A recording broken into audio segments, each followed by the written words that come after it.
All right, please.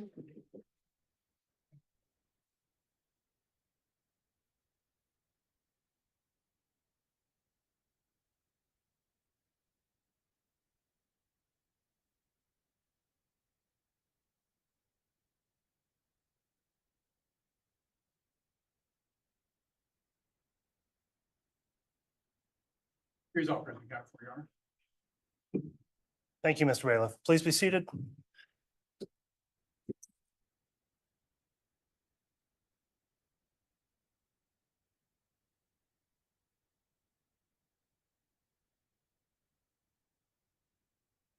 All right, good morning, everyone. We're on the record on case CR 22-21-1623, State of Idaho versus Chad Daybell. The court will note the jurors have all returned and are properly seated at this time.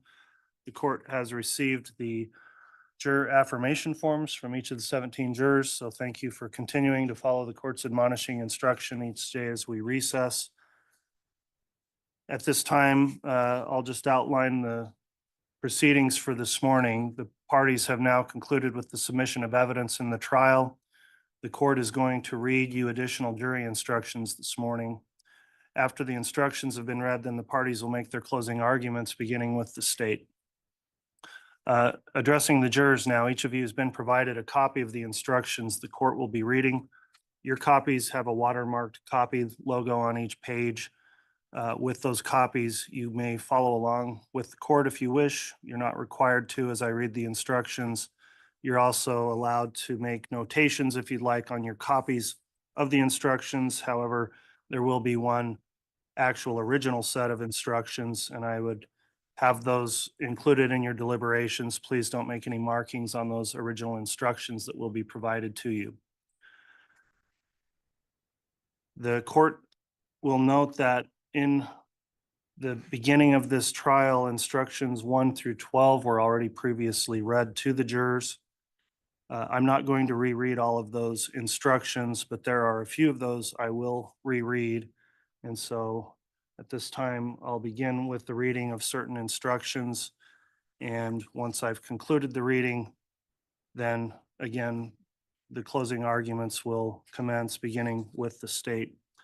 So the first instruction I'm going to read is instruction number 3, noting this is one previously read to you. Instruction 3 reads as follows. The defendant, Chad Daybell, has been charged in the amended indictment with certain counts of entering into a conspiracy with Lori Vallow and or Alex Cox, deceased, and or other co-conspirators, both known and unknown. The crime of conspiracy involves an agreement by 2 or more persons to commit a crime. You must only consider the evidence against the defendant, Chad Daybell, in this case, and should not speculate as to any other case or legal proceedings involving the alleged co-conspirators. You must remember that the defendant, Chad Daybell, has the presumption of innocence, and you must consider his guilt or innocence based solely on the evidence provided in this case. The next instruction I'm going to read is instruction number 5. Under our law and system of justice, the defendant is presumed to be innocent. The presumption of innocence means 2 things. First, the state has the burden of proving the defendant guilty. The state has that burden throughout the trial. The defendant is never required to prove his innocence, nor does the defendant ever have to produce any evidence at all. Second, the state must prove the alleged crime beyond a reasonable doubt. A reasonable doubt is not a mere possible or imaginary doubt. It is a doubt based on reason and common sense. It may arise from a careful and impartial consideration of all the evidence or from lack of evidence. If after considering all of the evidence you have a reasonable doubt about the defendant's guilt, you must find the defendant not guilty. Instruction number 6. A defendant in a criminal trial has a constitutional right not to be compelled to testify. The decision whether to testify is left to the defendant, acting with the advice and assistance of the defendant's lawyer. You must not draw any inference of guilt from the fact that the defendant may not testify, nor should this fact be discussed by you or enter into your deliberations in any way. The next instruction I'm going to read, I'm going to go through the ones previously read and move up to instruction number 13. That's on page 16 of your packet.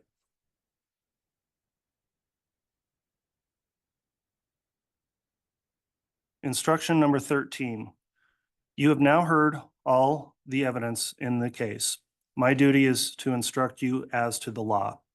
You must follow all the rules as I explain them to you. You may not follow some and ignore others. Even if you disagree or don't understand the reasons for some of the rules, you are bound to follow them. If anyone states a rule of law different from any I tell you, it is my instruction that you must follow. Instruction number 14. As members of the jury, it is your duty to decide what the facts are and to apply those facts to the law that I have given you. You are to decide the facts from all the evidence presented in this case. The evidence you are to consider consists of 1, sworn testimony of witnesses, 2, exhibits which have been admitted into evidence, and 3, any facts to which the parties have stipulated. Certain things you have heard or seen are not evidence, including 1, arguments and statements by lawyers. The lawyers are not witnesses. What they say in their opening statements, closing arguments, and at other times is included to help you interpret the evidence, but it is not evidence. If the facts as you remember them differ from the way the lawyers have stated them, follow your memory. 2, testimony and or questions that may have been excluded or stricken or which you have been instructed to disregard. 3, anything you may have seen or heard when the court was not in session. Instruction number 15. Each count charges a separate and distinct offense. You must decide each count separately on the evidence and the law that applies to it, uninfluenced by your decision as to any other count. The defendant may be found guilty or not guilty on any or all of the offenses charged. Instruction number 16. During the course of this trial, evidence has been introduced for the purpose of showing the defendant or an alleged co-conspirator committed acts other than that for which the defendant is on trial. Such evidence, if believed, is not to be considered by you to prove the defendant's character or that the defendant has a disposition to commit crimes. Rather, such evidence may be considered by you only for the limited purpose of proving the defendant's motive, opportunity, intent, plan, or absence of mistake or accident. Instruction number 17.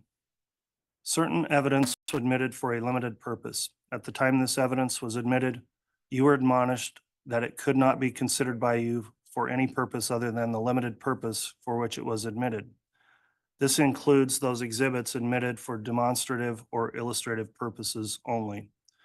Do not consider such evidence for any purpose except the limited purpose for which it was admitted. The following exhibits were admitted only as demonstrative or illustrative exhibits.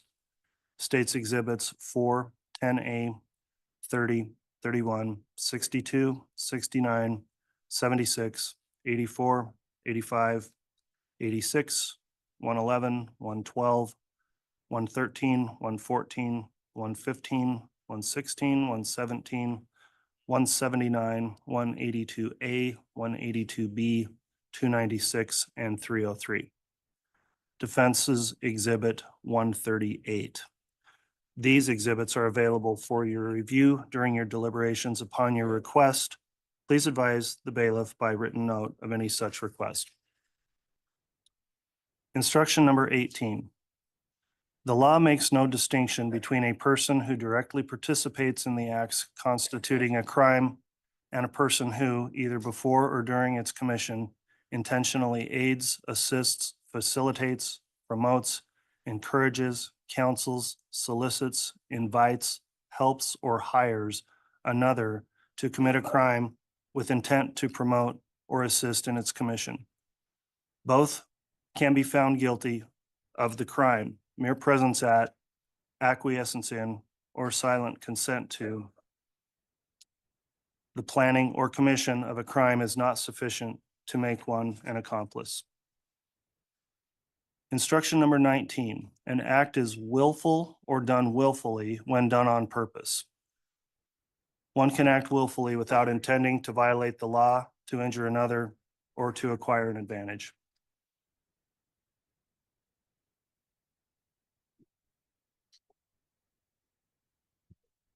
Instruction number 20, the crime of conspiracy as alleged in counts 1 and 3 of the amended indictment involves an agreement by 2 or more persons to commit the crimes of first-degree murder and grand theft by deception. The crime of conspiracy as alleged in count 5 of the amended indictment involves an agreement by 2 or more persons to commit the crime of first-degree murder. Criminal conspiracy is defined as 2 or more persons combining or conspiring to commit any crime or offense prescribed by the laws of the state of Idaho, and 1 or more of such persons does any act to affect the object of the combination or conspiracy. Conspirators need not agree upon every detail. The agreement may be established in any manner sufficient to show an understanding of the parties to the agreement.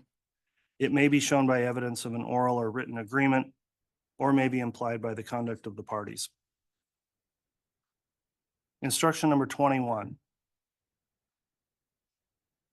Before I continue, thank you.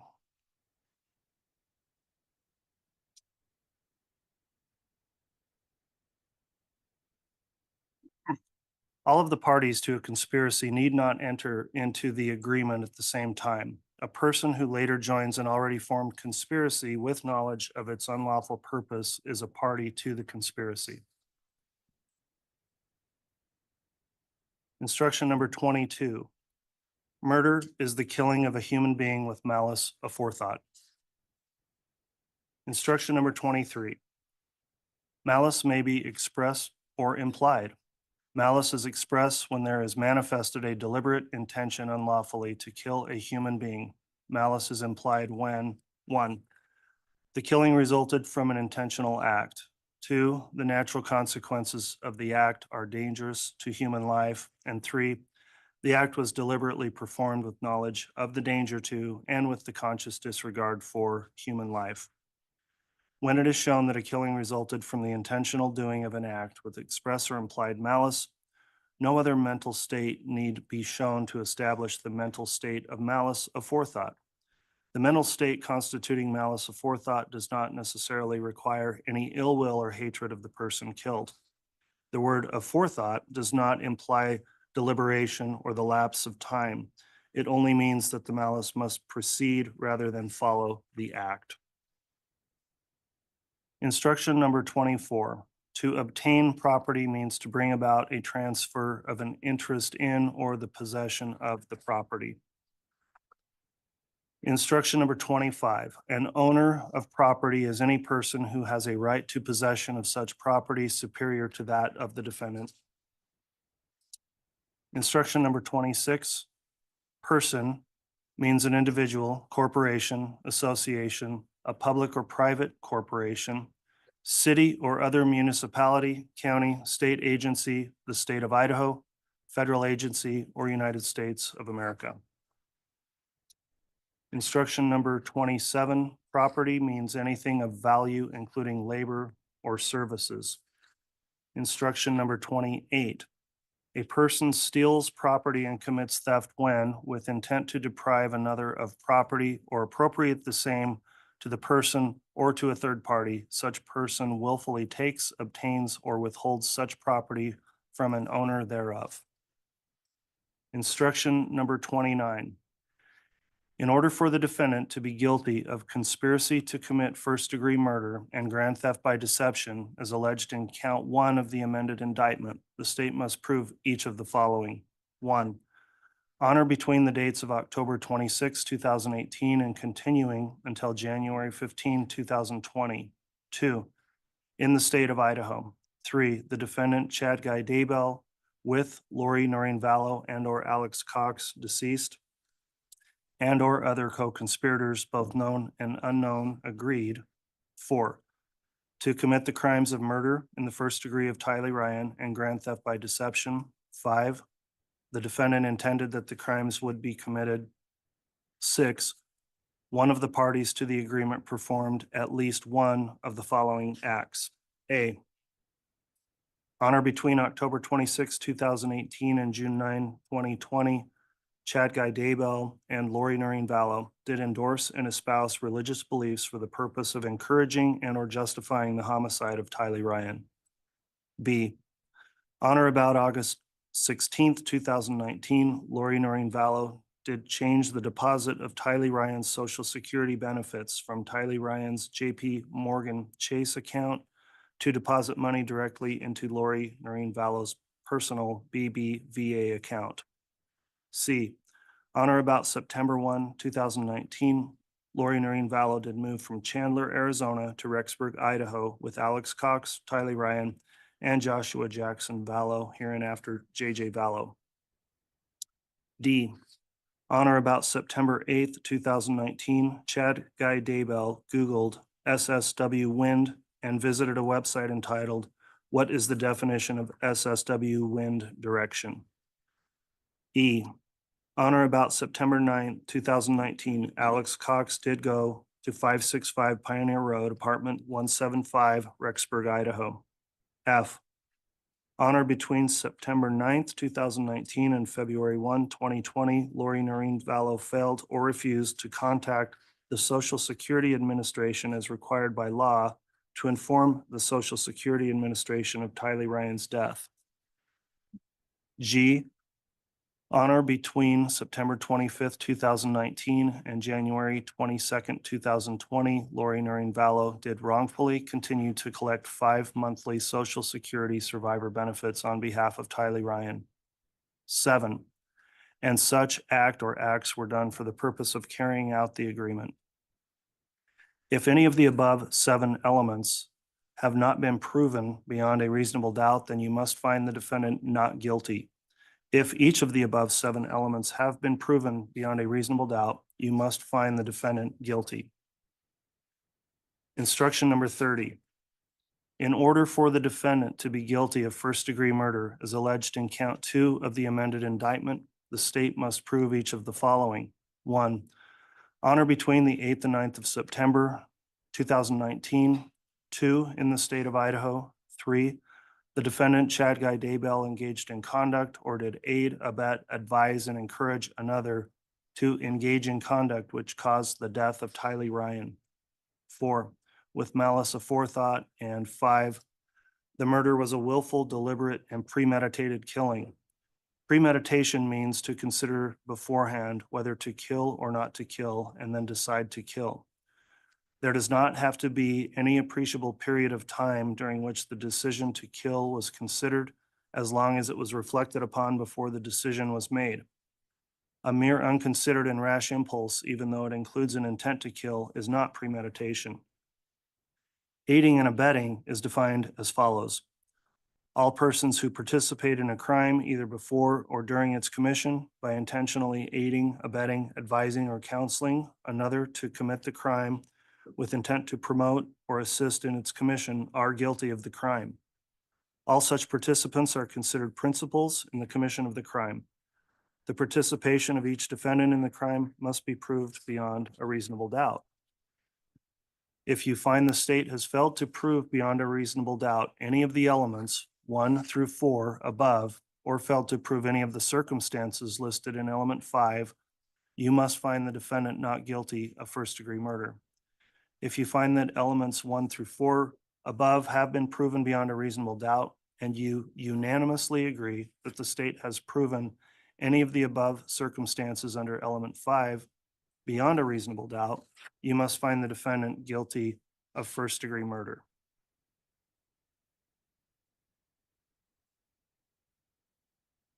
Instruction number 31. In order for the defendant to be guilty of conspiracy to commit first-degree murder and grand theft by deception as alleged in count 3 of the amended indictment, the state must prove each of the following. 1, on or between the dates of October 26, 2018 and continuing until January 15, 2020. 2, in the state of Idaho. 3, the defendant, Chad Daybell, Lori Vallow, and or Alex Cox, deceased, and or other co-conspirators, both known and unknown, agreed. 4, to commit the crimes of murder in the first degree of Joshua Jackson Vallow and grand theft by deception. 5, the defendant intended that the crimes would be committed. 6, one of the parties to the agreement performed at least one of the following overt acts. A, on or between October 26, 2018 and June 9, 2020, Chad Daybell and Lori Vallow did endorse and espouse religious beliefs for the purpose of encouraging and or justifying the homicide of J.J. Vallow. B, on or about September 1, 2019, Lori Vallow did move from Chandler, Arizona to Rexburg, Idaho with Alex Cox, Tylee Ryan, and Joshua Jackson, J.J. Vallow. C, on or about September 23, 2019, Alex Cox did take possession of J.J. Vallow. D, on or about November 26, 2019, Lori Vallow provided a fake and or misleading physical location of J.J. Vallow to law enforcement during a lawful investigation. E, on or between September 23, 2019 and February 1, 2020, Lori Vallow failed or refused to contact the Social Security Administration as required by law to inform the Social Security Administration of J.J. Vallow's death. F, on or between September 9, 2019 and February 1, 2020, Lori Vallow did wrongfully continue to collect four monthly Social Security survivor benefits on behalf of J.J. Vallow and 4 monthly Social Security child and care payments. 7, and such act or acts were done for the purpose of carrying out the agreement. If any of the above 7 elements have not been proven beyond a reasonable doubt, then you must find the defendant not guilty. If each of the above 7 elements have been proven beyond a reasonable doubt, you must find the defendant guilty. Instruction number 32. Count 4 of the amended indictment contains a clerical error in that, quote, on or between the 8th and 9th day of September 2019, end quote, should instead state, quote, on or between the 22nd and 23rd day of September 2019, end quote. You may consider the dates on or between the 22nd and 23rd day of September 2019 in your deliberations regarding count 4. Instruction number 33. In order for the defendant to be guilty of first-degree murder, as alleged in count 4 of the amended indictment, the state must prove each of the following. 1, on or between the 22nd and 23rd day of September 2019. 2, in the state of Idaho. 3, the defendant Chad Daybell engaged in conduct or did aid, abet, advise, and encourage another to engage in conduct which caused the death of Joshua Jackson, J.J. Vallow. 4, with malice aforethought. And 5, the murder was a willful, deliberate, and premeditated killing. Premeditation means to consider beforehand whether to kill or not to kill and then decide to kill. There does not have to be any appreciable period of time during which the decision to kill was considered, as long as it was reflected upon before the decision was made. A mere unconsidered and rash impulse, even though it includes an intent to kill, is not premeditation. Aiding and abetting is defined as follows. All persons who participate in a crime, either before or during its commission, by intentionally aiding, abetting, advising, or counseling another to commit the crime with intent to promote or assist in its commission are guilty of the crime. All such participants are considered principals in the commission of the crime. The participation of each defendant in the crime must be proved beyond a reasonable doubt. If you find the state has failed to prove beyond a reasonable doubt any of the elements 1 through 4 above, or failed to prove any of the circumstances listed in element 5, you must find the defendant not guilty of first-degree murder. If you find the elements 1 through 4 above have been proven beyond a reasonable doubt, and you unanimously agree that the state has proven any of the above circumstances under element 5 beyond a reasonable doubt, you must find the defendant guilty of first-degree murder. Instruction number 34. In order for the defendant to be guilty of conspiracy to commit first-degree murder, as alleged in count 5 of the amended indictment, the state must prove each of the following. 1, on or between the dates of October 26, 2018 to January 15, 2020. 2, in the state of Idaho. 3, the defendant Chad Daybell, Lori Vallow, and or Alex Cox, deceased, and or other co-conspirators, both known and unknown, agreed. 4, to commit the crime of murder in the first degree of Tammy Daybell. 5, the defendant intended that the crime would be committed. 6, one of the parties to the agreement performed at least one of the following acts. A, on or about or between the dates of October 26, 2018 and June 9, 2020, Chad Daybell and Lori Vallow did encourage and espouse religious beliefs for the purpose of justifying and or encouraging the homicide of Tammy Daybell. B, on or about September 1, 2019, Lori Vallow Daybell did move to Rexburg, Idaho with Alex Cox, Tylee Ryan, and Joshua Jackson, hereinafter JJ Vallow. C, on or about July 30th, 2019, Chad and Lori sent text messages to each other regarding death percentages for Tammy and JJ. D, Chad Daybell obtained a burner phone on September 18th, 2019. E, Alex Cox obtained a burner phone on October 9, 2019. F, Chad Daybell and Lori Vallow Daybell sent text messages to each other about Tammy Daybell being in limbo and Tammy being possessed by a spirit named Viola. G, on September 8, 2019, Chad Daybell signed an application along with Tammy Daybell to increase her life map insurance to the maximum allowed under her policy. H, Alex Cox attempted to shoot Tammy Daybell on October 9, 2019.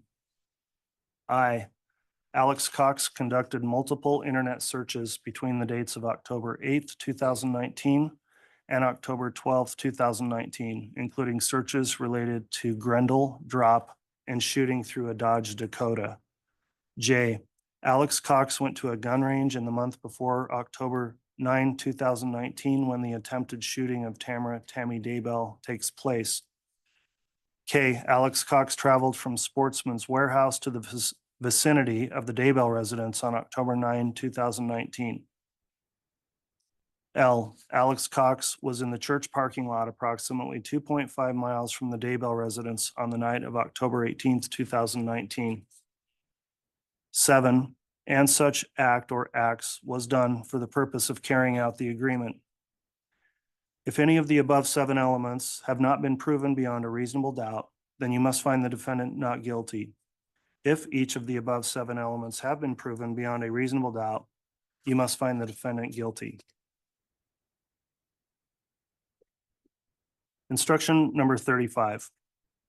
In order for the defendant to be guilty of insurance fraud in count 7 of the amended indictment, the state must prove each of the following.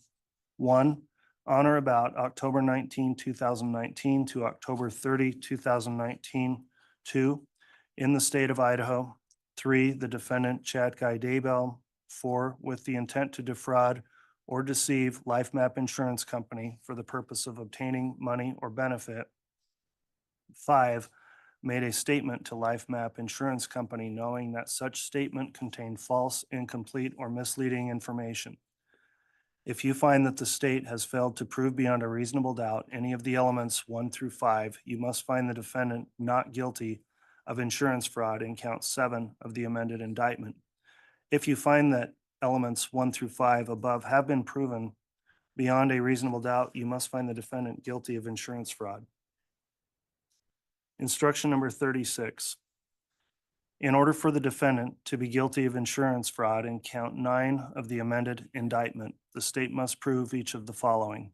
1, on or about October 19, 2019 to October 31st, 2019. 2, in the state of Idaho. 3, the defendant Chad Daybell. 4, with the intent to defraud or deceive Primerica Life Insurance Company for the purpose of obtaining money or benefit. 5, made a statement to Primerica Life Insurance Company knowing that such statement contained false, incomplete, or misleading information. If you find that the state has failed to prove beyond a reasonable doubt any of the elements 1 through 5, you must find the defendant not guilty of insurance fraud in count 9 of the amended indictment. If you find that elements 1 through 5 above have been proven beyond a reasonable doubt, you must find the defendant guilty of insurance fraud. Instruction number 37. In this case, you will return a verdict consisting of a series of questions. Although the explanations on the verdict form are self-explanatory, they are part of the instructions to you. I will now read the verdict form to you. It states, "We, the jury, duly impaneled and sworn to try the above entitled action for our verdict, unanimously answer the questions submitted as follows. Question number 1. In regards to count 1 of the amended indictment, is Chad Daybell not guilty or guilty of conspiracy to commit first-degree murder of Tylee Ryan and grand theft by deception?" And then not guilty and guilty options. Question 2, in regards to count 2 of the amended indictment, is Chad Daybell not guilty or guilty of first-degree murder of Tylee Ryan? Not guilty and guilty options. Question 3, in regards to count 3 of the amended indictment, is Chad Daybell not guilty or guilty of conspiracy to commit first-degree murder of Joshua Jackson Vallow and grand theft by deception? Not guilty and guilty options. Question number 4, in regards to count 4 of the amended indictment, is Chad Daybell not guilty or guilty of first-degree murder of Joshua Jackson Vallow? And then there are 2 options, guilty or not guilty. Question number 5, in regard to count 5 of the amended indictment, is Chad Daybell not guilty or guilty of conspiracy to commit first-degree murder of Tammy Daybell? Not guilty or guilty option. Question number 6, in regard to count 6 of the amended indictment, is Chad Daybell not guilty or guilty of first-degree murder of Tammy Daybell? Not guilty and guilty options. Question number 7, in regards to count 7 of the amended indictment, is Chad Daybell not guilty or guilty of insurance fraud? Not guilty and guilty options. And then question number 8, in regards to count 9 of the amended indictment, is Chad Daybell not guilty or guilty of insurance fraud? Not guilty or guilty options. Then there's a place to insert a date and a signature for the presiding officer. I'll note to the jurors, there will be a separate verdict form. This is just the language out of that form, but one original form to be signed by the presiding juror. Jury instruction number 38. You have been instructed as to all the rules of law that may be necessary for you to reach a verdict. Whether some of the instructions will apply will depend upon your determination of the facts. You will disregard any instruction which applies to a state of facts which you determine does not exist. You must not conclude from the fact that an instruction has been given that the court is expressing any opinion as to the facts. Instruction number 39. The original instructions and exhibits will be with you in the jury room, with the exception of exhibits 172, pickaxe, and 173, shovel, and illustrative or demonstrative exhibits. For safety and security reasons, the tool exhibits may be viewed with the assistance of the bailiff if requested by the jury. The demonstrative or illustrative exhibits may be available as explained in instruction number 17. They are part of the official court record. For this reason, please do not alter them or write or mark on them in any way. Some of the exhibits have been sealed in bags or containers that allow you to view them. Do not open or remove the contents of those exhibits. If you have any questions about the handling or use of exhibits, submit those questions in writing to me through the bailiff. The instructions are numbered for convenience in referring to specific instructions. There may or may not be a gap in the numbering of the instructions. If there is, you should not concern yourselves about such gap. Instruction number 40. Upon retiring to the jury room, select one of you as a presiding officer who will preside over your deliberations. It is that person's duty to see that the discussion is orderly, that the issues submitted for your decision are fully and fairly discussed, and that every juror has a chance to express himself or herself upon each question. In this case, you must Your verdict must be unanimous. When you all arrive at a verdict, the presiding officer will sign it and you will return it to open court. Your verdict in this case cannot be arrived at by chance, by lot, or by compromise. If after considering all of the instructions in their entirety and after having fully discussed the evidence before you, the jury determines that it is necessary to communicate with me, you may send a note by the bailiff. You are not to reveal to me or anyone else how the jury stands until you have reached a verdict or unless you are instructed by me to do so. A verdict form suitable to any conclusion you may reach will be submitted to you with these instructions.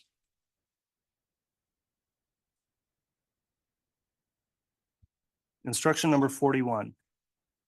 I have outlined for you the rules of law applicable to this case and have told you some of the matters which you may consider in weighing the evidence to determine the facts. In a few minutes, counsel will present their closing remarks to you, and then you will retire to the jury room for your deliberations. The arguments and statements of the attorneys are not evidence. If you remember the facts differently from the way the attorneys have stated them, you should base your decision on what you remember. The attitude and conduct of jurors at the beginning of your deliberations are important. It is rarely productive at the outset for you to make an emphatic expression of your opinion on the case or to state how you intend to vote. When you do that at the beginning, your sense of pride may be aroused and you may hesitate to change your position, even if shown that it is wrong. Remember that you are not partisans or advocates, but are judges. For you, as for me, there can be no triumph except in the ascertainment and declaration of the truth. As jurors, you have a duty to consult with one another and to deliberate before making your individual decisions.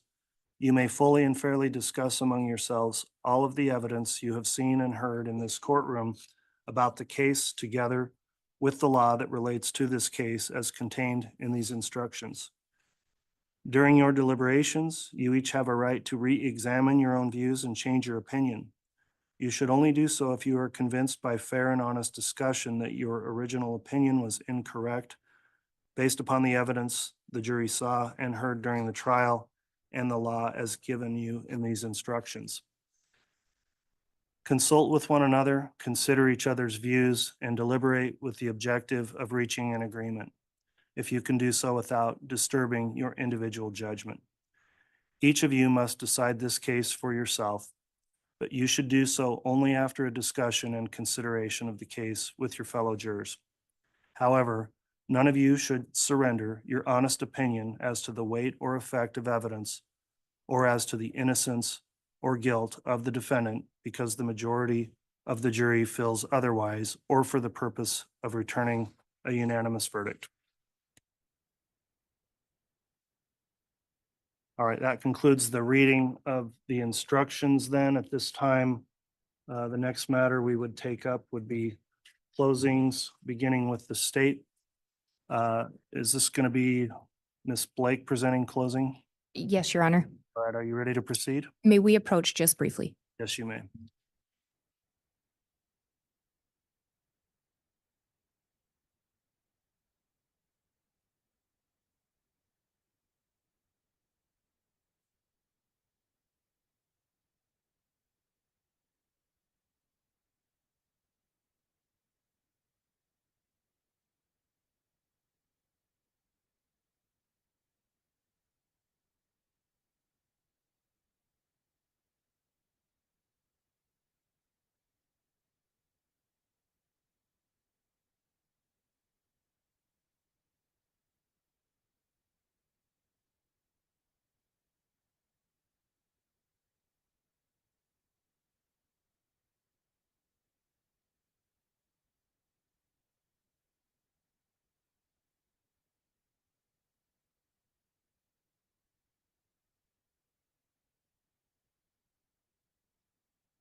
All right, thank you, council. We are going to take a quick break here while state sets up something for closing.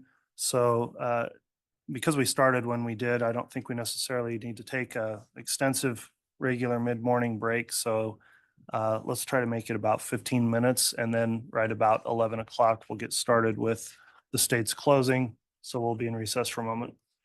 All right, please.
Thank you. I believe we've got our jurors lined up or close to lined up, so we'll remain standing. Mr. Bailiff, if you could have them return to the courtroom, please. Yes, Your Honor.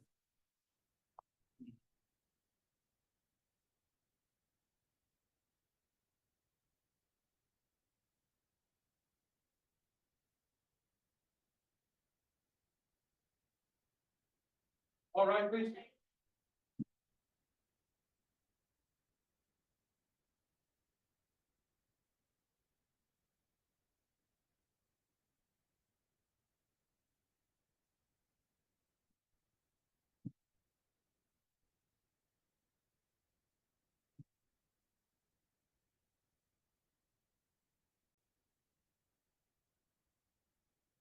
Here's all present counterpart, Your Honor. Thank you. Please be seated.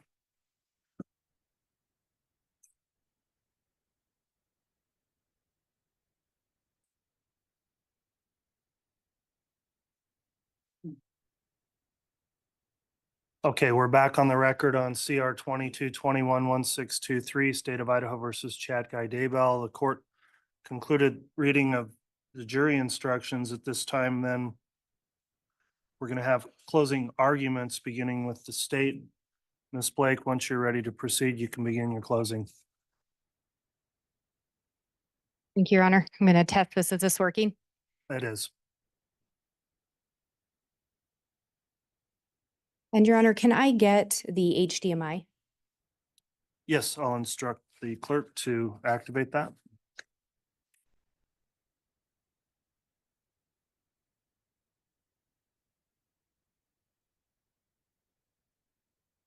And may I proceed?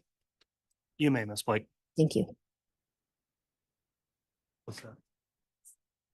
This is a call from and paid for by Lori. an inmate at Madison County Jail. This call is subject to recording and monitoring. If you don't wish to talk, hang up now. Thank you for using Telmate. Hi, babe. Hello. Are you okay? So they're searching the property. The house right now? Yeah. Yeah. M&M's. So Mark means we'll be talking to you. Okay. What, are they in the house? No, they're out in the property.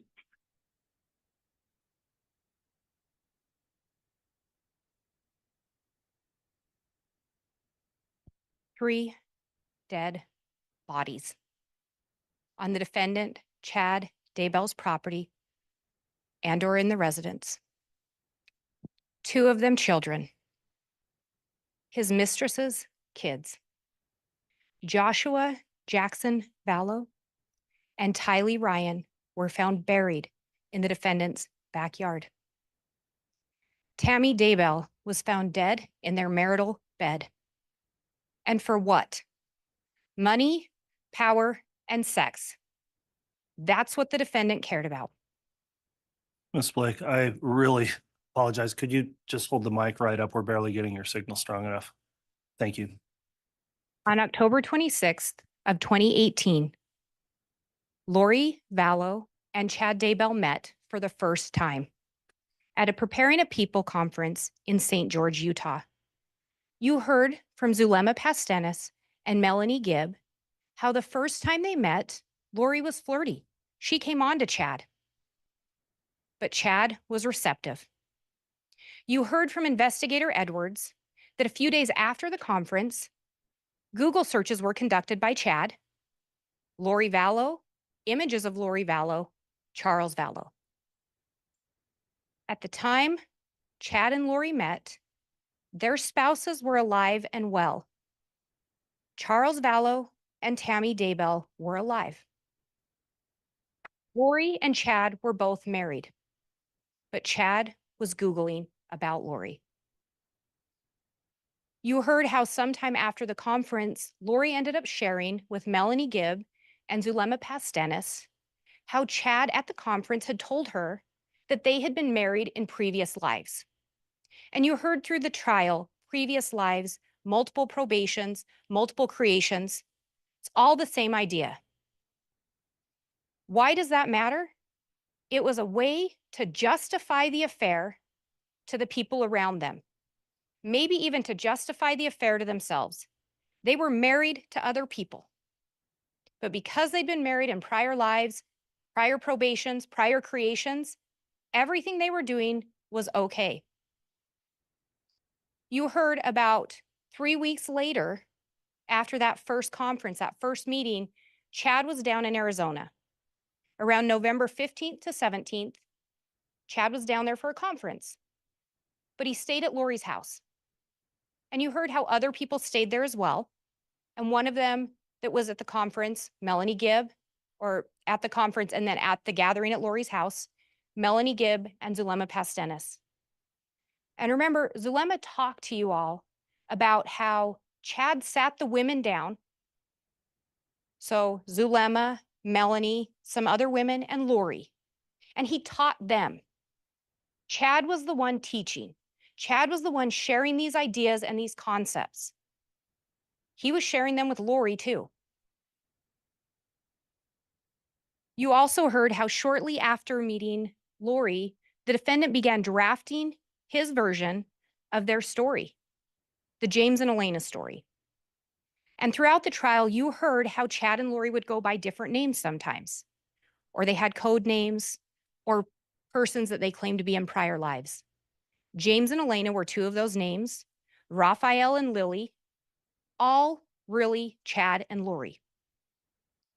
The James and Elena story was written by Chad, Chad's own words. And what do we know from James and Elena? In James and Elena, and you heard about this from Agent Hart, and you heard about it from Analyst Heidemann.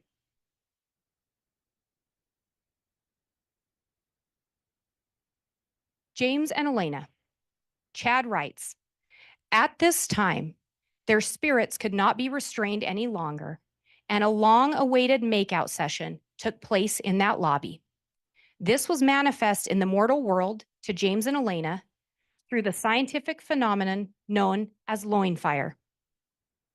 He also, another excerpt, he resisted an impulse to kiss her, but his entire body was on fire. He instinctively knew she was everything he had ever dreamed of. Additionally, her dimensions were exactly what he had always fantasized about, but that revelation would have to wait a month.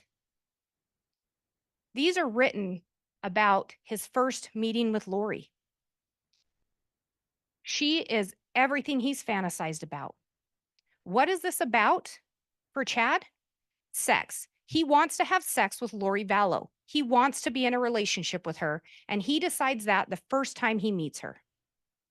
We also see in there he has to wait about a month for the full revelation of her dimensions. What does that mean? He has to wait a month before he actually gets to see her body. They're absolutely engaged in an affair. They had two favorite positions that particularly bonded them together. Nothing meant more to James than holding Elena in his arms and unifying their bodies in perfect synchronization. Nothing meant more. This was about sex.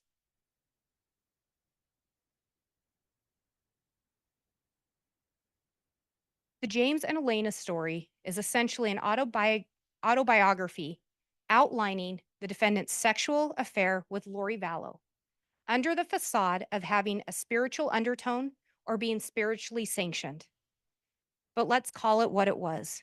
Chad's graphic description of his boundless lust for Lori Vallow, who he deemed to have perfect proportions and to be a goddess.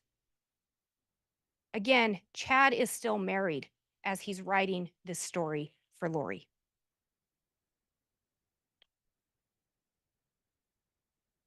And you heard excerpts from the James and Elena story from Agent Hart. James had served in an important position in the Lord's church, and Elena had been his beloved spouse and best friend. That relationship was now meant to continue in this lifetime. Again, married in a prior life, prior probation. It justifies having an affair in this life. He tried to delicately describe their connection to each other, and he was delighted that she believed him. Another theme throughout the trial. Chad is the one with the information. Chad is the one with knowledge, and he shares it with others. Chad shared with Lori their connection to each other, and he was happy she believed him. He knew they were meant to be married again and complete important missions together before the second coming. Again, they're both married to other people. And part of this trial, there was testimony about what we never saw. Through all the communications, through all the discovery, through all the evidence, no indication ever that Chad Daybell intended to divorce Tammy. No indication ever that Chad Daybell intended to separate from Tammy, but he wants to be married to Lori. This mission included being with him, and they would progress together as translated beings. The full plan wasn't yet completely clear to him. Again, Chad is the one that is a self-proclaimed visionary. He claims he gets revelation. He claims he has visions. The full plan wasn't clear to him. What full plan? How he's going to end up being with Lori Vallow. They are both married.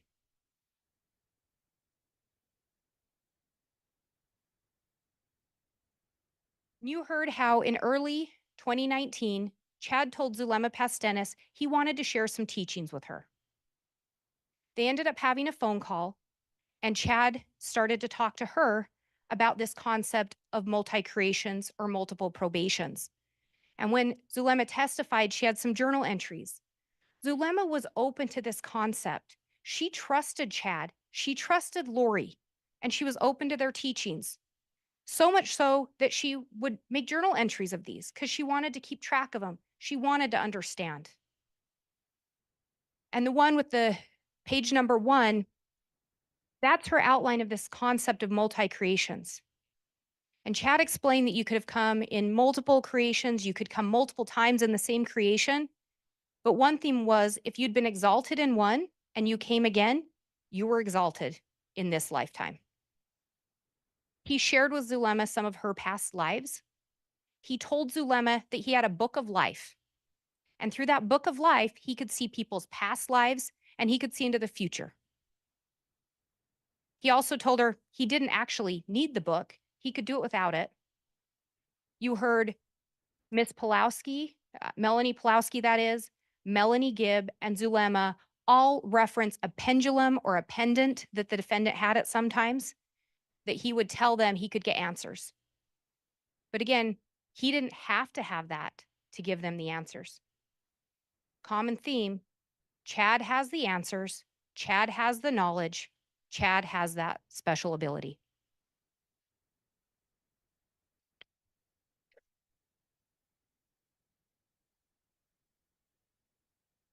Shortly after this meeting in early 2019, Charles Vallow is deemed dark. Chad Daybell deemed Charles Vallow dark.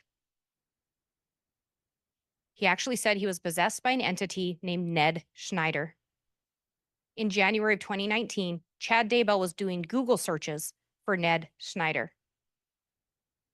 Then the idea of castings comes into play.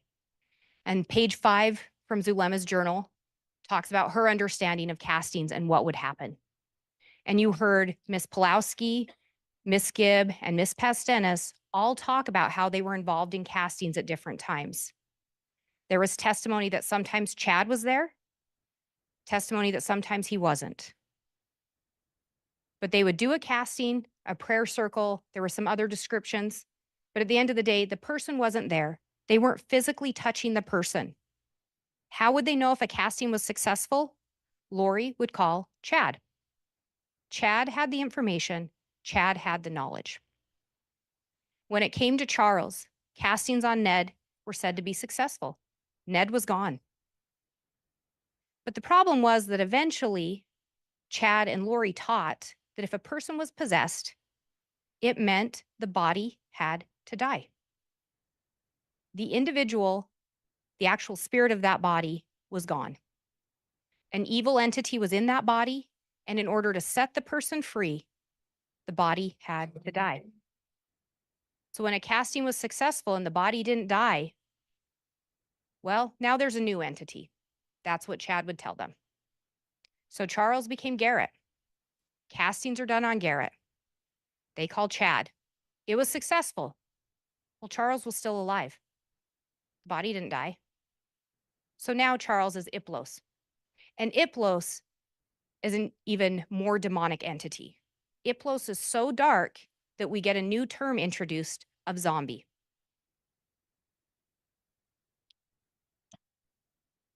The other thing that was going on around this same time, as Charles became Iplos,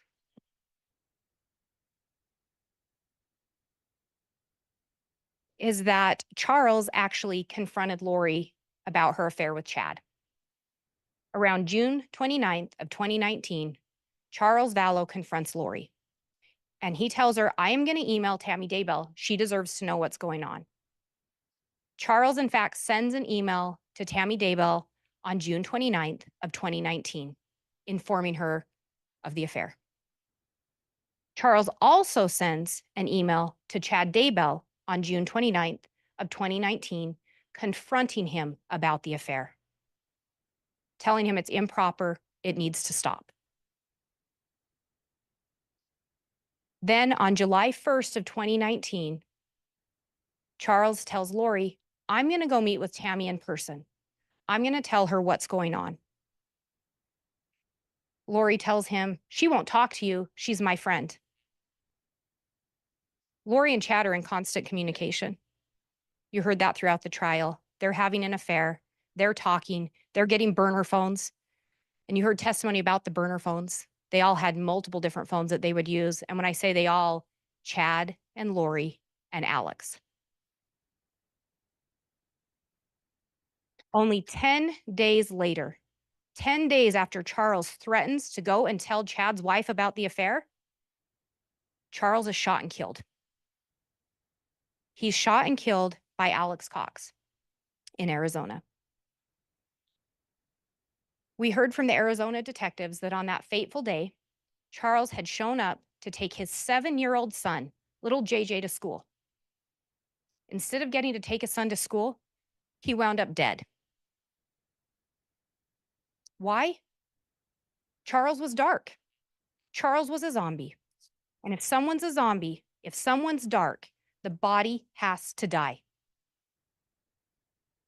We know that Melanie Gibbs said, she asked Alex, do you believe in these zombie teachings? Do you believe in zombies? Alex's response, 100%. Zulema asked Alex, or when we asked Zulema, did Alex believe Chad? Zulema's response, 100%. Shortly after Charles' death, Melanie Gibb talks to Lori. And you heard from her what was missing. No signs of grief, no signs of remorse. Her husband had just been shot and killed in her home by her brother. No signs of grief, no signs of remorse. On July 11th of 2019, the other thing we know, Chad and Lori were in contact throughout that day. You heard that through Detective Werther's testimony. You heard from Detective Duncan and Detective Werther that there were several text messages exchanged in the morning hours of July 11th of 2019, with the last one being right around the time Charles Vallow would have arrived at Lori's house. Zulema said she saw Alex shortly after the shooting, and she asked him, are you okay? What's going on? Because he also, no signs of remorse, no signs of grief. Alex's response to her, he was a zombie. Alex 100% believed in zombies. Alex 100% believed Chad. Chad said Charles was dark. Charles was a zombie. Chad said if someone's a zombie, the body has to die. Alex shot and killed Charles Vallow. Alex 100% believed Chad.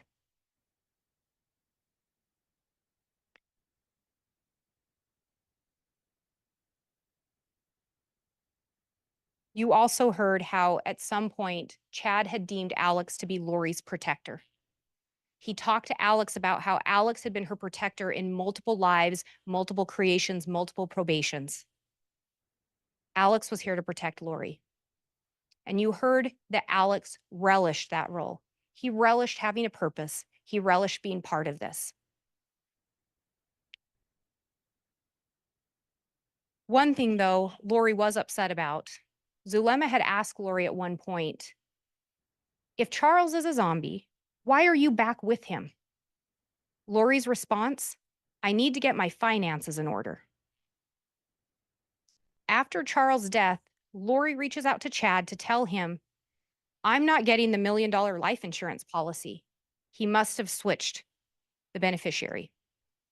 As they proceed through this conversation, Chad's response, interesting if it was him after he had 2 bullets in his chest.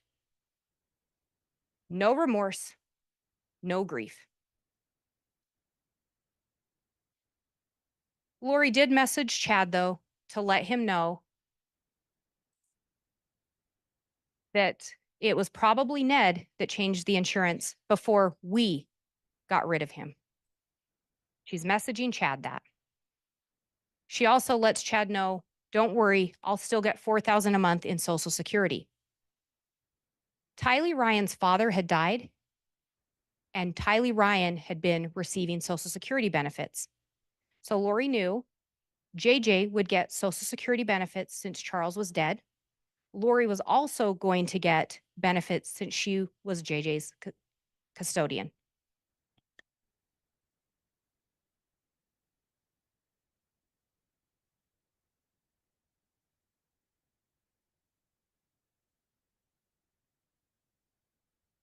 Seven days after Charles' death, Chad is texting Lori.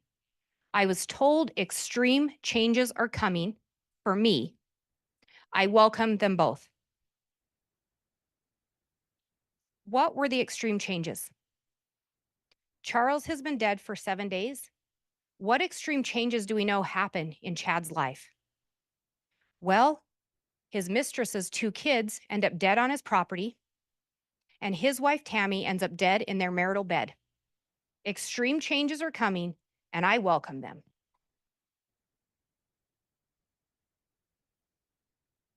Chad and Lori engage in further text conversation throughout that month of July.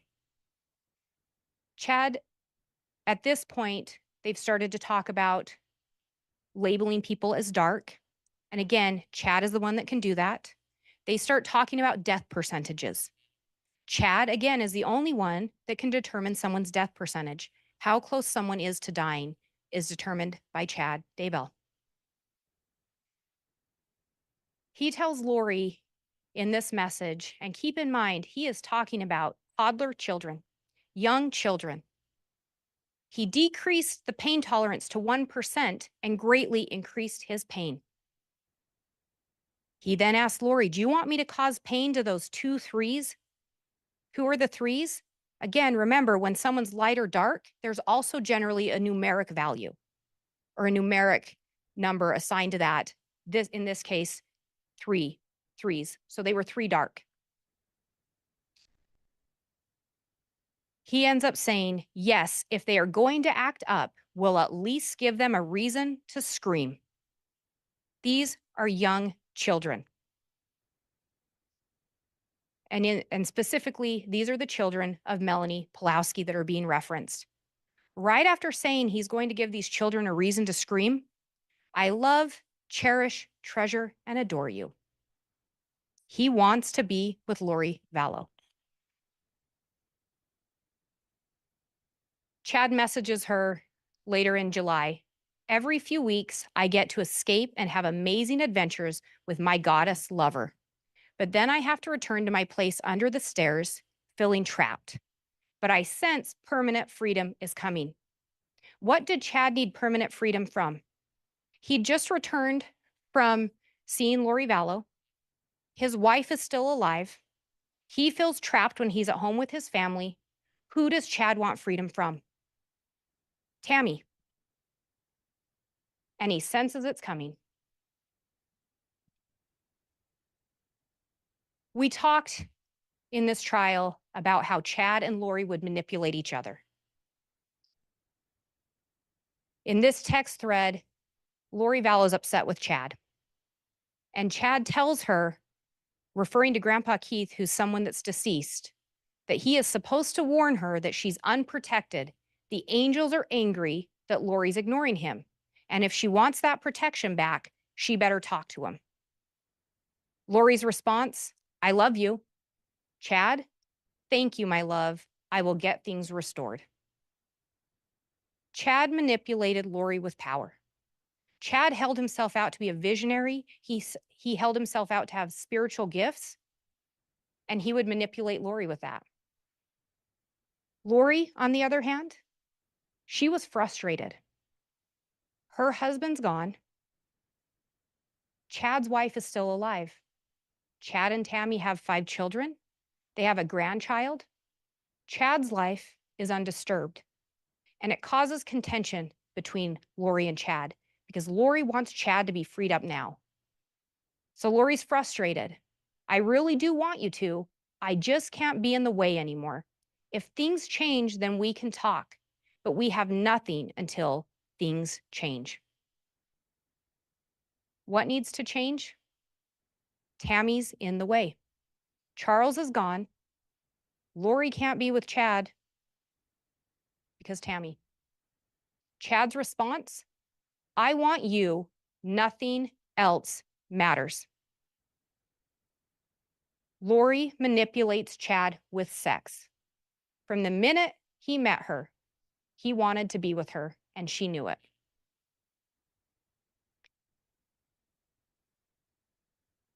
About a month after Charles' passing, Lori's asking Chad, do you think there is a perfectly orchestrated plan to take the children? Chad's response, there is a plan being orchestrated for the children. I was shown last night how it fit together. Again, Lori asked Chad. Chad has the answers. Is there a plan to take the children? And what children are they referencing? JJ and Tylee.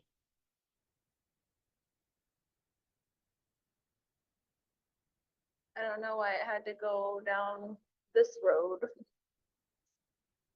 to where we are now in the project. Mm-hmm. I know. I don't fully understand. I think he'd text you back or write you back. Ultimately, what I need from you is that the project is gonna be finished and everything is gonna be fine and it's gonna work out. That's what he said. Well, I need you to tell me that every day, several times. Okay. My sweet, lovely Lolo. Things are going to work out. Not just because he said so, but because I know so. It's a marvelous plan. Slight How do you know hiccup. so? How do I know?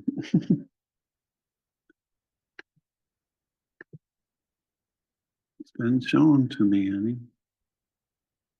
I've seen those beautiful eyes filled with tears as she sings to amazing groups of people. And I've seen that wonderful body dance to heavenly songs. Your purpose is only beginning, it's hardly begun. And it will be the pair, it won't be solo. And it's going to be incredible. be cholo and not I have solo. absolutely no. That's right.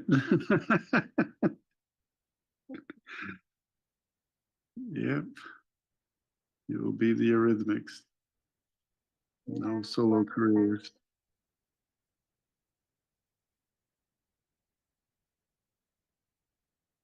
I just absolutely sure. I was saying it will be the Eurythmics. It won't be two solo careers. I know, but I'm saying, you said you have absolute what? Confidence? Absolute assurity, confidence, confirmation. It's going to be as seen. There's some things that aren't going to be altered.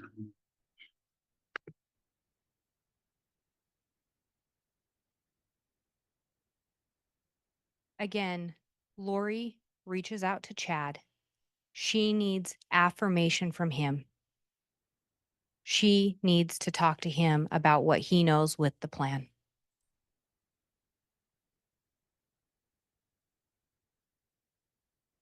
Lori asked Chad if she should be doing anything in relation to the plan. Chad's response, he tells Lori the Lord told him they just need to keep resolving the telestial issues so they are unencumbered and fully free. What are telestial issues? Remember, telestial means earth. They need to resolve the earthly issues, earthly obstacles, so they can be unencumbered and fully free. Chad tells Lori on August 10th, we're so close to the finish line. On September 3rd, Lori is letting Chad know, or Alex know, excuse me, that Chad and she are trying to get to the bottom of what they need to do to completely eliminate zombies. And she lets Alex know, I'm sure you will be told also. Alex couldn't rate people. Alex didn't discern if people were light and dark. Alex got the information from Lori and Chad. Lori got the information from Chad.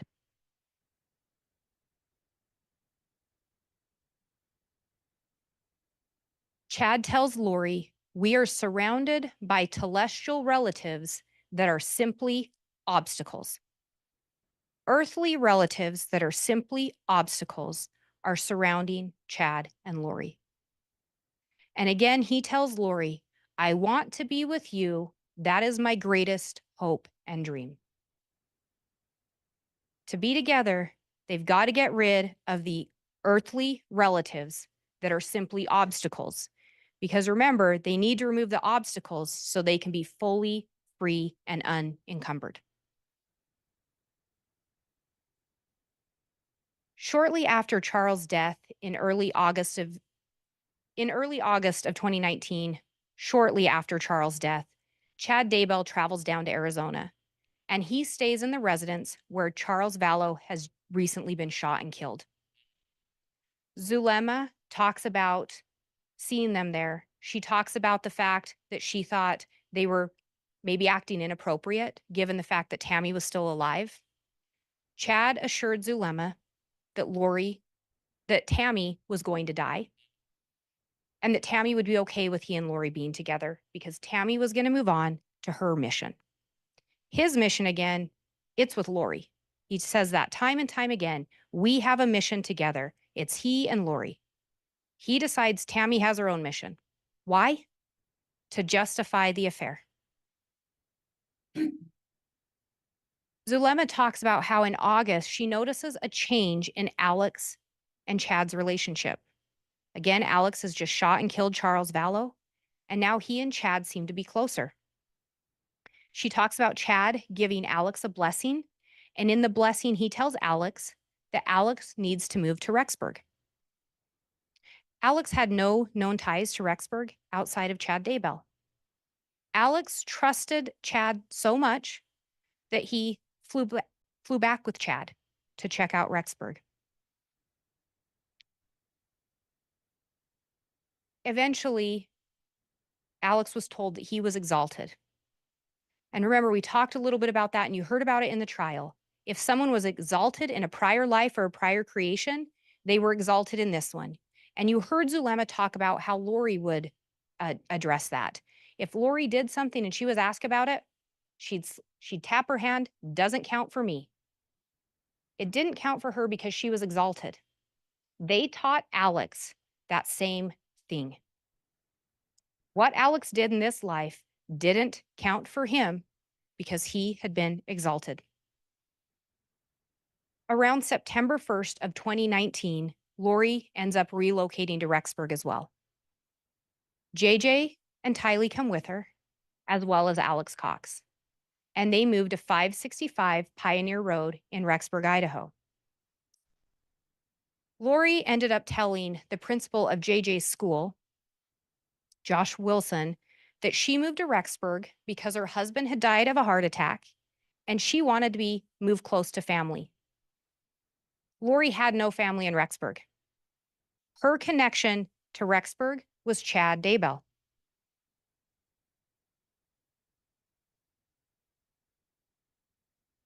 Shortly before moving to Rexburg, you heard from Detective Considas and forensic accountant Mike Douglas that Lori switched Tylee's Social Security money that she got from her father to go into an account associated only with Lori Vallow. That change was made on August 16th of 2019. They then moved to Idaho around September 1st of 2019. Before Lori moved to Rexburg, Chad had already shared with her that Tylee was dark and JJ was dark. And we know what has to happen if someone's dark. If someone's dark and they're an earthly obstacle, the body has to die. Knowing that, Lori still brought her children to Idaho, closer to Chad Daybell. Alex came with her, and remember, Alex believed Chad 100%.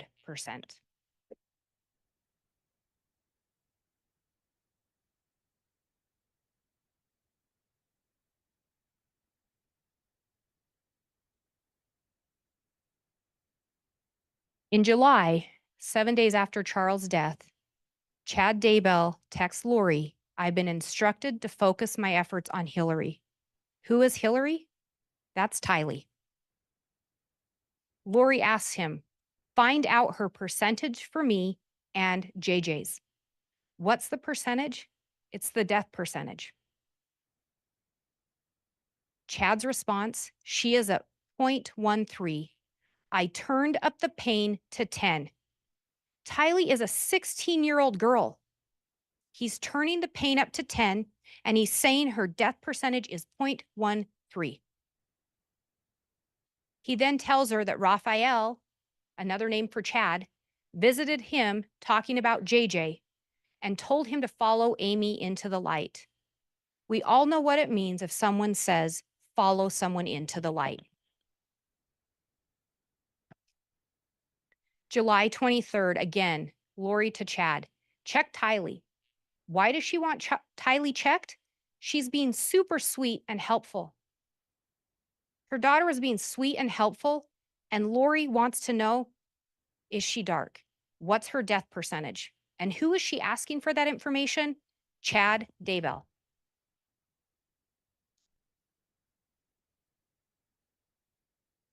On September 8th of 2019, Tylee, Alex, JJ, and Lori take a trip to West Yellowstone, a seemingly normal family outing. However, we know that was the last time Tylee Ryan is ever seen alive. And what is Chad Daybell doing on September 8th of 2019? He's looking up south-southwest wind. Why does this matter? Remember how Tylee was found. Remember what happened to her. That young lady was burned. Her remains discovered on Chad Daybell's property.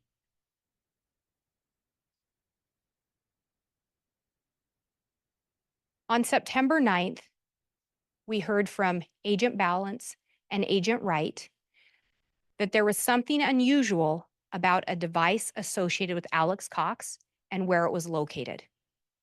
You heard that when Alex first arrived in Rexburg, his device was at apartment 175 from September 1st to September 5th, pretty much all the time or at normal hours of the day, appeared to be residing there. After that, that device is mainly associated with apartment 107. The device will travel to 175, but generally returns to 107 no later than midnight. The day after, the early morning hours after the last day Tylee is seen alive, that device is at Lori's apartment, apartment 175, the apartment where Tylee Ryan was known to reside, at 2:42 in the morning. The only time in the month of September, with the exception of the first 5 days and the exception of September 30th, when that device was left with Lori Vallow, the only time that device is there in those early morning hours. What do we know happens later that morning? The device returns to Alex's apartment, and Chad calls Alex. Where does Alex go after Chad calls him? He heads to Chad's property.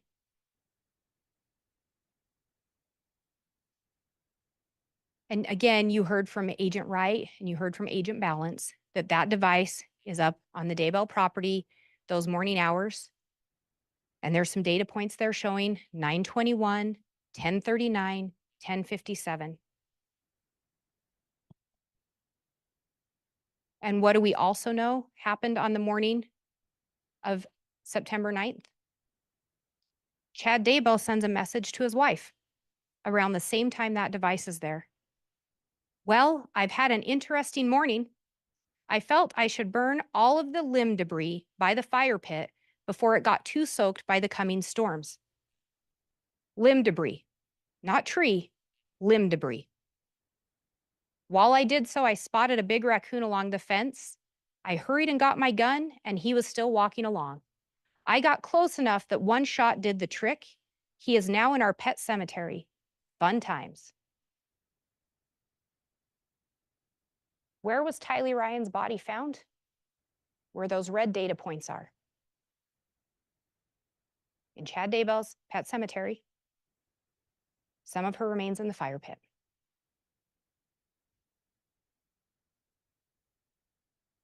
Where does Chad go after that? Or excuse me, where does Alex's device go? Back to Lori's. Chad calls Alex. He heads right up there. Alex goes Lori's apartment, Alex's apartment, Chad's property, back to Lori's.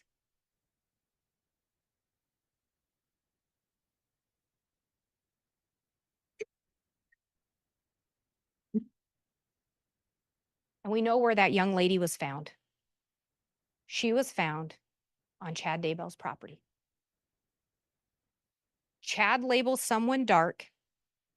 Chad says if someone's so dark or a zombie, the body has to die. Alex believes Chad 100%.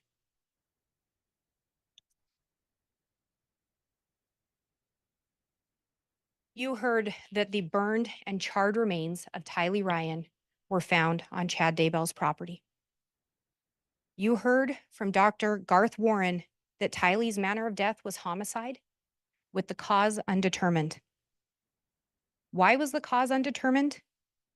Well, you heard from Dr. Angie Christensen, and you also heard from Dr. Bartelink how Tylee's body was burned. Dr. Bartelink even indicated, depending on what accelerant was maybe used, Tylee could have been burned within 2 hours.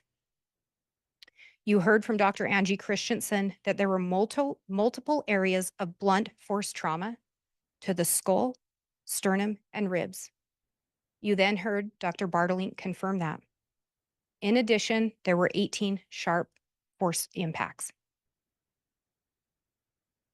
Additionally, you heard from Katie Dace how Tylee's DNA was found on a pickaxe and a shovel that were in the defendant's garage.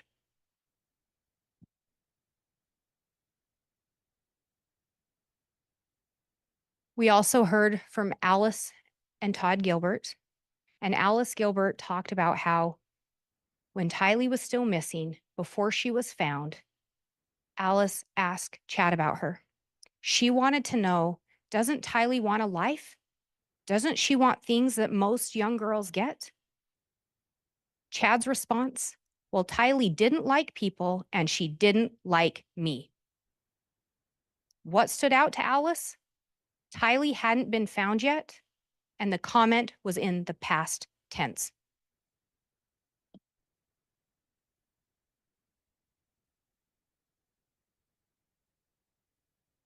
Tylee was now gone, but JJ was still alive. We heard from Zulema Pastenis how she visited in September. She stayed at Alex's apartment, but she would visit with Lori. You heard from her that she asked Lori, where's Tylee? Because she didn't see her. Lori's response, don't ask. Zulema talked about how she did see JJ though. JJ was alive and well at that time. On September 18th of 2019, Lori began receiving the Social Security payments for JJ and herself from Charles' death.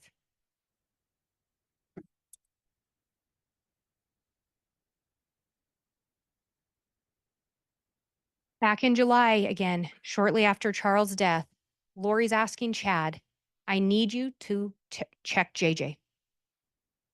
Why? He was calm and wanted to watch movies. Her kid's calm and wants to watch movies, and her first thought, have Chad check him.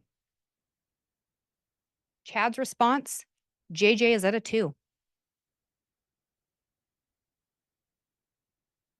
On August 10th of 2019, Chad messaged Lori that JJ was getting close. Says, when I was sitting across from him eating bacon, I sensed he was barely attached to his body.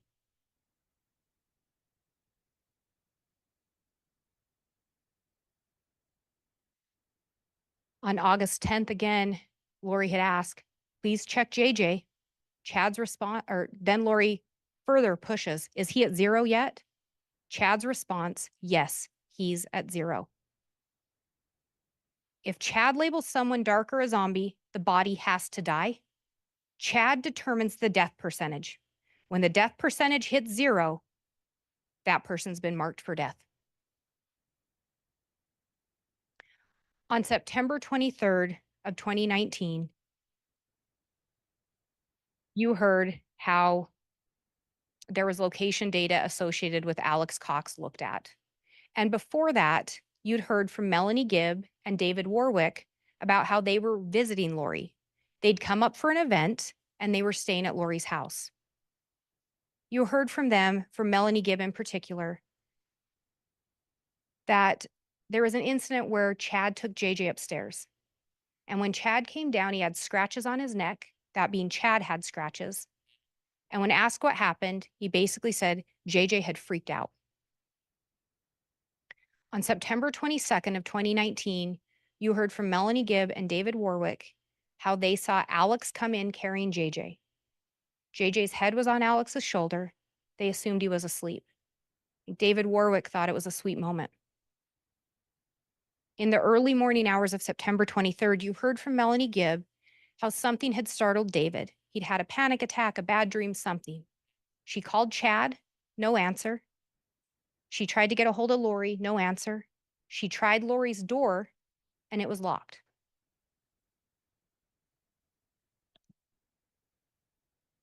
The next morning, you heard from David Warwick that he asked where JJ was on the morning of September 23rd. Said, I wanted to say goodbye to JJ before I left. They described Lori as appearing somewhat nervous, starting to talk fast, and she explained how JJ was dark. JJ was now a zombie. JJ had gotten on the cabinets. He was knocking over pictures of Christ.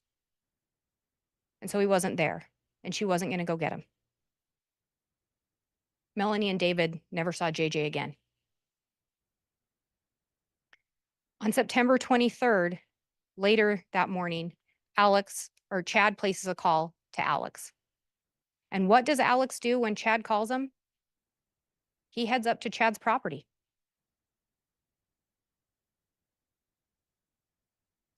And what do we then know? Alex's device is at Chad's property with some data points there showing at 9:56 a.m. and 10:02 a.m.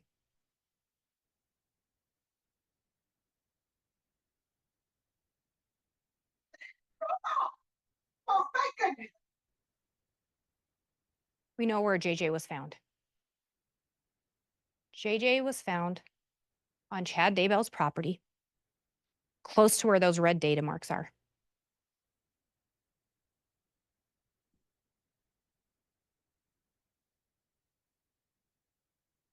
On June 9th of 2019, investigators searched Chad's property, and they ended up locating JJ.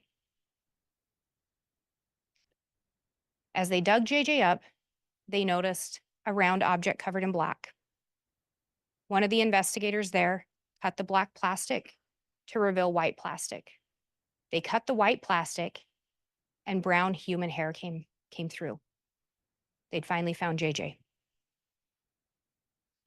JJ had been buried with his arms duct taped together, the duct tape running around from elbow to elbow. He had duct tape over his mouth. He had a plastic bag over his head, tape over that plastic bag, and then he was placed in black garbage bags and discarded. That's how JJ was found. Chad labeled him dark. Chad said his death percentage was at 0.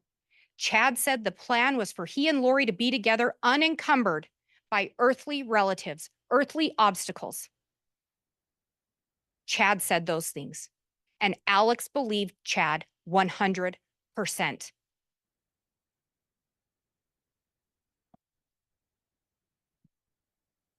Chad knew Lori was receiving Social Security money. She told him, "We saw that message. I'm still going to receive the $4,000. She was actually receiving more because she'd switched Tylee's money to go to her as well. Chad labeled her children dark. Their bodies were buried on his property, hidden from those looking for them.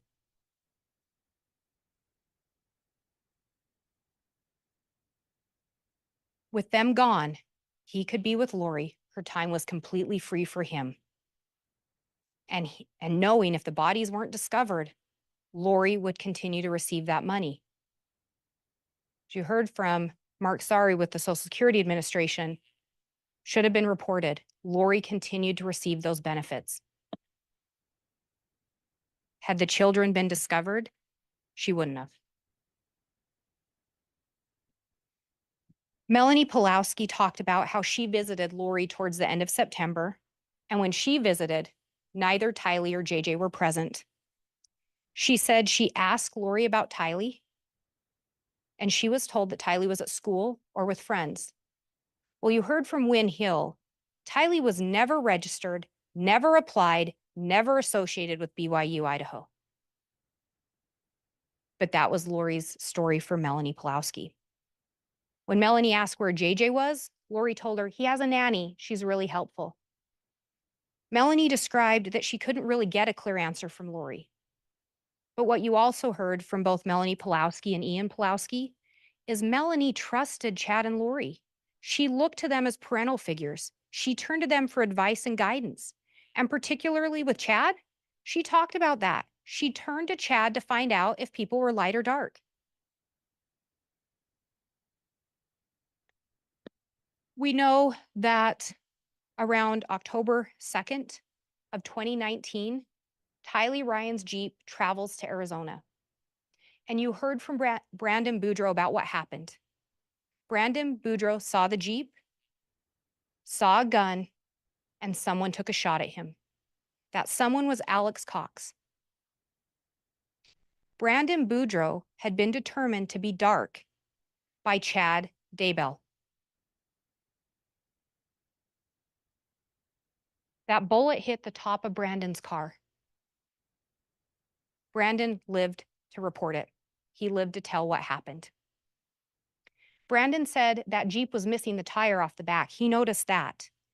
And you heard from analyst Heidemann how on October 2nd, Chad and Lori were seen in Rexburg, Idaho, storing a tire. During that trip, we talked about a device being at Lori's apartment, one of Alex's devices on September 30th. It was during that trip.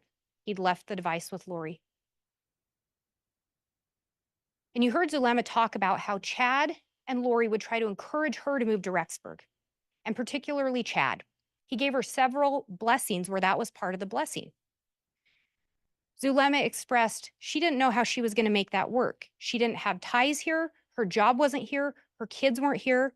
And she expressed to Lori, I don't know how I'd financially do it. Lori said, don't worry. Melanie, referring to Melanie Pulowski, will take care of us. Melanie was still legally married to Brandon when that shot was fired. Melanie had kids with Brandon. Lori knew if dad dies, kids get Social Security. The custodian, the mother, gets Social Security benefits.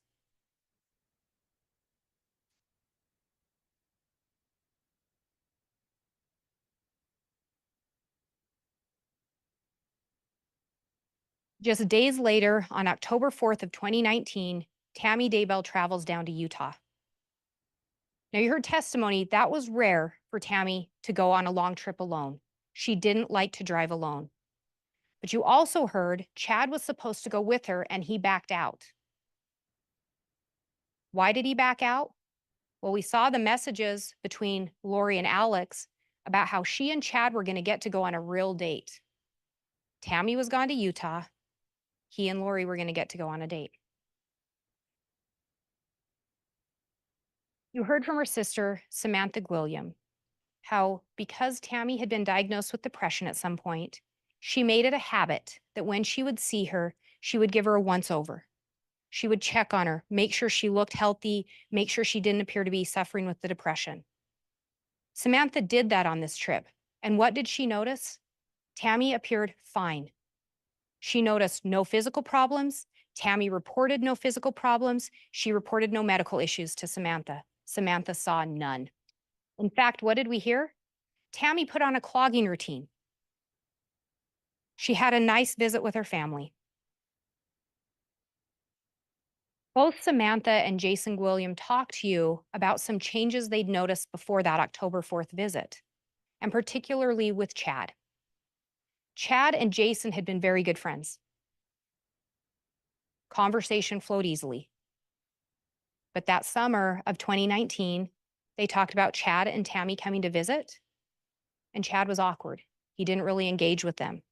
They took note of it, but they didn't know what was going on. Then you heard from Samantha how Tammy was down there around her birthday. Samantha didn't even know Tammy was going to be in Utah. Tammy runs up to the door to give her birthday present, gets to stay just long enough to watch her open it. Chad never left the car. Chad and Jason were friends. And you heard Samantha say they'd had no falling out. Nothing that she could think to explain why Chad wouldn't come into the house.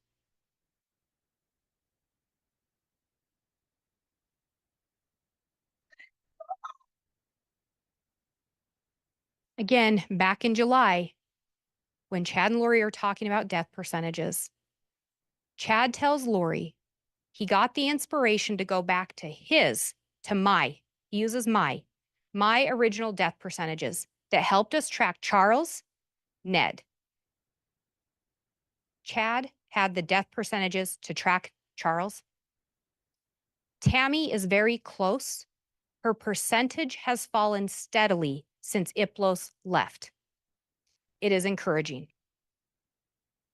Charles Vallow was killed on July 11th of 2019. Since he left, Tammy's levels were dropping. Chad then tells Lori, Tammy is at a 3.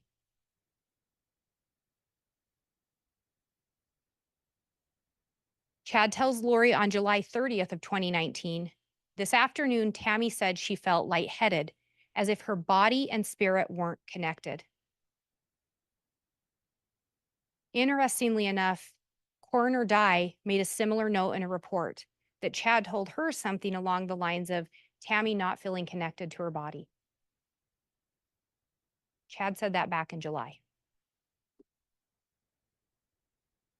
On October 5th, Chad messages Lori, big news about Tammy. The short version is she has been switched. Tammy is in limbo, and a level 3 demonic entity named Viola is in her body. Tammy's now a zombie, essentially, or she has a dark entity in her. Again, someone's dark, someone's a zombie, the body has to die. And Chad can tell and controls the death percentages. Chad goes on to tell Lori, I have now checked 3 times since I got home and get more affirmative answers each time. Chad then tells her, not fully sure of the timing for removal, but once her actions verify the differences, I don't want to wait. Someone's dark, the body has to die. Chad doesn't want to wait. On October 9th of 2019, you all heard about an attempted shooting of Tammy Daybell. Earlier in the day, a device associated with Alex Cox traveled down to Sportsman's Warehouse, and you heard how Alex purchased several items.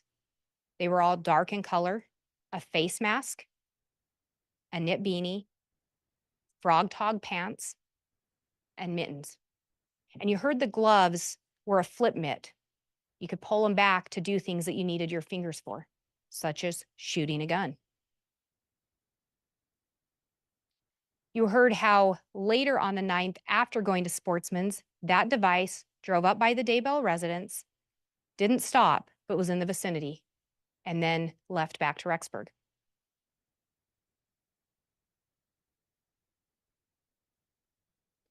What you also heard was that Alex Cox had purchased a burner phone on October 8th of 2019, just the day before.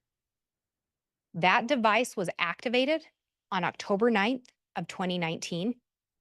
Chad Daybell also had a new burner phone that he'd activated on October 8th of 2019. And you heard talk of the 401 number.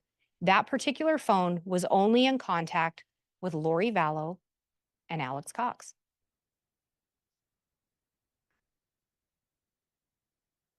You heard how around October 9th and in the days after, there were multiple searches conducted on the Homer J. Maximus account.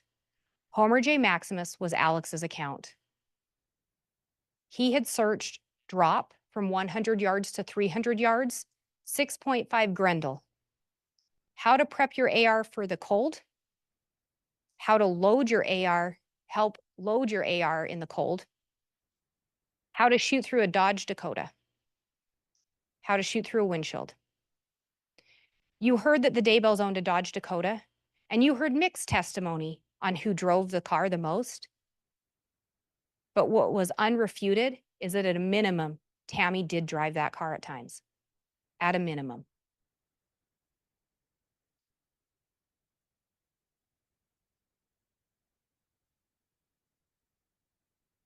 On October 9th of 2019, there were multiple messages exchanged between Alex, Chad, Zulema, and Lori. The attempted shooting occurred at around 9:15 p.m., and then 4 text messages were exchanged between Alex and Chad between 10:28 and 10:29. Remember, Alex's normal phone or his usual device was left at his apartment, but he had just activated a burner phone. You heard from Zulema that on this same day and around the same time, Lori invited her over to Melanie Pulowski's house in Arizona to conduct a casting on Tammy. And Zulema had told her, we finally have it figured out. We really know how to do this. And you heard from the ladies that what they were taught is if a casting was successful, the body would die or it would naturally expire. They weren't taught that anyone was going to take any action on the body. They were just taught that it would naturally happen. Zulema talked about how that night Lori got a phone call. And she said she had never seen Lori so mad. And when Lori got off the phone, she made a comment along the lines of, that idiot can't do anything right or can't do anything by himself.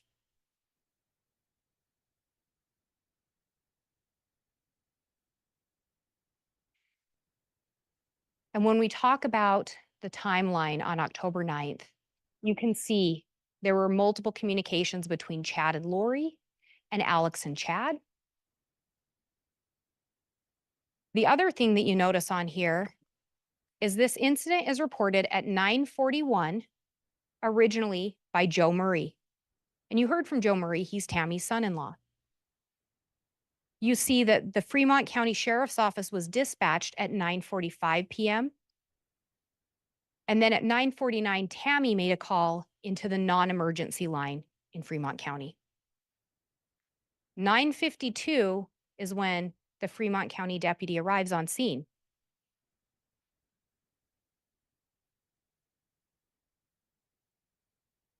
And why does that matter?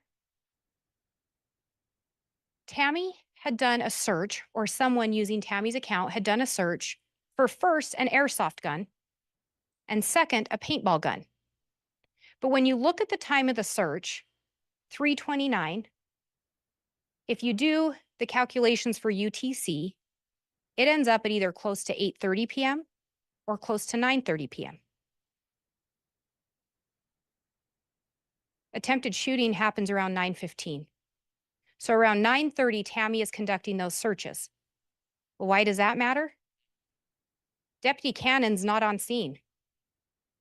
Deputy Cannon doesn't get to the scene until 9:52. He can't be there when Tammy's looking at anything. He can't be there to know who did the Google searches. And Deputy Cannon talked to you about the fact that he was looking for casings. Why was he looking for casings? Because he didn't know. He thought it could be a rifle. Nobody knew if this was a paintball gun or a rifle. What else we know from Deputy Cannon's report is towards the bottom, when he talked to Joe Murray told him he was cutting wood on his property when he heard Tamara scream. Joe Murray heard his mother-in-law scream. He called 911. Later, Tammy called dispatch.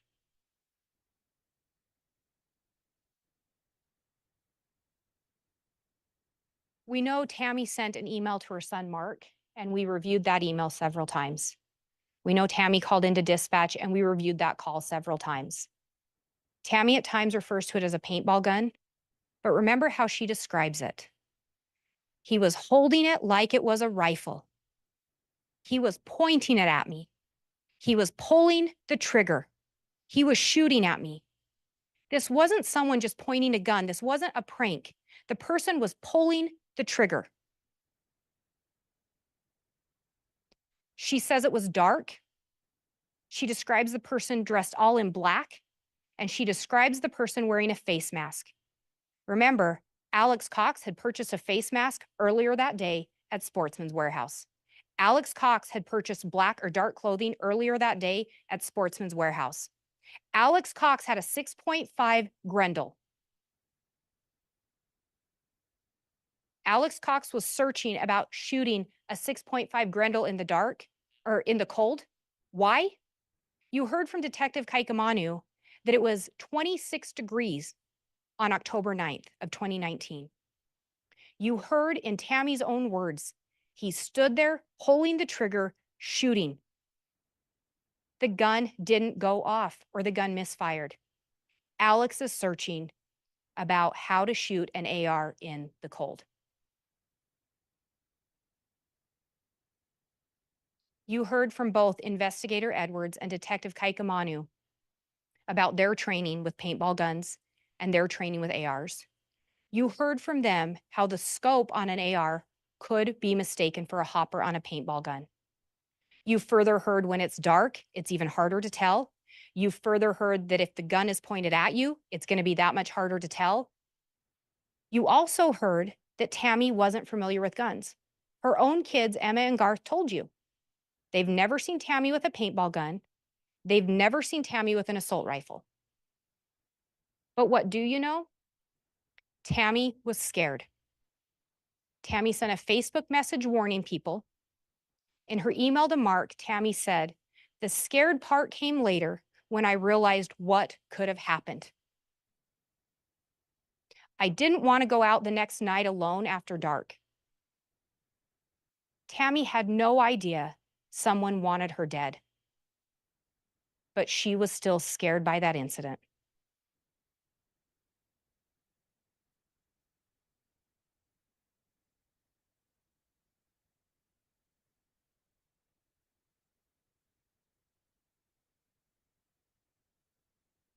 And we talked about how Alex had done some additional searches, or that account had, about how to shoot with the AR.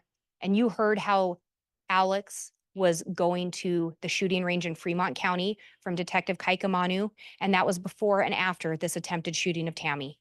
And you heard from Agent Wright how he was going to the shooting range in Rexburg, and he was practicing to shoot long distances.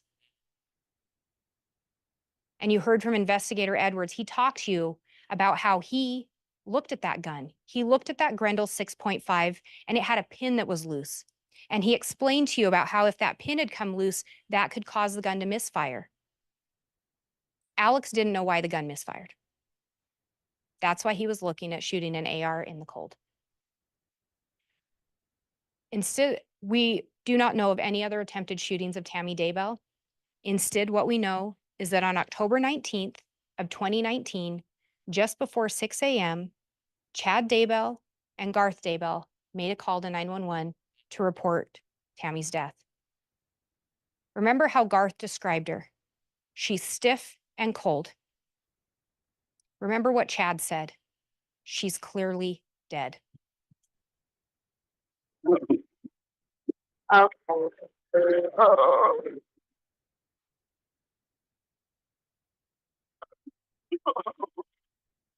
Yeah, she's not even, she's gross.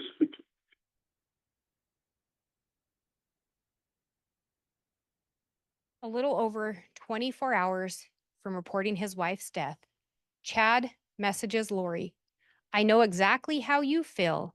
I'm feeling sad, but it isn't for the reason everyone thinks. His wife had been reported dead a little over 24 hours before he sent that to Lori.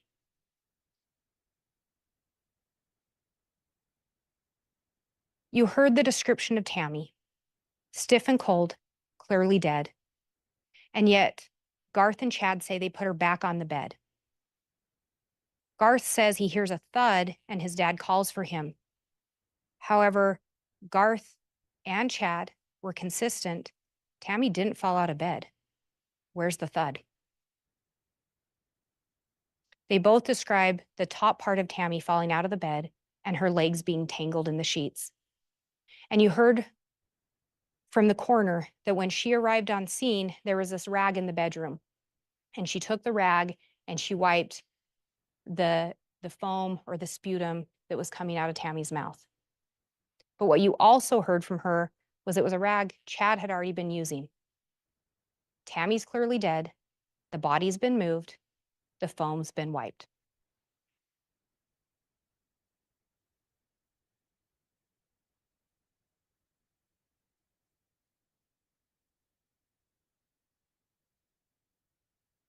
And if we back up to October 18th of 2019, we know Lori was in Hawaii. She was in Hawaii with Melanie Pulowski. You heard how Alex took her down to Las Vegas to drop Lori off at the airport shortly before that. But what's more telling than who was in Hawaii is who wasn't. Melanie Pulowski told you Alex Cox was supposed to go with them on that trip. Alex didn't go because Chad needed help with something. Tammy was possessed. Her death percentage was low. Alex believed Chad 100%.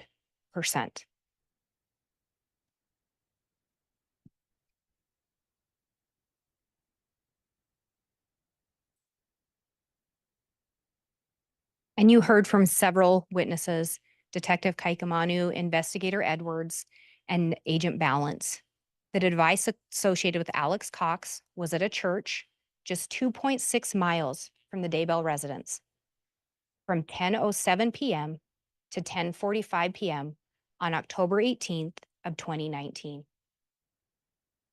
Chad needed Alex's help with something.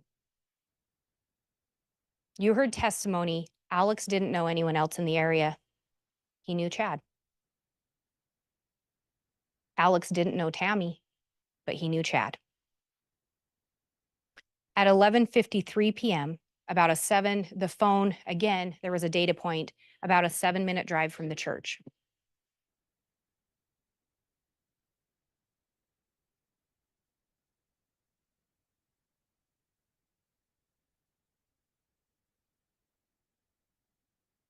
Garth would have gotten home between 1 and 1:30 from his employment.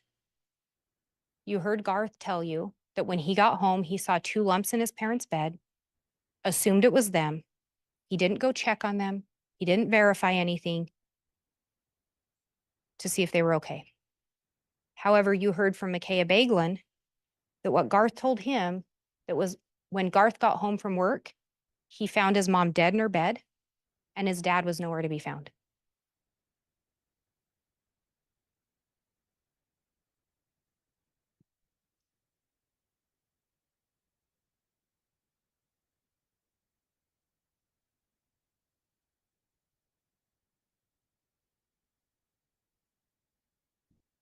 And you heard from Deputy Greenalch, and you heard from Deputy Coroner Wilmore and Coroner Brenda Dye. And you heard them talk about what Chad told them when they were on scene. And the statements changed over time. The statements changed as new people came in. Coroner Dye mentioned something about seizures. All of a sudden, oh yeah, Tammy was having seizure-like activity. Nothing in Tammy's medical records support low blood pressure. Nothing in her medical records support seizures. Nothing in her medical records support any kind of a negative drug interaction between homeopathic medications or any other medications Tammy was on. Those were statements provided by Chad Daybell. Initially, based on the information provided solely by Chad, no autopsy was ordered. However, just weeks later, the Fremont County Sheriff's Office was contacted by the Gilbert Police Department about that attempted shooting of Brandon Boudreaux. They'd linked the Jeep that was used in that to the Fremont County area. And more specifically, they wanted them to check if it was at on Chad Daybell's property. Shortly after that, an investigation was launched by Fremont County into Tammy Daybell's death. This included exhuming her body. Her body was exhumed so the Utah Medical Examiner's Office could perform a full autopsy and conduct an investigation into the cause and manner of death. And they in fact did that, and we'll come back to that in a little bit.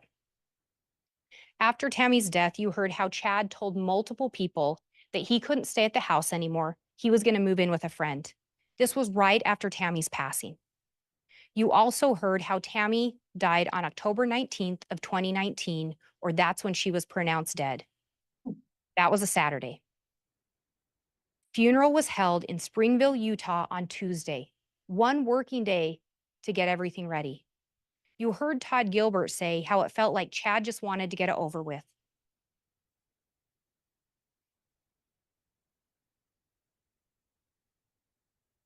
And you also heard from Samantha Gwilliam that she had concerns because Chad indicated he didn't want his name on the headstone. Tammy was going to be buried alone in Springville, Utah. You also heard Patty later talk about she went to the funeral and Chad's talk was disturbing to her. It was disturbing to her because he talked about Tammy's depression and how she was hard to live with. Patty thought that was a little off-putting. Alice Gilbert also thought it was odd, but she thought it was odd that Chad spoke. In her experience, usually it's too difficult for a spouse to give a talk at the funeral. Steve Schultz, who was the mortician from Utah, indicated he thought the timing of the funeral and the fact that there was no autopsy and that Chad didn't want an autopsy was a red flag. So much so that he asked Jason Gwilliam, Chad's brother-in-law, do you think he killed Tammy?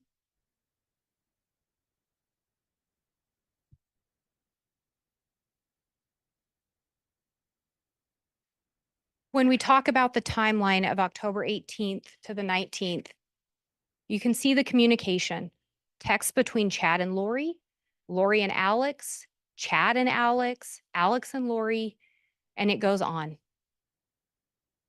They're in constant communication that day between the 18th and the 19th over that time span.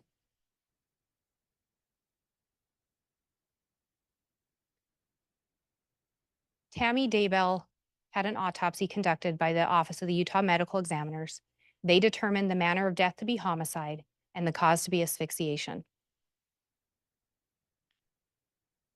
Tammy had life insurance. And we talked about a couple different policies. One was Primerica. It was a policy that had been in existence since 2002. Both Chad and Tammy were insured, and they were both each other's beneficiaries. However, Tammy also had insurance through her employment, through the Ballard Insurance, or we also called it Life Map. She had a base of $50,000, and on September 8th, just a little over a month before her passing, she raised her individual amount to the maximum of $80,000. So that policy was now a total of $130,000. Chad submitted claim forms to Primerica and to LifeMap. On both claim forms, he indicated the cause of death was that she died in her sleep. Chad then received and deposited $300,000 from Primerica on October 31st of 2019, and then deposited $130,000 from LifeMap on November 8th of 2019. Again, on both claimant statements, he put the cause of death was she died in her sleep, and maybe more telling on LifeMap, because Chad told people that Tammy was having medical issues. She was having trouble breathing. She was having shaking fits, dizzy spells. He provided information to try to explain her death. However, on the LifeMap claim form, under the question, when did the health of the deceased first become impaired, he wrote October 18th of 2019.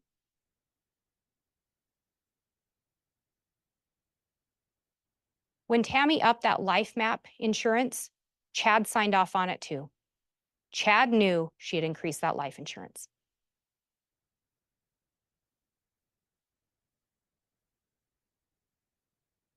You heard how just days after Tammy's death, Chad went and visited with Alice and Todd Gilbert. And he told them about Lori.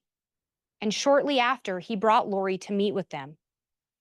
And Lori and Chad talked about their plans for a future, their plans to be together.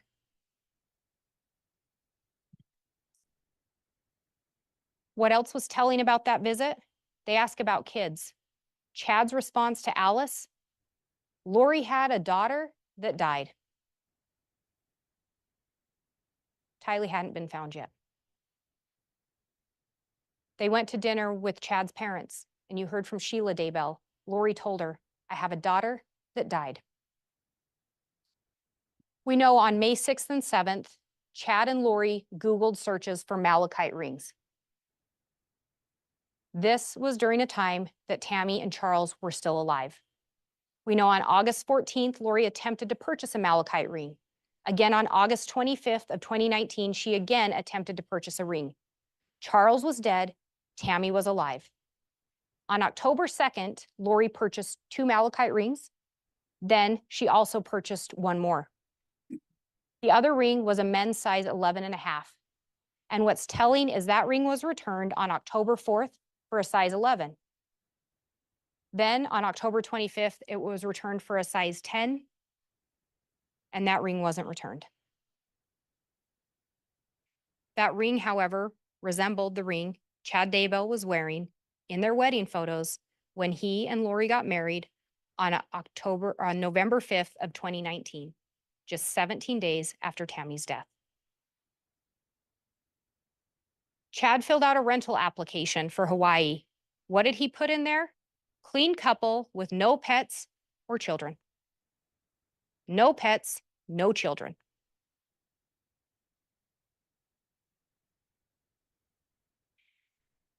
Chad and Lori had been messaging in July about a movie. Lori ended up telling him, looks like Kauai a lot. Chad, hopefully we will be there someday soon together. Chad's response again, that is the plan. That is the plan. What is the plan? To be in Hawaii together, to be in Hawaii unencumbered by earthly obstacles, unencumbered by earthly relatives. Chad and Lori got married on the beach in Kauai on November 5th of 2019. Charles was dead. Tammy was dead. Tylee and JJ hadn't been found. No children, no earthly obstacles, married together on the beach.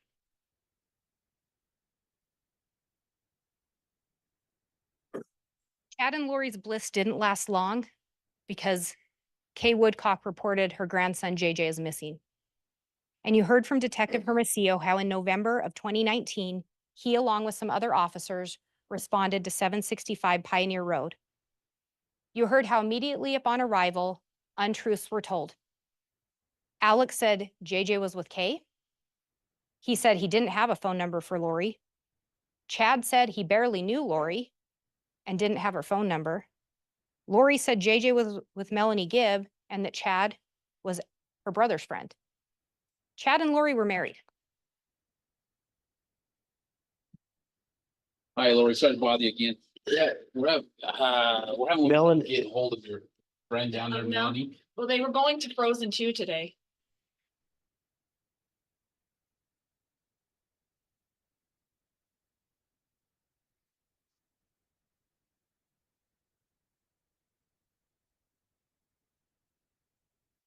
Listen, Detective Stubbs. Hello.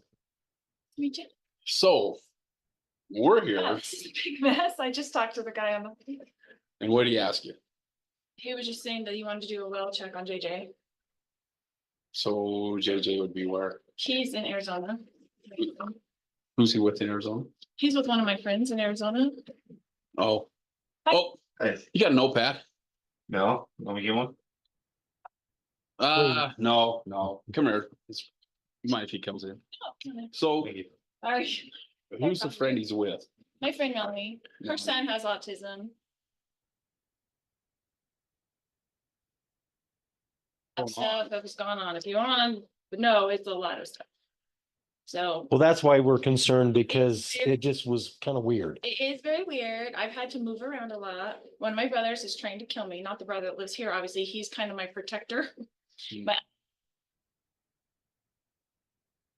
everyone is causing me trouble right now.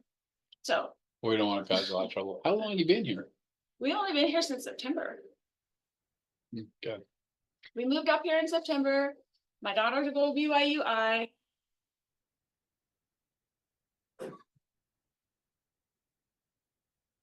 We had two detectives over here trying to, Looking for you a Oh, little while ago. oh, because I was at the store. and they ran into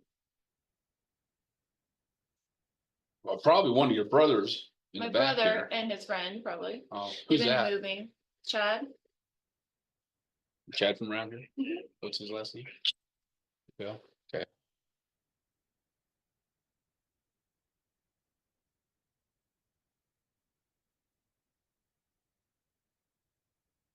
On that same day, Chad called Melanie Gibb and he told her, the police are going to call, don't answer. Melanie talked about how Chad sounded scared. She asked Chad, JJ's not with Kay? Chad's response, no. Chad knew JJ wasn't with Kay. Later, Lori did reach out to Melanie and she asked Melanie to lie to the police and say JJ was with her, that she'd taken him to the movie Frozen. She even went so far as to ask Melanie to snap a photo of some kids to try to pass it off as JJ. You heard from Melanie Gibb. She trusted Chad. She trusted Lori. They had told her law enforcement was dark. She initially told police JJ had been with her. Pretty quickly after, she corrected her statement with law enforcement and told them she never had JJ. He'd never been with her. She didn't know where he was.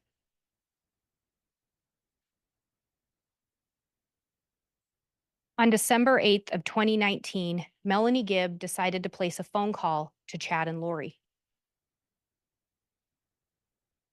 Okay, I did have a question that I asked Al at one point, your brother, if I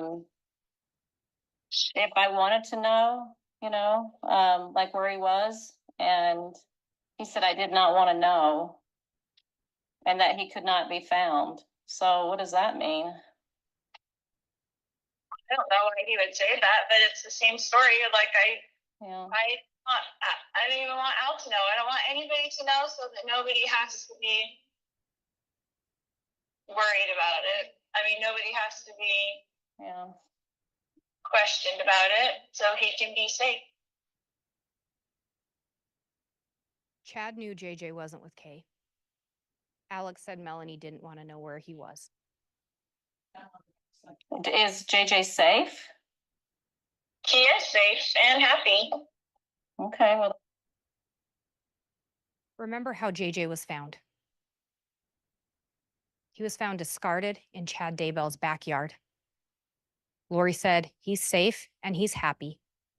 Chad Daybell is standing there with Lori when she makes those statements. No chime in from Chad. But Chad knew Kay didn't have him.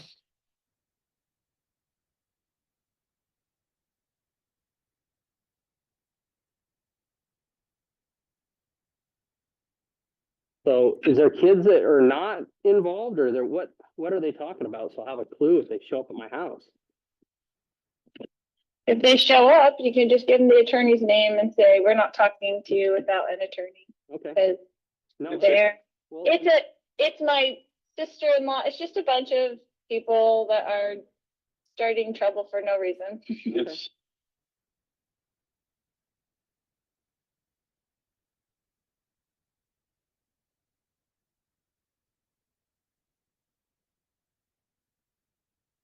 You just heard an excerpt of Chad talking to Jason Williams.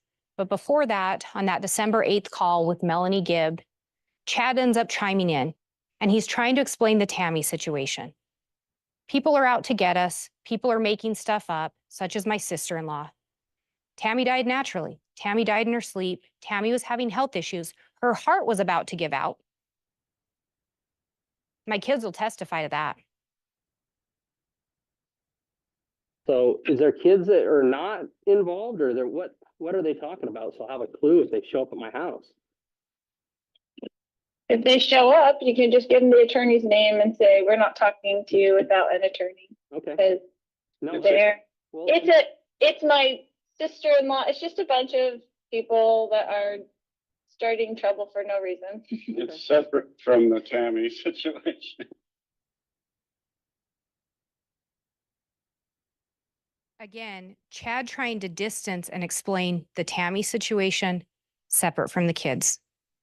But it wasn't separate. Chad determines if people are dark or possessed. Chad rates their death percentage, and we all know what Chad said. Dark people, possessed people, the body has to die. JJ, Tylee, Tammy, all labeled as dark by Chad Daybell. It's a simple situation, but we just can't tell you because then you'd have to be involved. Yeah, no, I get it. That's fine. So at that point, they're talking about bringing down like a host of like FBI people involved and stuff. And I'm like, I don't want, I don't need that. It's Christmas. So, that's where I'm just going, all right, that's interesting. So, okay. Well, you don't know anything, which is great. Yeah. You don't know anything. No, I don't know anything. And so that's good news at that point in time. So, okay. I don't know how they would have done that other than Heather.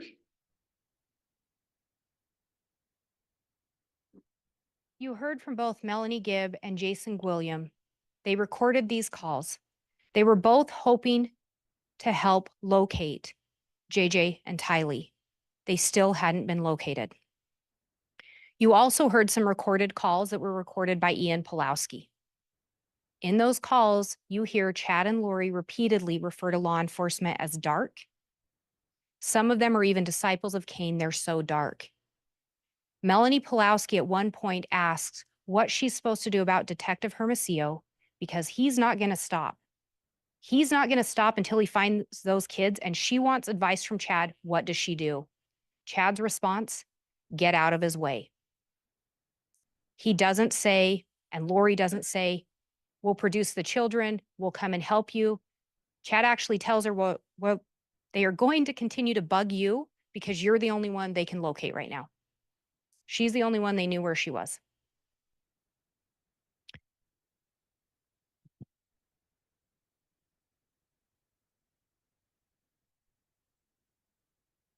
Back in October, Lori had messaged Alex, or had messaged Chad about Alex. She had some concerns.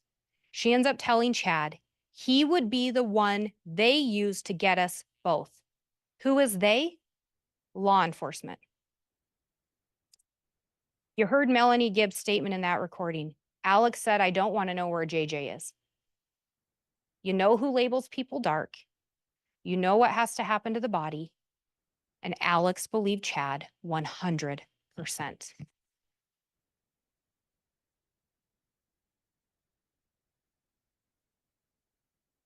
In November of 2019, Chad gave Alex a patriarchal blessing. And you progressed and were selected by the Savior himself to be part of the fourth creation.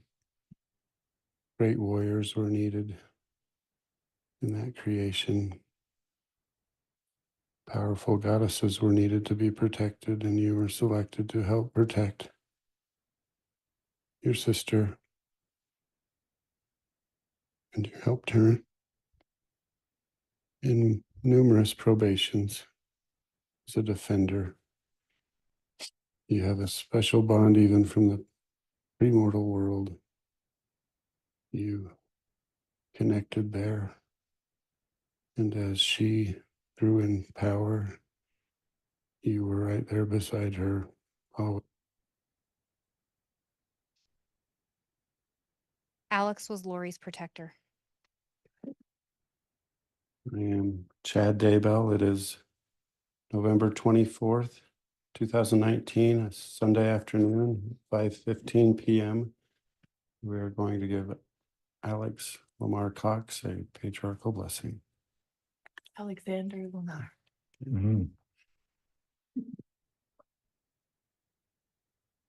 Alexander Lamar Cox. On this special day, I lay my hands upon your head to give you a patriarchal blessing as part of the member of the Church of the Firstborn that you have earned the privilege to be a member of.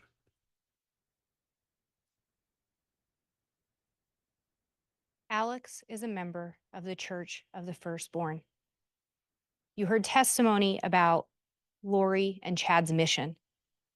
Their mission, part of it, to gather the 144,000.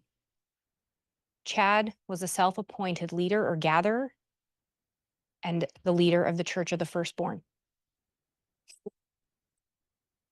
You have already assisted us in ways that can never be repaid.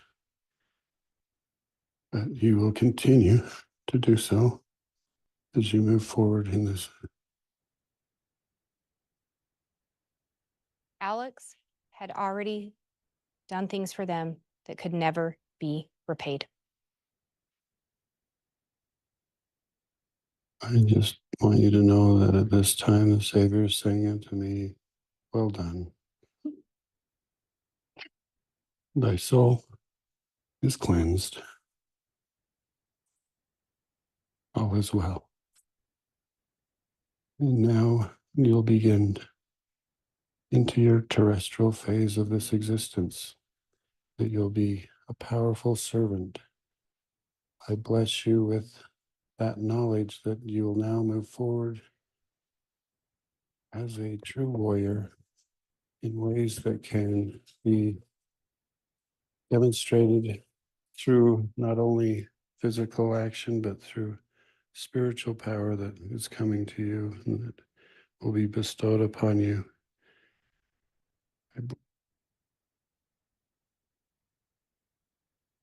Alex had been cleaned.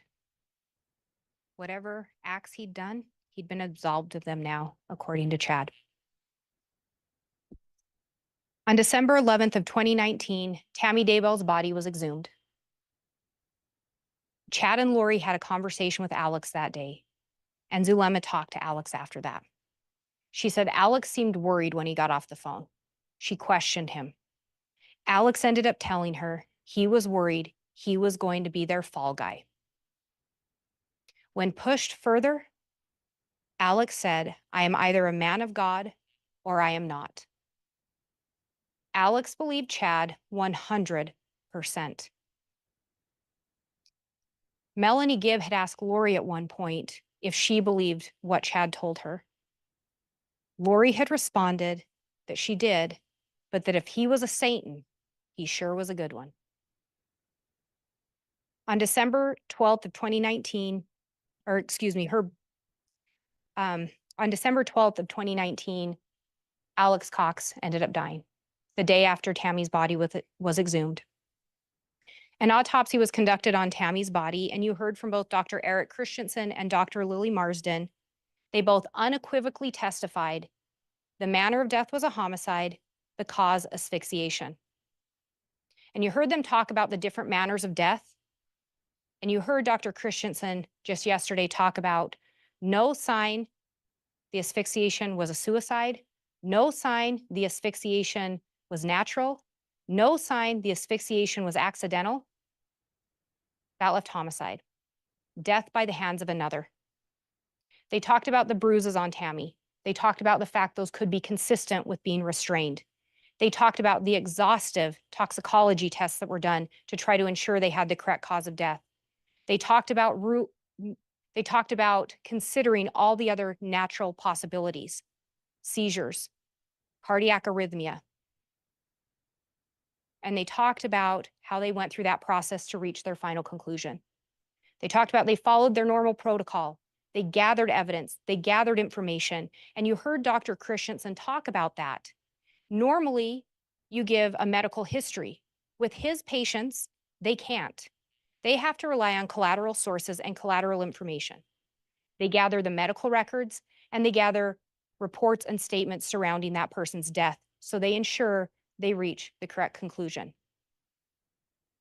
Again, both of them were consistent in their findings, homicide by asphyxiation. You further heard from multiple of Tammy's coworkers and friends that she didn't have any known health issues. Tammy was very active by all accounts. She participated in fitness classes. She participated in clogging. She never missed work. She was reliable and a hard worker. The only reported health concerns to law enforcement came from Chad Daybell. You heard several officers talk about that, agents, investigators. Chad's kids didn't want to talk to law enforcement. They didn't want to provide information. The information came from Chad.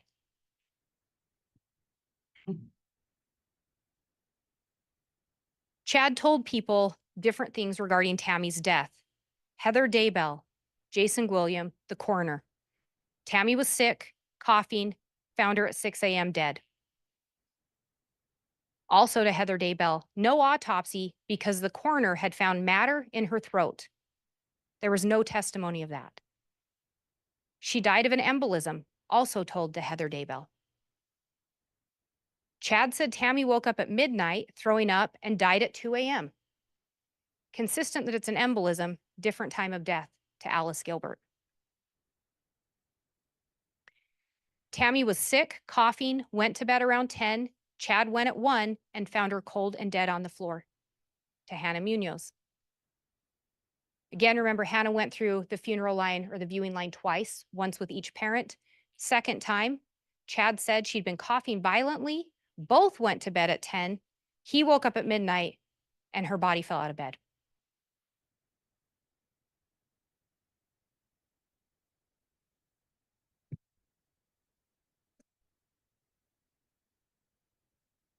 While Tammy's autopsy was being conducted, while the kids were still missing, while Alex passed away, Chad and Lori remained in Hawaii, on the island of Kauai, living out the plan as set forth by Chad Daybell. They had money, power, sex, and no obstacles, and specifically no earthly relatives, no encumbrances. However, they left a wake of destruction and tears for those that had trusted them. Chad and Lori consistently told those around them it was all a misunderstanding. To Jason Williams, it's a simple situation. The kids were safe and it would all be cleared up in time. However, neither Chad or Lori ever came forward to provide any information on the whereabouts of the kids.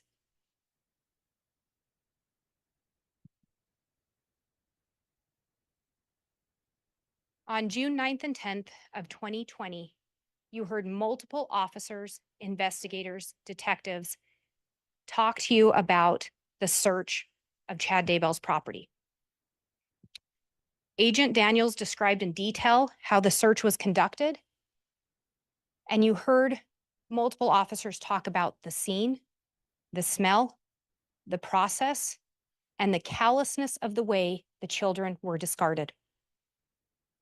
You heard how the officers present at Tylee's scene were on their hands and knees, sifting through the dirt with their hands, small tools, in an attempt to locate Tylee's bones and her other remains. Tylee had been discarded in a pet cemetery with some of her remains in the fire pit as well. The investigators collected the bones, tissue, organs, and what has been described as a burnt mass. That's what was left behind of this young lady. Tylee had a whole life ahead of herself. You heard how JJ was buried by the pond, and you heard how once the soil was removed, there were rocks. Once the rocks were removed, there were boards. And once those boards were removed, you heard how they found JJ. JJ was 7 years old.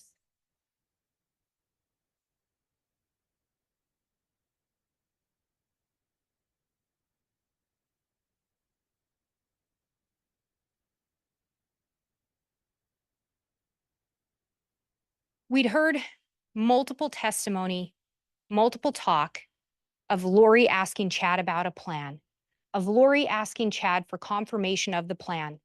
And one of those things that we heard was a call that took place on June 8th of 2020. I think in the slide it was dated as 2019.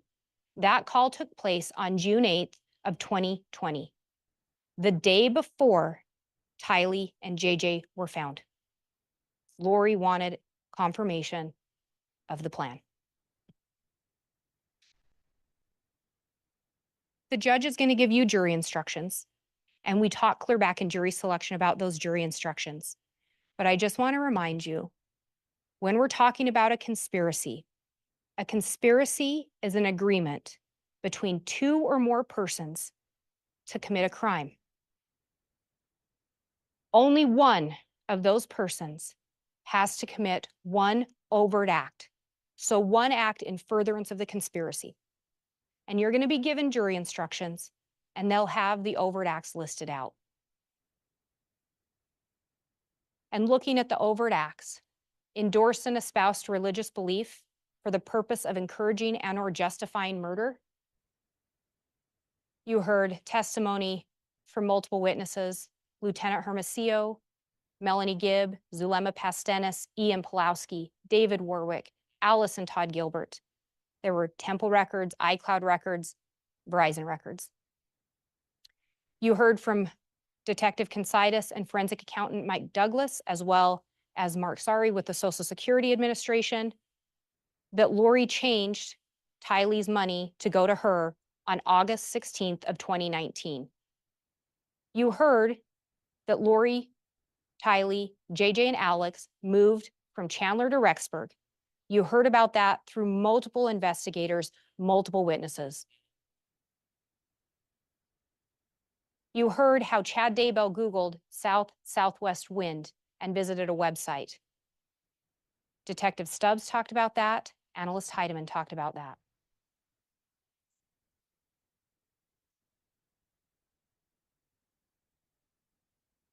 You heard from Agent Balance and Agent Wright, as well as Patrick Eller, how Alex went to apartment 175 in those early morning hours of September 9th. You heard again from Detective Considas, Forensic Accountant Douglas, Mark Sari, and Agent Hart that Lori did not report to the Social Security Administration.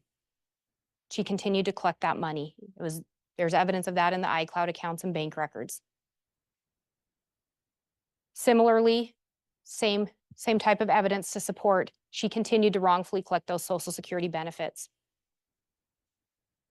On or about September 23rd, Alex took possession of JJ. Lori tells Warwick and Gibb JJ's with Alex, refuses to let David Warwick see him on the 23rd, and the night before, David and Melanie had seen him with Alex. We heard multiple clips from that November 26th interview with Lori Vallow, where she provided false information. JJ wasn't with Gibb. She was married to Chad.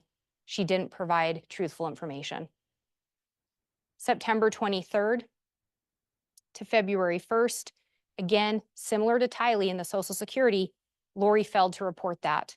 You heard about that through those financial timelines that were presented and that testimony. September 9th, similarly, she continued to wrongfully collect that money. She didn't report it. She continued to collect it.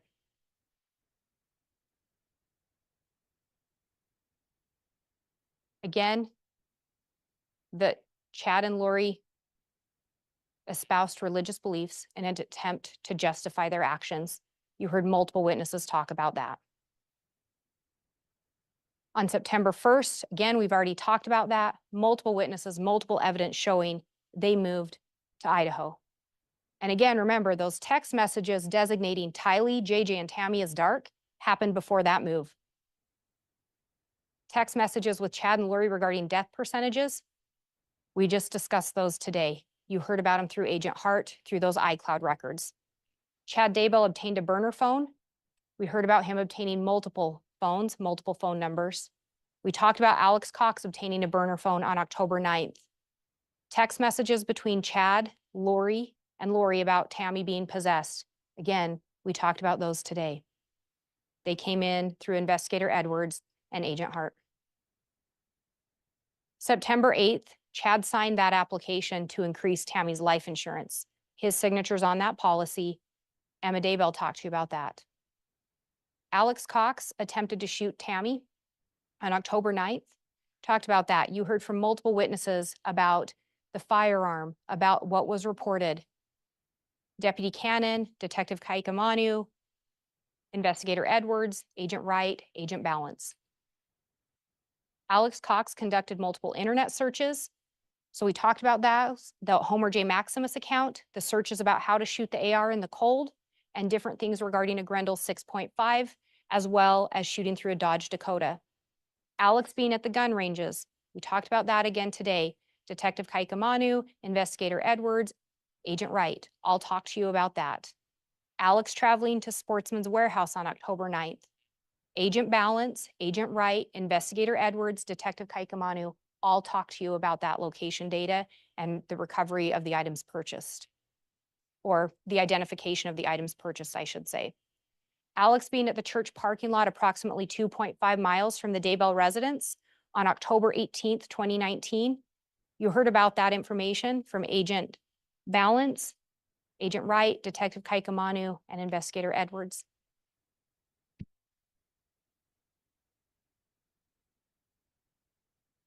One other instruction that's going to be talked about and the court already has is principle to commit first-degree murder. When we're talking about principle, it can include aiding and abetting, so advising or assisting, encouraging, commanding, coercing another. Chad didn't ever have to actually physically cause the death of another person if you believe the state has met our burden with one of those other elements. If Chad advised or assisted, encouraged, commanded, coerced, and if it was premeditated, so planned or intended.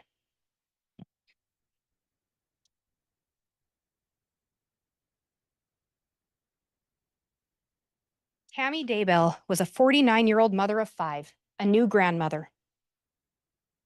Chad labeled her as dark or possessed.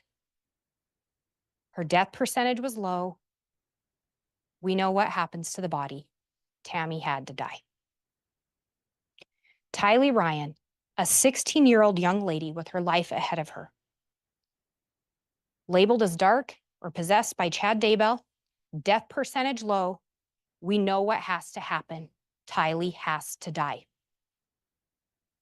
Vallow, a 7-year-old little boy with most of his childhood and his whole life ahead of him. Labeled as dark or possessed by Chad Daybell, death percentage low. JJ has to die. All 3 victims gone too soon.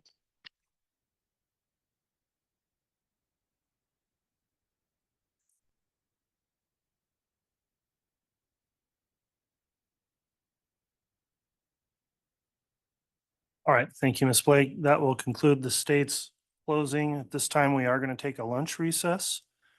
We will go ahead and resume with the defense closing starting at 2 o'clock. Is that all right, Mr. Pryor? Yes, Your Honor, that should be fine. I think that'll be fine. Thank you. Okay, thanks, everyone. We'll be in recess till then. All right.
All rise. District Court's again in session.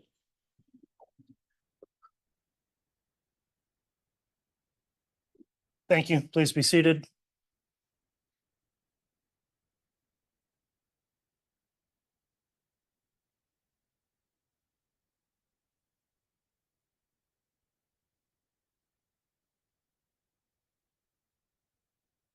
All right, Mr. Bailiff, we could have the jurors return to the courtroom, please.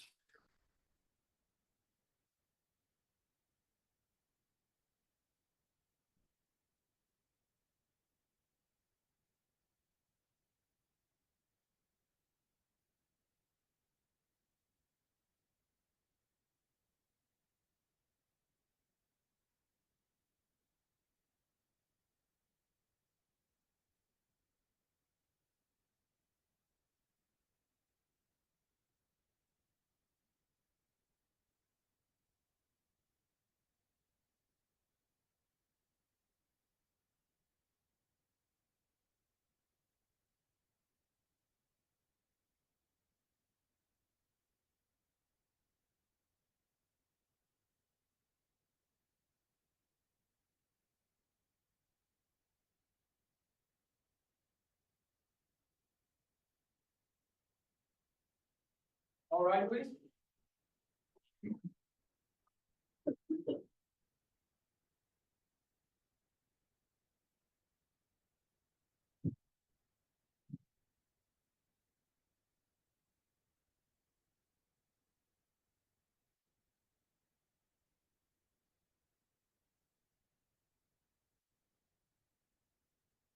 Jury's all present. Counter for Your Honor.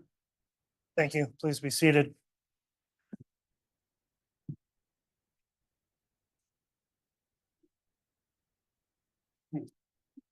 All right, we're back on the record on case CR 22211623, State of Idaho versus Chad Daybell.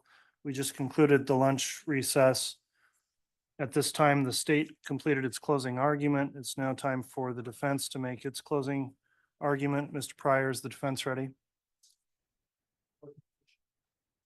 Yes, you may. Okay, we'll enact that. You can use the wireless microphone as well.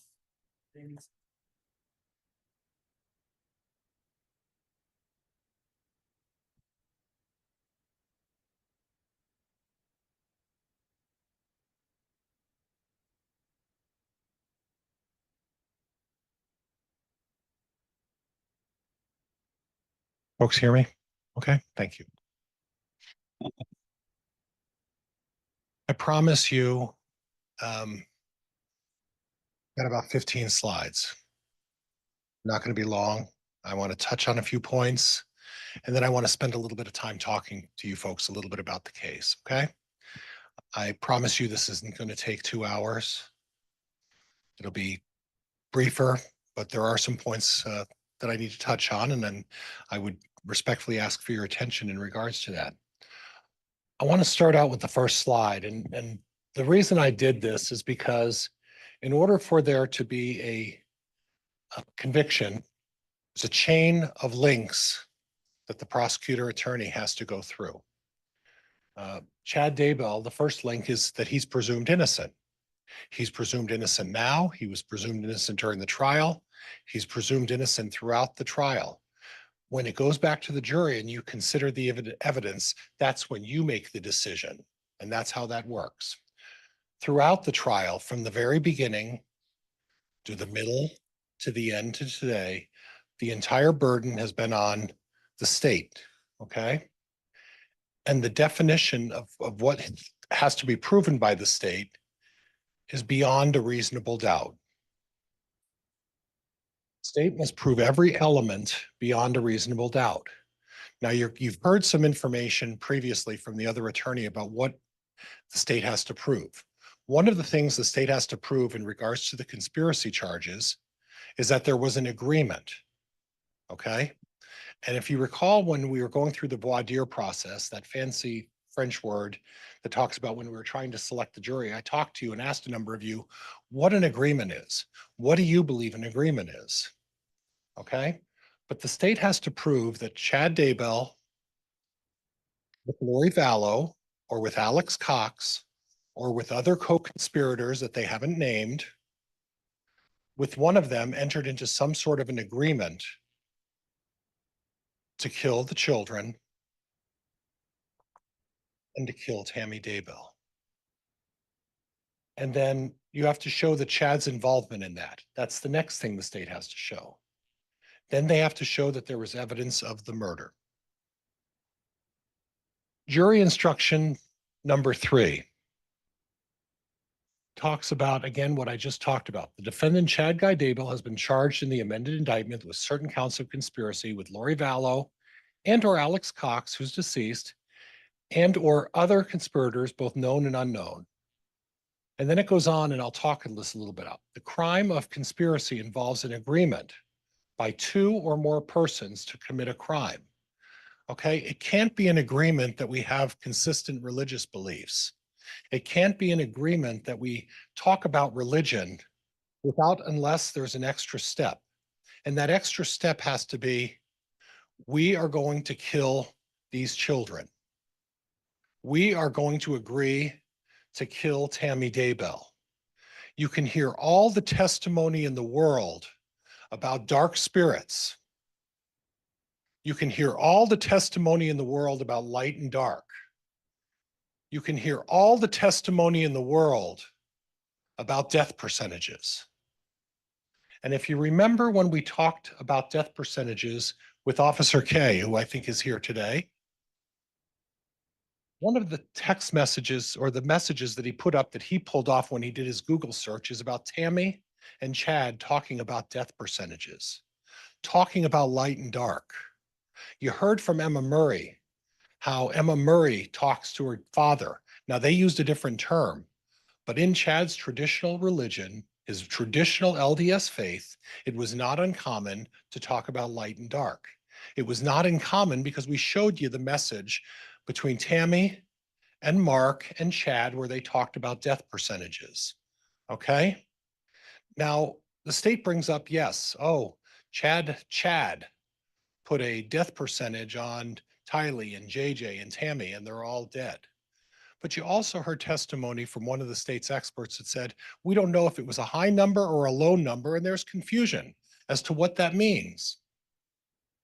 And I'd like to go back to the discussion that we had with one of the FBI agents who mentioned that there were thousands and thousands of messages, an enormous amount of evidence here. You heard from my expert, Patrick Eller. He talked about, I think the Library of Congress holds 1 terabyte of evidence if we went paper to paper through the whole building. And we had 6 terabytes, 6 bounds of paper that would fit in 6 libraries of Congress. And what has happened is you've been shown a handful of text messages that talk about a plan, that talk about death percentages, that talk about light and dark, talk about a variety of subjects. But what you didn't hear is you didn't hear about the thousands and thousands of messages that talked about religious beliefs, talked about a variety of other topics. And if we look at each and every one of ours position, you can always find a text message or a message of some kind that may be slanted or turned in a way to benefit one position or another. And that's not particularly uncommon. How often is it you send out a text message to somebody and it's misconstrued? How often is it that you send an electronic message to somebody through an email and it's misunderstood? Or maybe it's looked at in a different way. You know, as a society, we've lost our ability to communicate. Doing what I'm doing today is a lost art. Lawyers have to do this, especially in our position. But many of people who are in jobs, what it's done is send me a quick email, send me a text message, tell me what you feel. And sometimes those messages can be construed. The prosecuting attorney talked about, oh, there was a plan, and insinuating to you, suggesting to you that this plan was to kill the children. And at no time did the prosecuting attorney show you a text message that said, let's kill the kids, let's kill Tammy, okay? Instead, they talked about a plan. This is what we're looking to do in the future. Okay, that's what they said to you, and they're trying to insinuate or suggest to you that in some way that means, well, that means that we're going to kill the kids. No, the plan was, and whether you believe with Chad's religious beliefs or not, whether you accept his religious beliefs, the 144,000, that's his beliefs. He was a gatherer. He was a gatherer of the 144,000, and he said, I want to gather people, the sick, the elderly, the children, the impoverished, those that can't handle for themselves, and those that may be able to go on and become a part and parcel as this gatherer that he suggests would put together the 144,000 in Rexburg. Now, whether you think that's crazy or not, it doesn't matter. Whether you agree with light and dark, it doesn't matter. Whether you agree with death percentages, it doesn't matter. He's entitled to his beliefs. Every one of us has beliefs. Every one of us believes, has a certain core set of beliefs that we believe in. And think about, are they all rational? Maybe not. Maybe not. Everybody has pursuits that they want to pursue and things they want to do in their future. You know, I wanted to be a professional fisherman. Not really good at fishing. Wasn't going to work out. Wasn't going to make a lot of money, but it can still be a dream. I always wanted a 30-inch waist. That's not happening, folks. It's just not going to happen. I'm too old and maybe not as motivated as I should be. But we all have dreams. Now, how do we know these are dreams that Chad talks about? Because for 15 years, he was writing books. He was writing books about things that he was passionate about.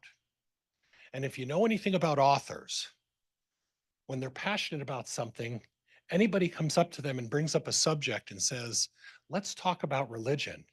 You've opened the floodgates. And it's very easy for you to go out there and say, I want to talk about my religion. I want to tell you all about all of these things. And at some point, when you start writing books and you go to these preparing the people conferences, and you meet all of these people, and you feel like, well, maybe I've become a little bit of a celebrity. Okay? In this case, I don't want to become a celebrity. I've had enough now at this point. But you know, Chad writes books. And he goes to these conferences and he talks about all of these religious beliefs. He talks about his premonitions. He talks about things that he thinks he can predict. Do you believe him? You don't have to. You don't have to believe anything he stands for. Nobody does. But he has a right to talk about it. And he has a right to say what he wants to say. And that's one of the distinctions, folks.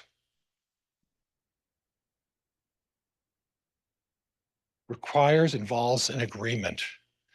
It requires an agreement. You don't get to the overt acts. You don't get to all of the things the prosecutor has said about all of the things these people have done until you establish that Chad Daybell, by evidence and testimony in the last 2 months, has shown that there's been an agreement between him and Lori, him and Alex, or anyone else. There's no agreement. Show me the text message that says there's an agreement. Show me the text message that says this is what we're going to do. You were shown some things that talk about plans. Yeah, the plans of the 144,000. The plans of putting together this village of people to help all of these people out and do all of this. Traditional Mormon faith beliefs. Traditional Mormon faith beliefs. Those traditional Mormon faith beliefs that also included things like celestial marriages, being able to marry someone in the celestial realm and do that. Going to a temple and saying, up there, I'm allowed to get married in the celestial because that's what we were taught. That's traditional. I'm allowed to do all of these things. Now, whether you agree with that or not, it doesn't matter. But if you have a core set of beliefs, and those are things you believe in, That's not a crime. The crime only comes into play. The crime of conspiracy involves an agreement to commit a crime. You should only consider the evidence against the defendant Chad Guy Daybell in this case and should not speculate as to any other case or legal proceedings involving alleged co-conspirators. When I first started with you folks with the voir dire process, again, that fancy French word that I always mispronounce, I talked to you a little bit about speculation. I talked to you about hunch. I talked to you about conjecture. I talked to you about guess. They all mean the same thing. The judge's instruction and what this judge has told us we have to do. And I put it up there for a reason. You must only consider the evidence against the defendant Chad Daybell in this case. It says it in the third instruction that you're going to read. Only in this case, the evidence that you have heard, they have not established an agreement. They have not given you any proof that there's any kind of an agreement. Read the overt acts. They espoused religious beliefs. That's what it says in the conspiracy charges. We espoused religious beliefs. Chad espoused his religious beliefs. Unless there's agreement, it doesn't matter whether he espoused his religious beliefs or not, because everybody's allowed to espouse their religious beliefs. I can tell you all about my religious beliefs. I can tell anybody, you could all talk all day long about our religious beliefs. But unless there's an agreement to commit a crime, you can talk all day long about your religious beliefs. You could say anything you want. I can say there's a little green man in my backyard and I get to dance around with him and talk about religion all day long. And whether you believe it or not, it doesn't matter, but I'm entitled to my opinion to say that. And unless I can get into an agreement to commit a conspiracy, all the overt acts in the world don't matter. So there are two overt acts in the conspiracy that they talked about with JJ and Tylee. They killed these kids because of Chad's religious beliefs. That's what they're saying. His religious beliefs and all of this talk about dark and light was the reason Chad, Lori, and Alex killed these kids. Okay. And then, oh, by the way, the other overt act, Chad Googled south-southwest wind. And yet we heard from Emma Murray. She said, I Googled south-southwest wind.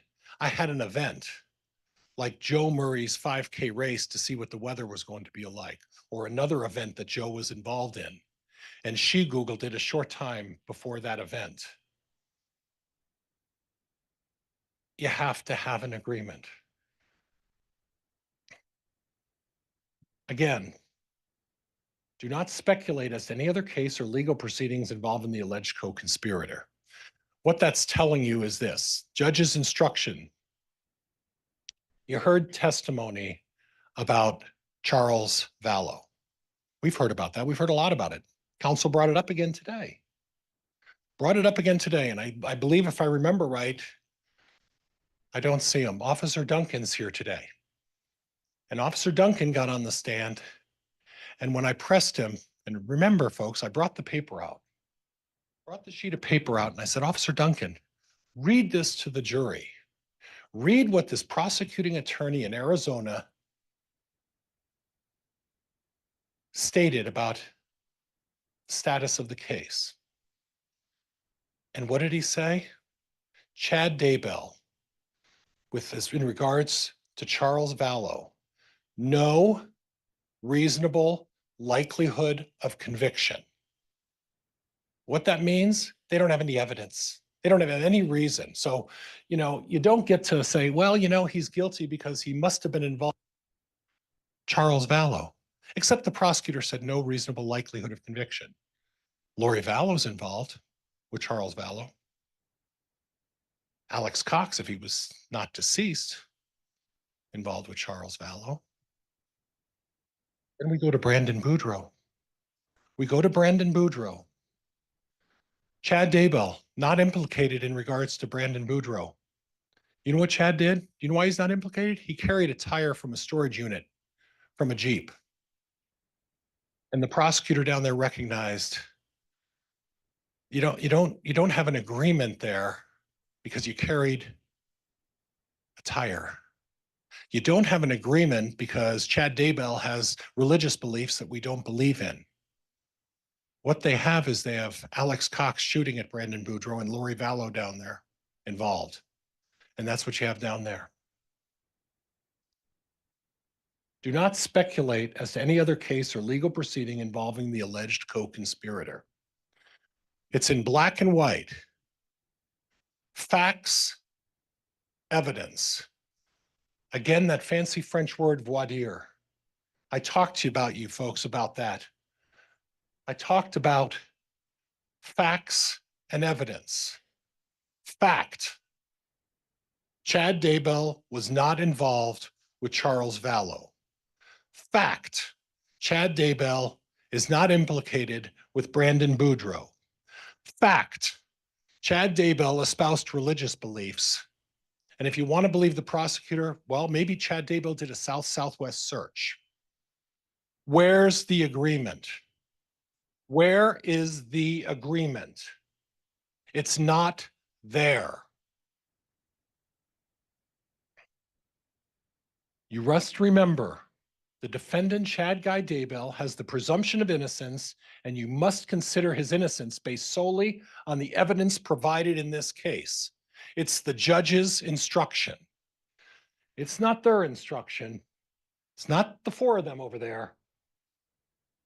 It's the guy that matters here, who sets the instruction and tells us the rules we have to follow.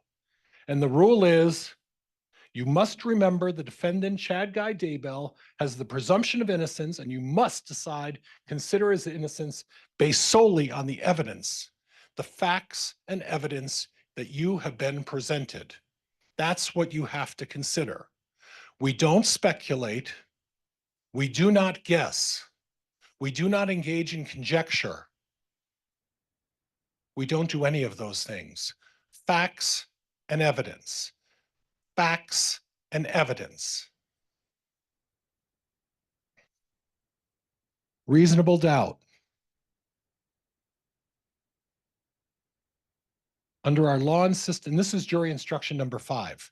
Again, this isn't me speculating or saying anything, maybe making guesses, maybe giving you facts that maybe aren't consistent with what you remember in your notes. You all took notes. You all have a memory. I know it's been a couple of months, but you all took notes and you all have a memory. And the judge's other instruction would be rely on your memory. Rely on your notes about what you remembered, not what the lawyers say. That includes me. If I say something that's different than what you remember in your notes, you rely on your notes. They said something different than what you remember, you rely on your notes. You rely on your memory. That's the way this works. That's why we all have memories. That's why we all take notes. That's why we all document what has been said for the last 2 months. I watched all of you take very careful notes. I watched all of you document what was being said. Rely on your notes. Rely on your memories. Under our law and system of justice, the defendant is presumed to be innocent. The presumption of innocent means 2 things. The state has the burden proving the defendant guilty. The state has the burden throughout the trial. The defendant is never required to prove his innocence, nor does the defendant ever have to produce any evidence at all. Chad doesn't have to do anything. He could sit back there and just let the state do their thing. And if he did that and they never proved that there was an agreement, you can't say they put on more evidence than the defense did. That's not the way this works. They have the burden to prove that there was an agreement. They have a burden of proving that Chad in some way was involved in the murder. Now, the insurance cases go back to, well, if Chad was planning a murder, that way he lied and he took advantage of the insurance. And that's how that works. Because if you folks find that he wasn't involved in the conspiracy or the murder of anybody, there's no insurance fraud case. doesn't have to provide any evidence at all. Now, you know 4 experts. Dr. Bartling, and we're going to get to that in a little bit. Dr. Hempinkian, Dr. Raven, Patrick Eller. He didn't have to do that. Chad didn't, it's not his job to prove innocence. It's their job and it's their burden to prove guilt. They have the obligation to prove guilt. Second, the state must prove the alleged crime beyond a reasonable doubt. A reasonable doubt is not mere possible or imaginary doubt. It is based on reason and common sense. So when you think about reasonable doubt, what you're doing is you're saying, okay, do I have a reason to believe or doubt whether Mr. Daybell is guilty, whether Chad did this? Do I have and using my common sense and reason, is it possible Chad's not guilty of this? That's reasonable doubt. If you're saying to yourself, I don't know what happened, I don't know the truth, I have no idea really, maybe we will never know what happened here. If that's going through your head, folks, and you don't know which way this is supposed to go, or you have some doubt in your mind whether the state proved their case, the verdict is not guilty. And under our system of justice, it has to be not guilty.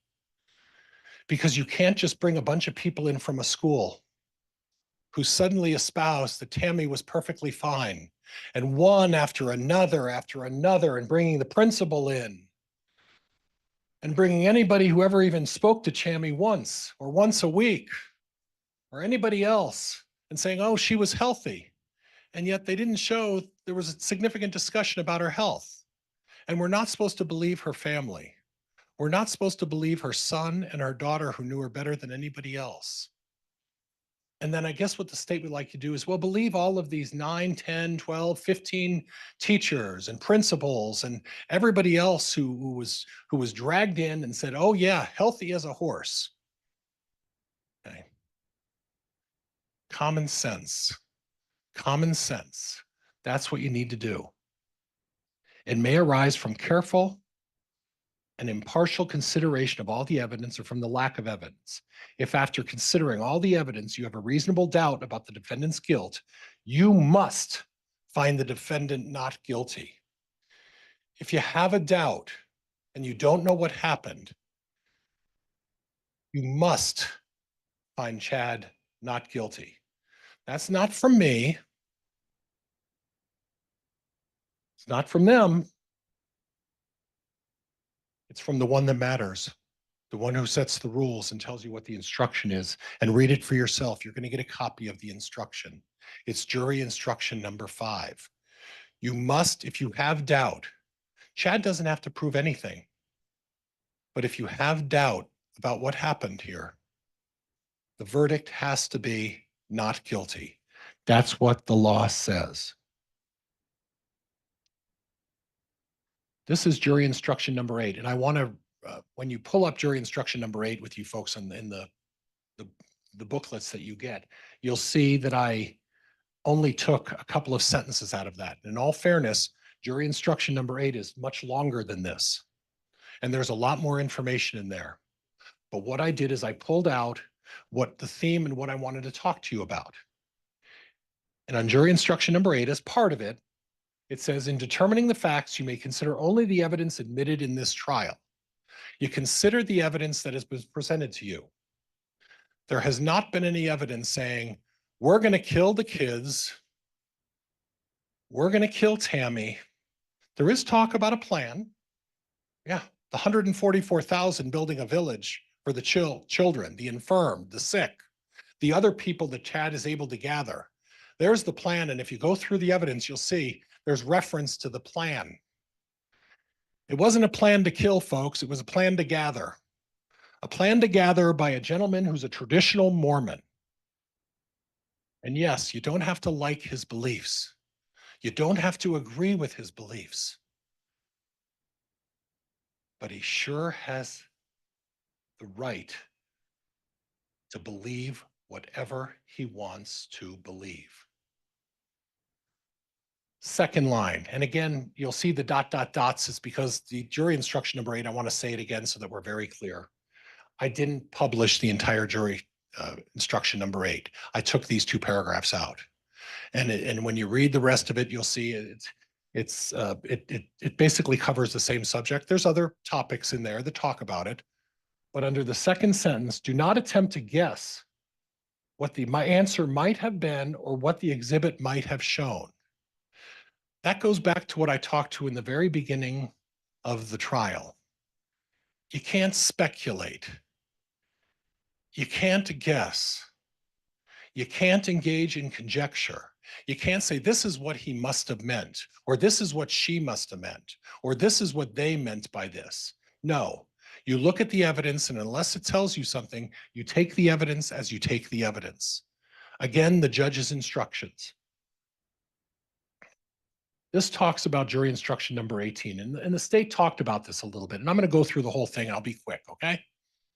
The law makes no distinction between a person who directly participates in the acts constituting a crime and a person who either before or during the commission intentionally aids, assists, facilitates, promotes, encourages, counsels, solicits, invites, helps, or hires another to commit a crime with the intent to promote or assist in its commission. That was a lot. I can talk, but that was a lot. In other words, what that's saying is that if there was a murder and someone did something to help along, aided in that's a problem, and it is. Okay? But then we go down to the last sentence, and this is what's important, and this is what you need to look at. And in all fairness, I wanted to put the entire jury instruction so you could put it into perspective. Mere presence at, acquiescence in, or silent consent to the planning or commissioning of a crime is not sufficient to make one an accomplice. Okay? What that's saying is this. Chad Daybell can talk about religion all day long. Chad Daybell can espouse his beliefs, and he could talk about zombies with Zaluma, or Melanie Gibb can teach about zombies, and Chad can talk about dark spirits. Chad can talk about light and dark. Chad could talk about all sorts of religious beliefs, okay? But when the time comes, if something happened to those children, even if Chad had knowledge, acquiesced, or silently said, well, I may know about this, I may know what have happened, what that instruction on number 18 is saying, mere presence at, acquiescence in, or silent consent to the planning or commission of a crime is not sufficient to make one an accomplice. Accomplice means no conspiracy unless he took some sort of a step to make an agreement. There has to be an agreement. We're going back to that again. There has to be an agreement. There is no agreement. Chad Daybell testimony, he met Tylee a couple times, met JJ a couple of times. There was not a lot of contact. There was not a lot of encounter from when they first met to the time they moved to Rexburg. And you heard the testimony. I want you to go back and listen to the testimony, okay? I want you to look back at Jason William and really listen to one of the exhibits that's been admitted, and state provided that a little bit, provided a portion of it anyway. Lori Vallow is talking about a family attorney. Now, for those of us who know what a family attorney is, they deal with divorce, they deal with custody fights, they deal with all of those topics.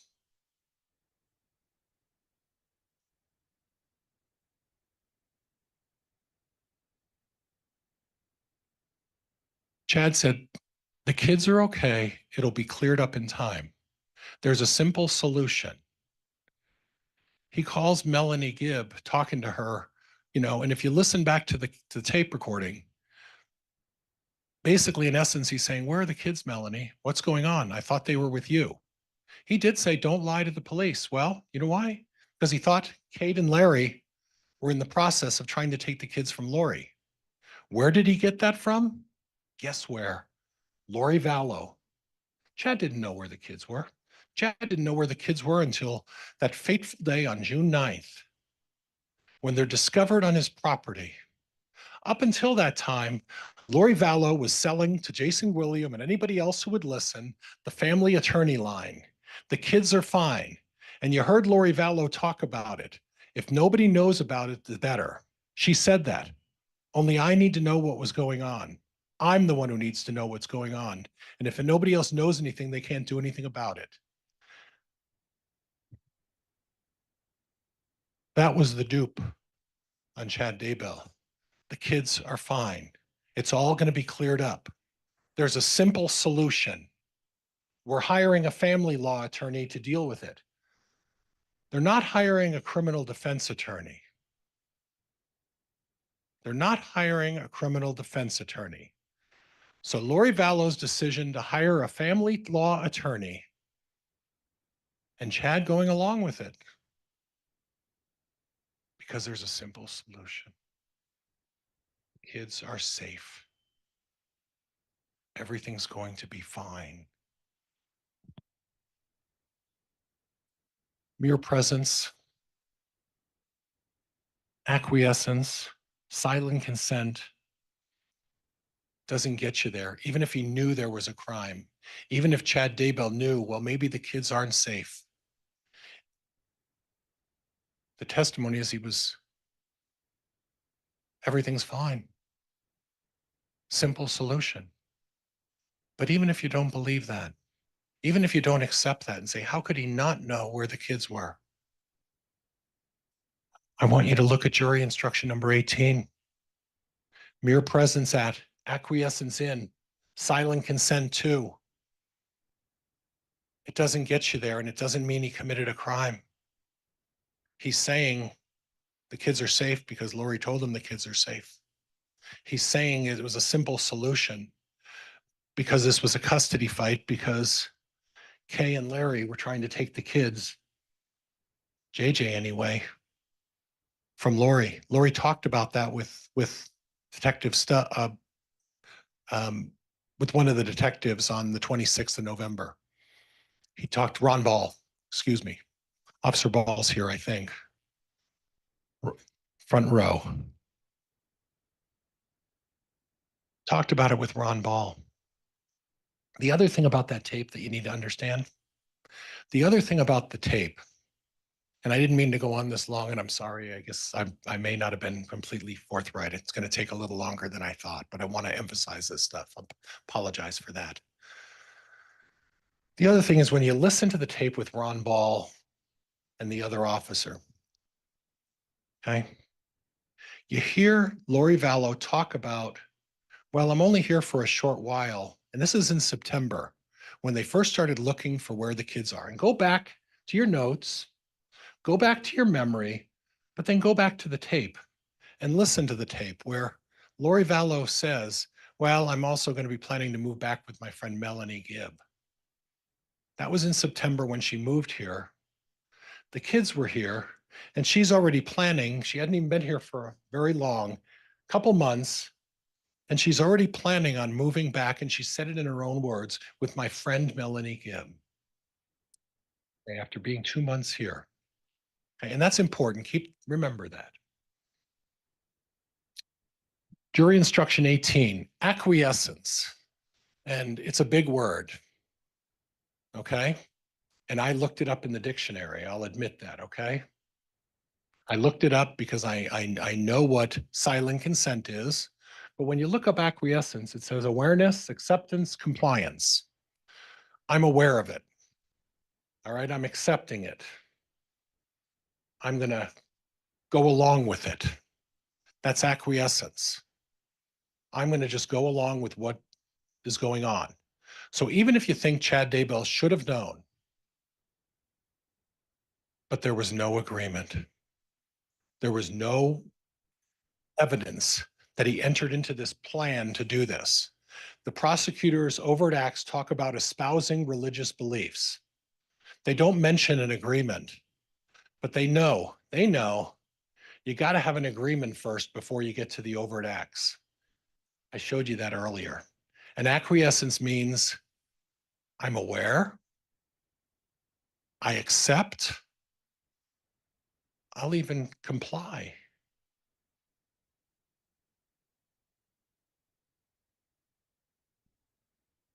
Mere presence, acquiescence in, or silent consent, the planning or commission of a crime is not sufficient to make one an accomplice. Acquiescence. If there's no agreement, there's no plan to do that, and you don't have Chad Daybell with any evidence, the evidence that you're only supposed to consider that you have, he didn't commit a crime if that's what you believe. Now he's saying the kids were fine. They were being kept and Lori Vallow was doing that. It was a simple solution. But if you don't believe that, acquiescence does not make it a crime, folks. And this isn't me saying this. This isn't some lawyer's argument. This is this judge's instruction. Acquiescence, in or silent consent to, is not sufficient to make one an accomplice. Okay.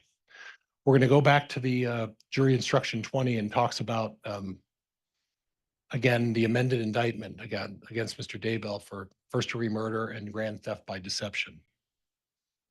And the important, oops, skips. Was expecting it at some point.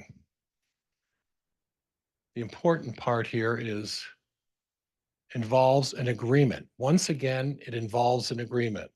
Once again, conspiracy involves an agreement. You have to have an agreement for there to be a conspiracy.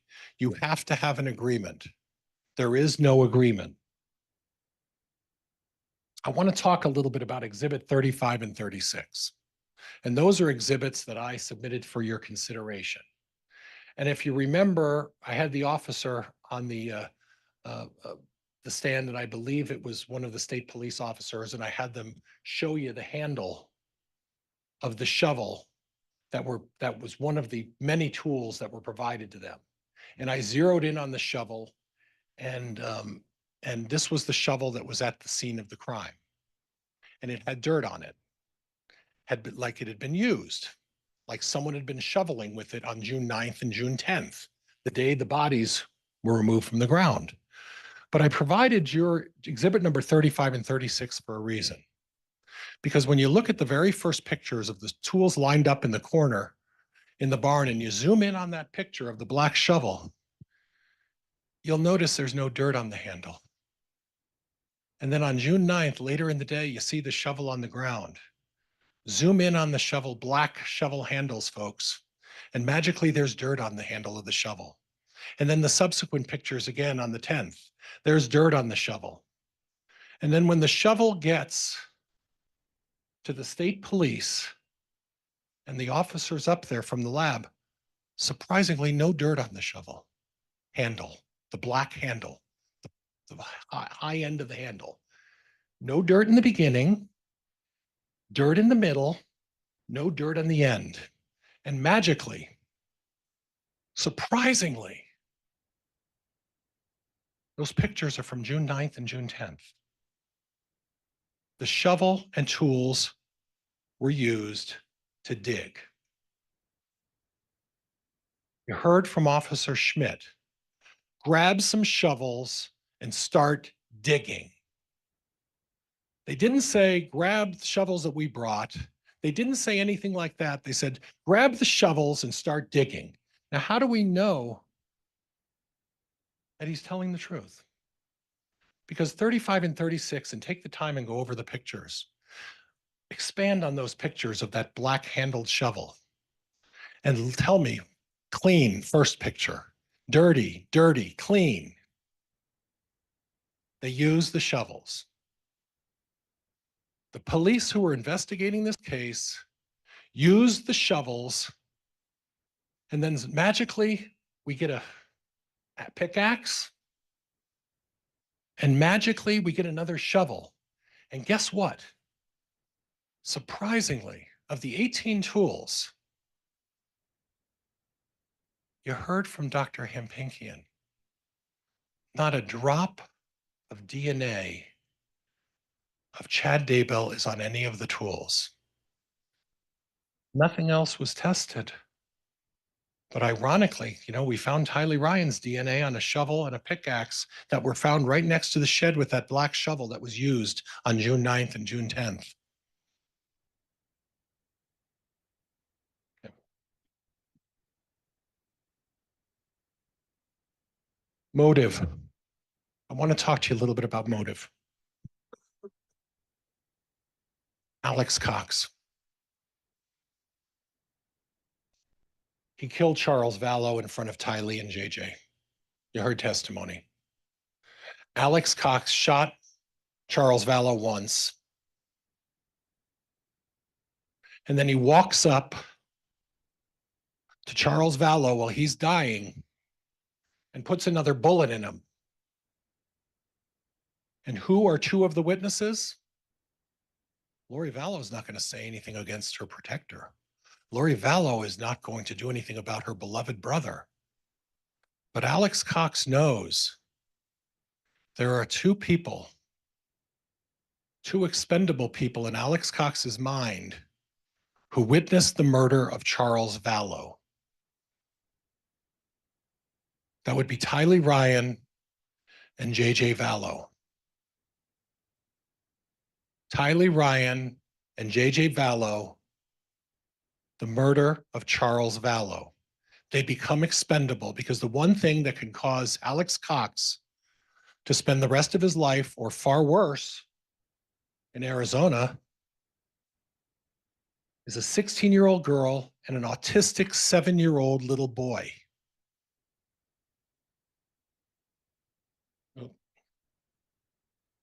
Chad Daybell was not charged in that. Lori Vallow's charged. Again, what I told you before, we had Officer Duncan. No reasonable likelihood of conviction of Chad. Lori Vallow cared about a couple of things. Lori Vallow cared about money, and she cared about Lori Vallow, and she cared about Alex Cox.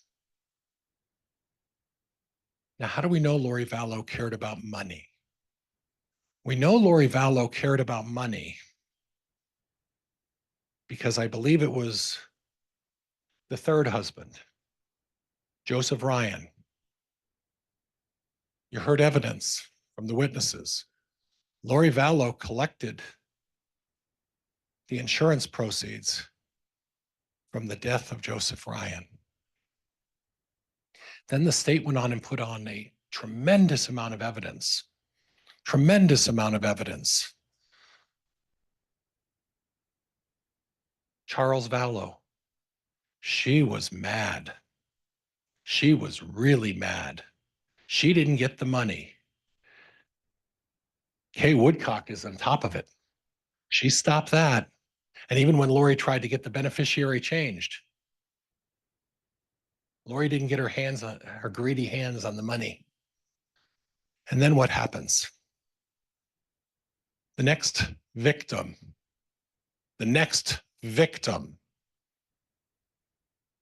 husband number five,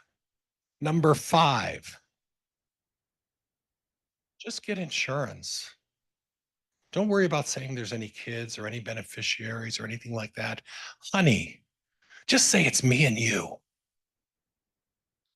And while all of this is going on, all of this is happening,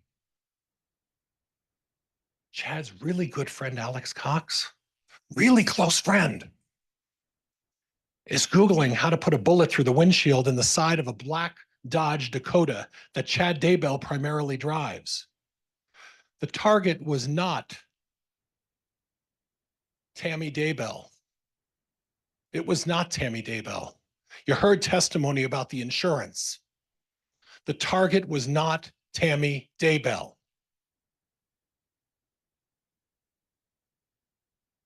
He was the target.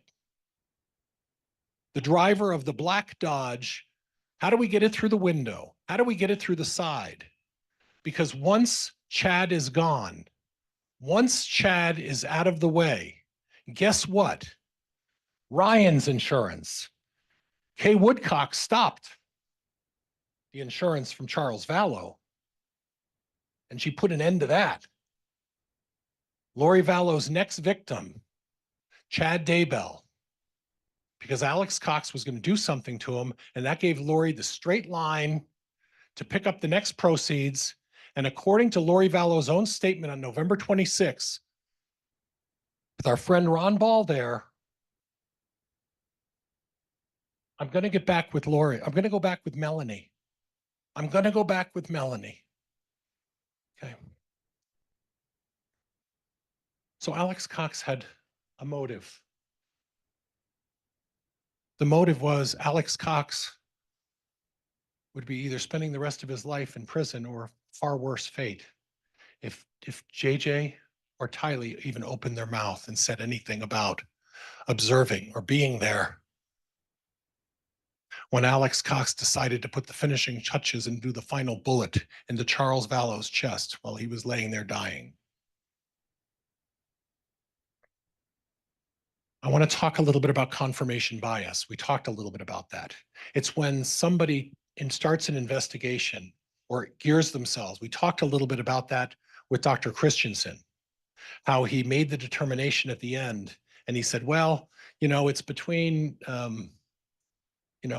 we don't know what happened or homicide. But then I looked at all the police reports. And the police officers provided me with all of the police reports. They provided me with all of the evidence. And when I looked at all of this massive pile that Miss Blake went through of all the evidence that they provided at my request, I said, this is going to be homicide instead of undetermined. But then you ask them, why didn't you call the kids? Because you requested information from the police. Why didn't you request information from the kids? Why didn't you ask them? Because they wanted to know why their mother was exhumed with no basis or explanation to them for doing it. And they didn't hear anything for 14 months. No explanation. So call Dr. Christensen, call these children and say, can you tell me anything about their medical history?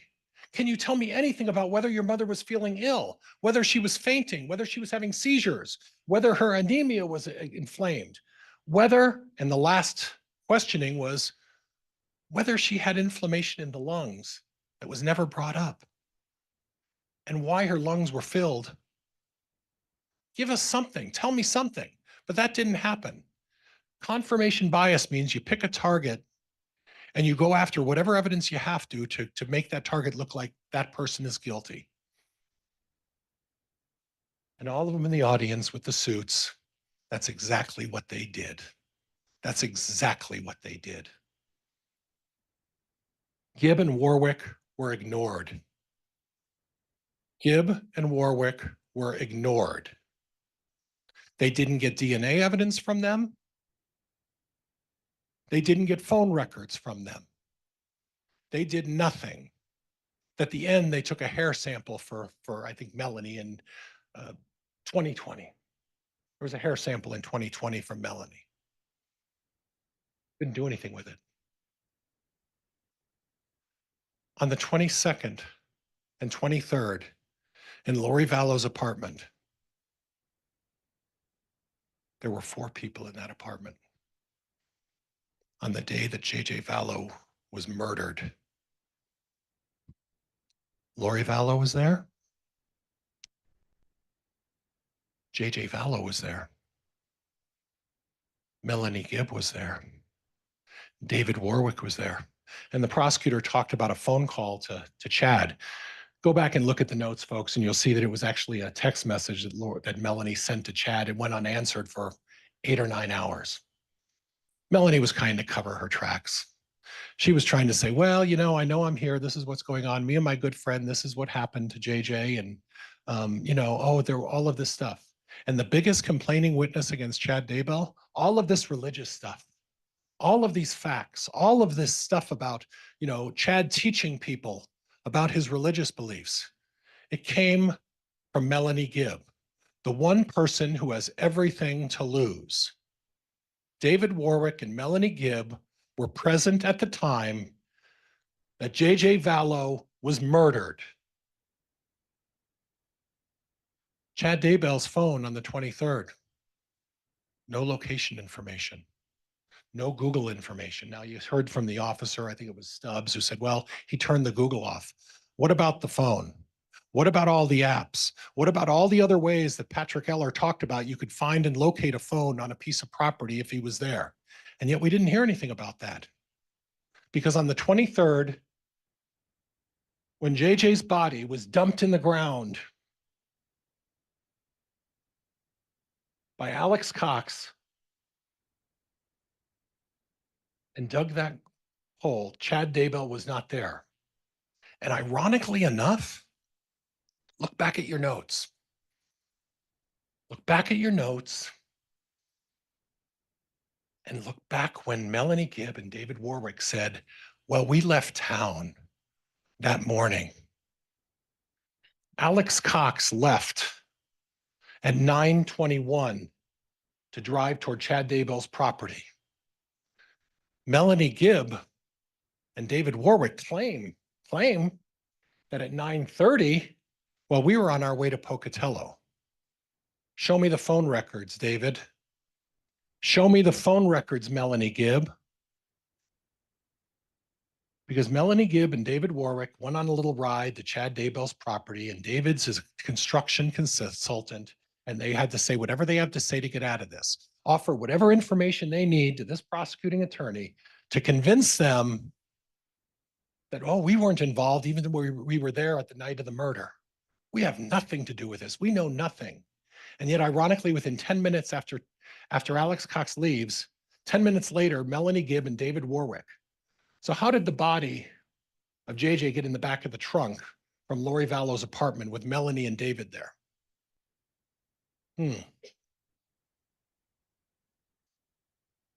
10 minutes later? 3 people? Simple as can be. Now, September 9th, again, same cast of characters, same folks, same people. Alex Cox, Lori Vallow, Tylee Ryan. You saw a text message from Chad Daybell at 10:56, 10:57. Shot a raccoon, burned some limbs. Okay. No location device on September 9th with Chad Daybell on the property. No Google information, no apps, no evidence to show that Chad Daybell was there. Earlier in the day, yeah, he buried a raccoon. He started a small fire, burned some limbs, and he told his wife about it. Okay.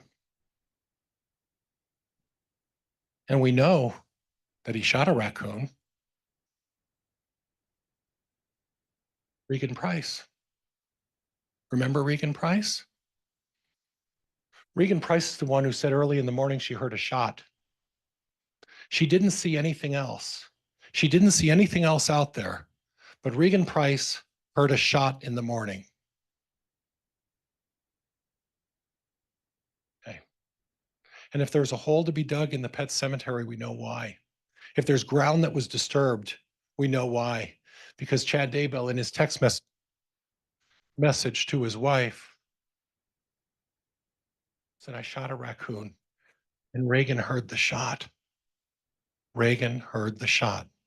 But Regan didn't see anything else. Then we get to Dr. Eric Bartlink. Dr. Bartlink, remember? Forensic anthropologist, the fire guy, the guy who tested the bodies that are contributed to his program to see how long it would take to burn. What did he say? He didn't say you needed a lot of accelerant. It wasn't as much accelerant. What it was a bonfire, folks. Where was the bonfire on September 9th? Because Regan Price didn't see anything. Because there was no bonfire. There was no bonfire. It wasn't there. The body was burned as a whole. I can't prove to you where Alex Cox burned this body. I don't know. What I do know is that the body was burned as a whole. I do know the body was burned as a whole because that's what Dr. Bartling said. I also know that what Dr. Bartling said is there is no explanation, and it couldn't have just been the fire, that a large number of remains of Tylee were not found at the scene. They were not discovered there. Now, you can't say the police didn't try. You can't say the police didn't try. They brought out a bulldozer. They had a bulldozer. Look at the pictures. They made an effort to try to find whatever they could find, but they couldn't find all the pieces, and they didn't find all the pieces. And then you saw in Alex Cox's garage, Lori Vallow's garage, you'll see the pictures of Lori Vallow's garage in the exhibit. And there's a container of Quikrete. And you talked about how one of the people said that while trying to dig it up, it looked like there was some sort of concrete or Quikrete or hard, because Alex Cox poured about some Quikrete in there. But the question remains is this. If Alex Cox put the body in the ground and put Quikrete to cover up the burial, when did the carnivore bite take place? When did we get the carnivore bite if Alex Cox took the body directly from his apartment, brought it over to Chad's like they're suggesting, threw it in the ground, threw in the Quikrete? When did the carnivore bite take place?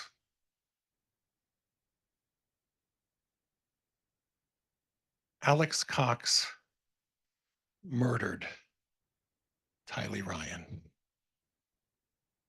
Lori Vallow knew what was going on because her beloved little brother, or beloved big brother, could be tagged for the murder of Charles Vallow, and those two kids saw it.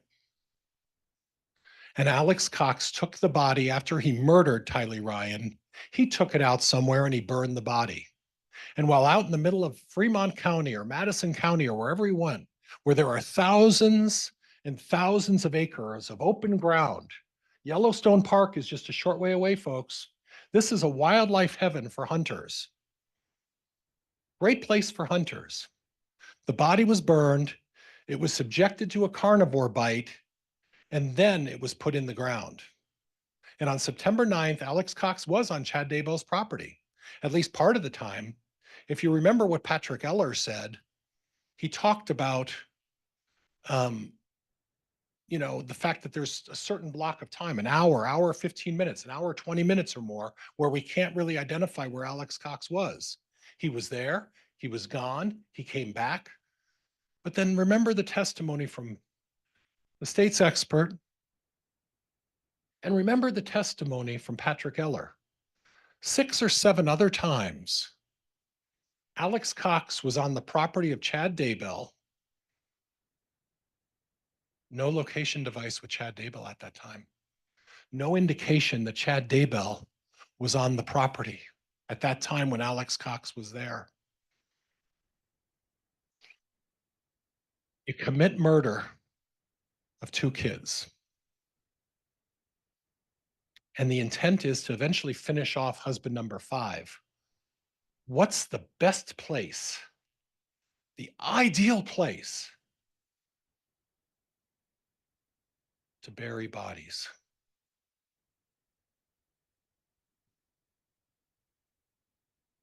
The new husband set him up. Chad Daybell's electronics weren't there. Chad Daybell wasn't there. Other people were there, especially on the 23rd. The 2 people who were there when J.J. Vallow was brutally murdered. But set Chad up. And then to make things nice and neat, Alex, finish him off like you were going to do Brandon Boudreaux, like you did Charles Vallow. Alex Cox is a murderer, and he is not shy about shooting people. He shot at Brandon Boudreaux. He murdered Charles Vallow.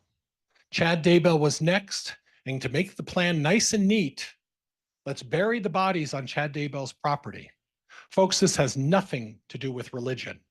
This has nothing. You take a dozen or 2 dozen or even 4 or 5 dozen text messages or emails and communications with someone you're having an affair with. And you tell me that you're going to be able to construe them only one way? They can be construed a number of ways. And that's exactly what they did. Confirmation bias. Confirmation bias. You pick the target and you don't do your job. Text message.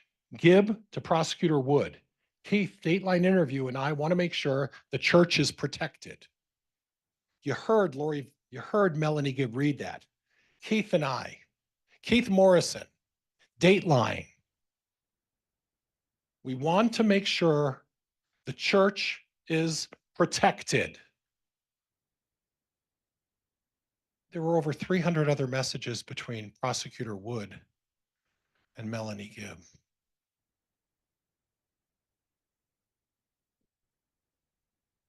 Why are we, as Melanie Gibb, telling a prosecutor in a criminal case that we need to protect the church? We need to protect the church.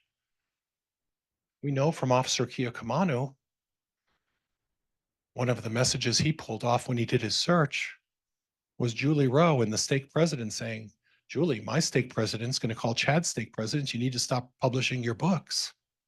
You need to stop doing all of this stuff.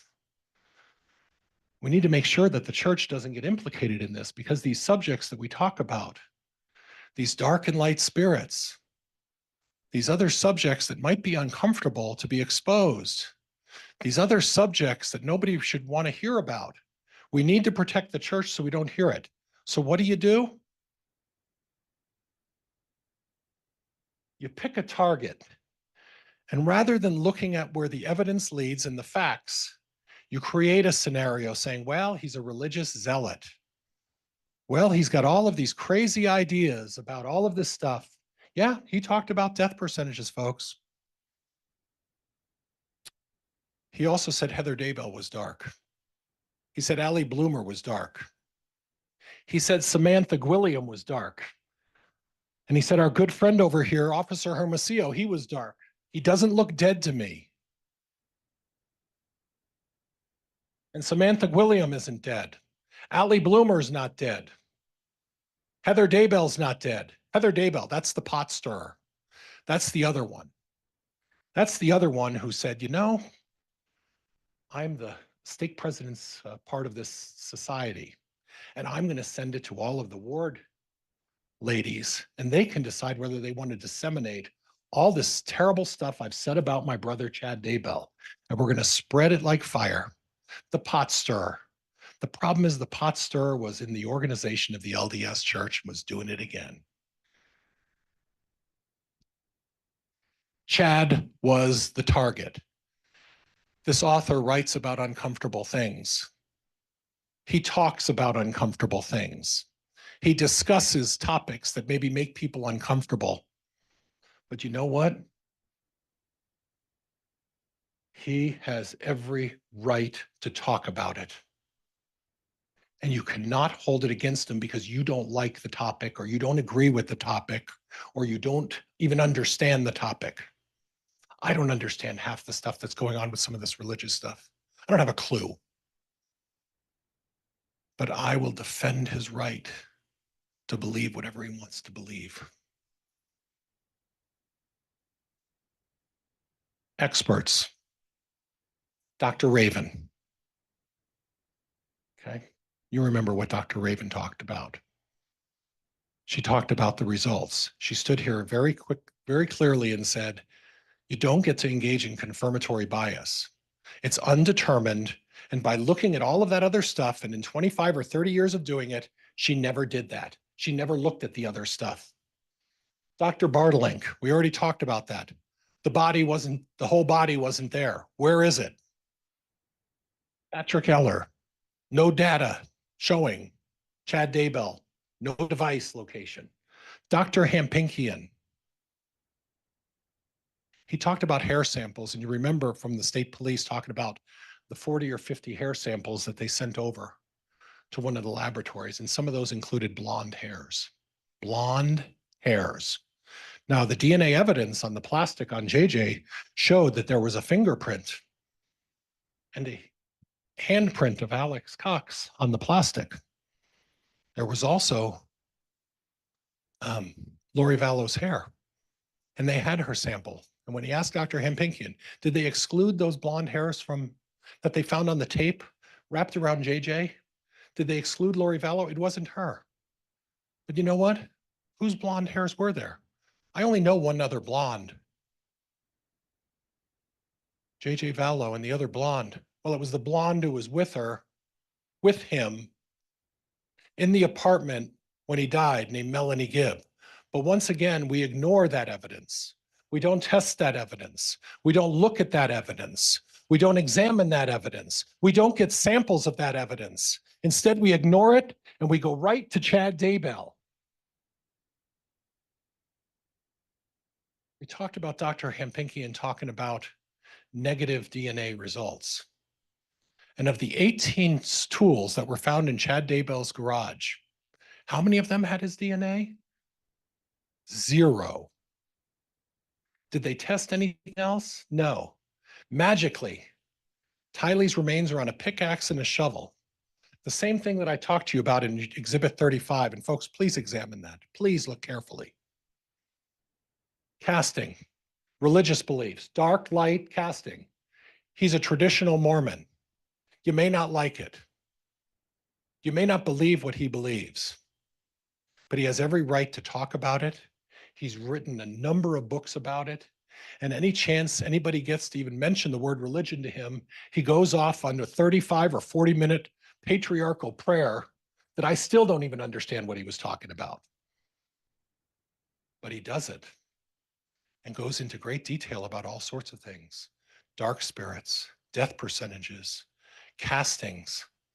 You heard from Emma Murray. You heard from Emma Murray, and she talked about the fact that she felt like she had something possessed in her, and Chad helped her rid her of that spirit. Now, whether you believe it or not, it doesn't matter. But I asked her, does that mean you die? No. And when they're talking about inflicting pain and inflicting discomfort, they're not talking about inflicting discomfort on the actual person.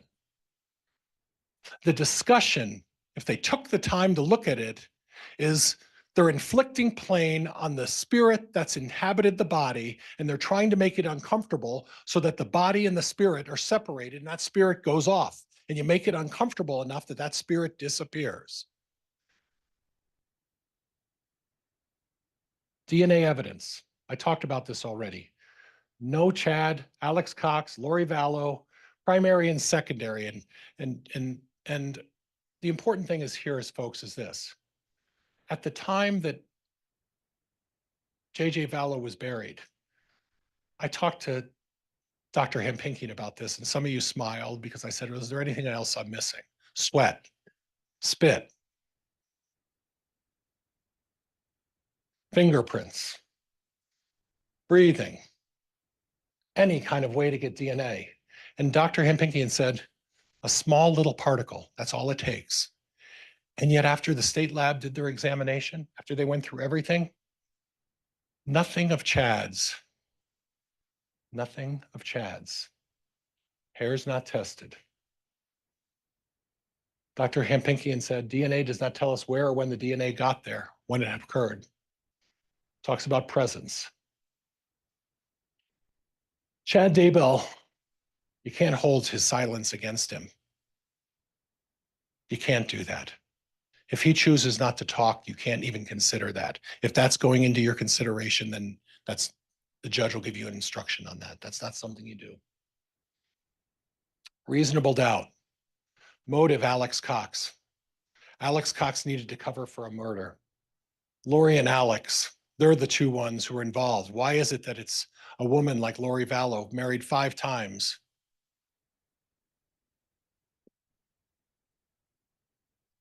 She pursued Chad. She's the one who pursued Chad. Remember when we talked about they were at the book situation where they're selling the books at the Preparing the People? And then subsequently there was a basketball game and Zaluma talked about, well, are you afraid of me? And Chad goes walking off. She pursued Chad. I don't know what her agenda is, but ultimately her agenda was to get another life insurance check after Chad Daybell was knocked off by Alex Cox. I want to talk a little bit about Tammy, the Fitbit. Officer Mattingly went into great detail about all the mileage she was traveling and all these things she was doing. And then Emma Murray and Joe Murray talk about a simple thing. Tammy would lay in the bed and there was a competition. And Tammy, if anything, wonderful woman, very competitive, real easy. Run that Fitbit up, run that Fitbit up.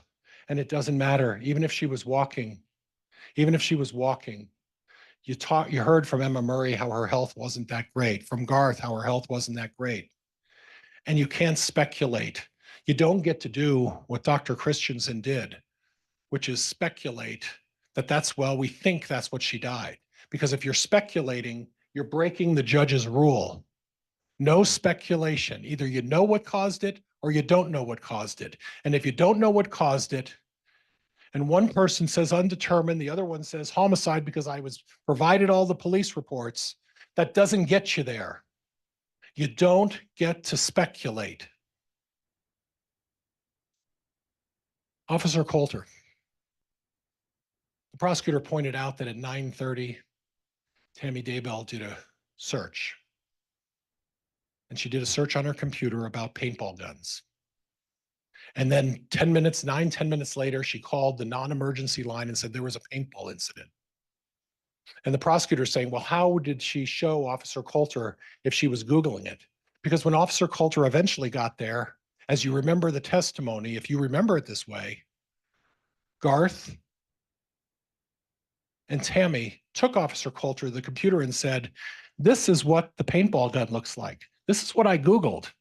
And Tammy didn't Google AK-47. Tammy didn't Google all of that other stuff. She Googled paintball gun and told Officer Coulter, that's where it is. And then Officer Coulter fills out a very short police report. And lo and behold, at the urging of whoever his boss is out there, changed it a little bit. But he included that Joe Murray saw and heard Tammy yelling. And Joe got up there and said, I did not hear that. I did not do any of that. You're wrong, Officer Coulter. And he got his facts wrong. And you know where he gets facts wrong on? The second report he did.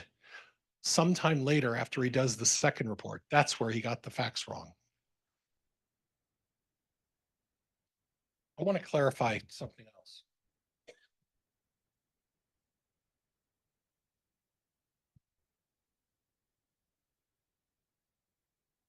When the police on the 26th contacted Melanie Gibb, she said, I have JJ. I have JJ. And it wasn't a short time later. There was a suggestion that it was a short time later. It was 10 days later. The gig was up. Melanie knew she was caught. She was there during the murder, and suddenly she starts singing. And she starts telling these long tales. And the biggest complaining witnesses against Chad Daybell, David Warwick, Melanie Gibb. They're the two that are saying all of this stuff, saying, oh yeah, Chad. Well, they got the most to lose because they were there when J.J. Vallow was killed. Zaluma Pastenes, another complainer, married to the murderer of J.J. Vallow, married to the murderer of Tylee Ryan, married to the murderer of Charles Vallow, and married to the attempted murderer of Brandon Boudreaux.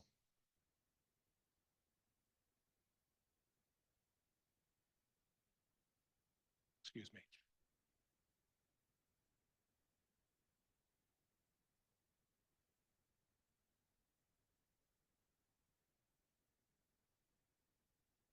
Brenda Dye ordered the autopsy, said no autopsy. Emma Murray agreed and then said, my dad didn't say anything one way or the other.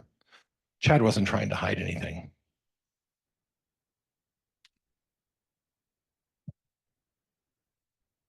Steve Schultz, no bruising. The bruising on Tammy's body, 8 bruises on one arm from the book fair carrying the books. Emma talked about that. 1 bruise on the other with 1 up here. You carry a book in your arm, it leans against your chest on one point, and you got 8 bruises on the other arm. There's no asphyxiation here, folks. You heard Dr. Raven saying 600 pounds would have to sit on your chest to smother you the way they're suggesting. No marks on the neck, no indication of anything else. This was not homicide. Steve Schultz, Chad's a good guy. He strayed, and he did have an affair, folks. He had an affair. But the affair doesn't mean he killed anybody. And maybe there was a plan. You tell me that you're having an affair with someone and you don't start discussing the possibility of a future, having a future, spending time together in the future, that doesn't mean you're going to murder. Reasonable doubt. Motive Alex Cox. Lori and Alex, that's where all the trouble. You don't go being married for 29 or 30 years with nothing as much as a speeding ticket on your record. And then you marry someone who, what are you, afraid of me? And 5 husbands later, no DNA. These officers failed this investigation. They absolutely failed in their investigation looking up the facts of this case. Folks, if there is reasonable doubt, and there is reasonable doubt, you must, according to the judge's instructions, return a verdict of not guilty. I am respectfully asking all of you to return a verdict of not guilty.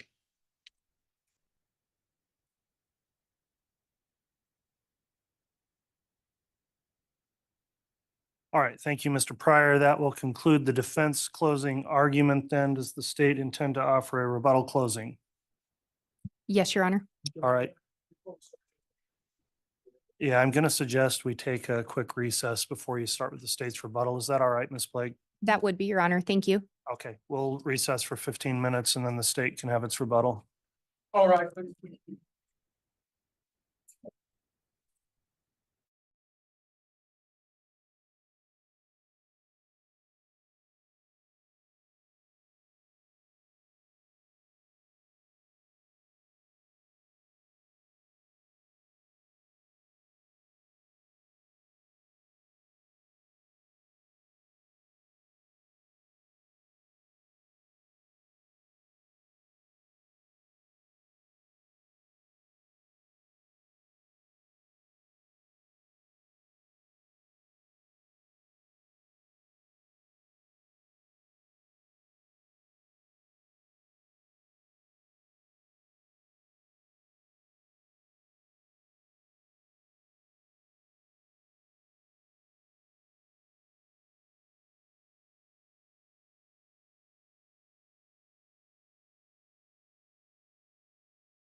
Session.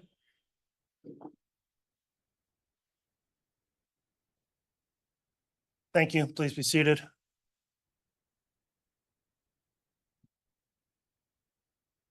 Mr. Bailiff, if we could have the jurors brought in, please.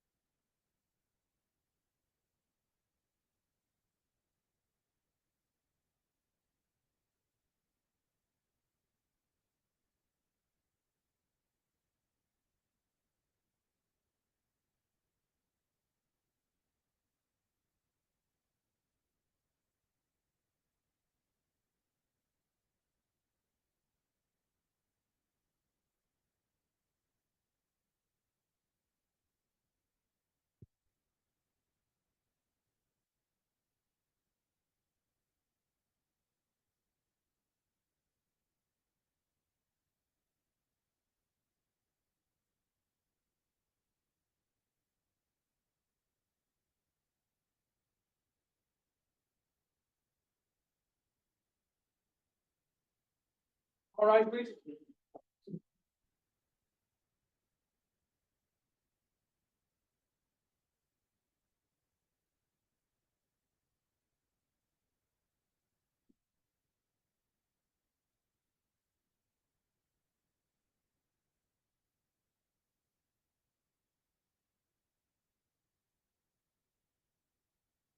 Here's our present counter for Your Honor. Thank you, Mr. Bailiff. Please be seated.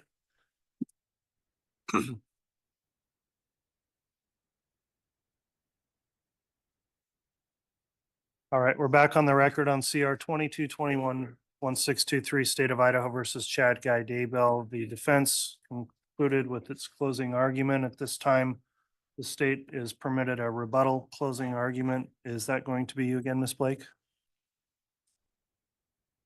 All right, Ms. Blake, then if you'd like to have the state's rebuttal argument, you can do so now. Thank you, Your Honor. May I please have use of the HDMI? Yes.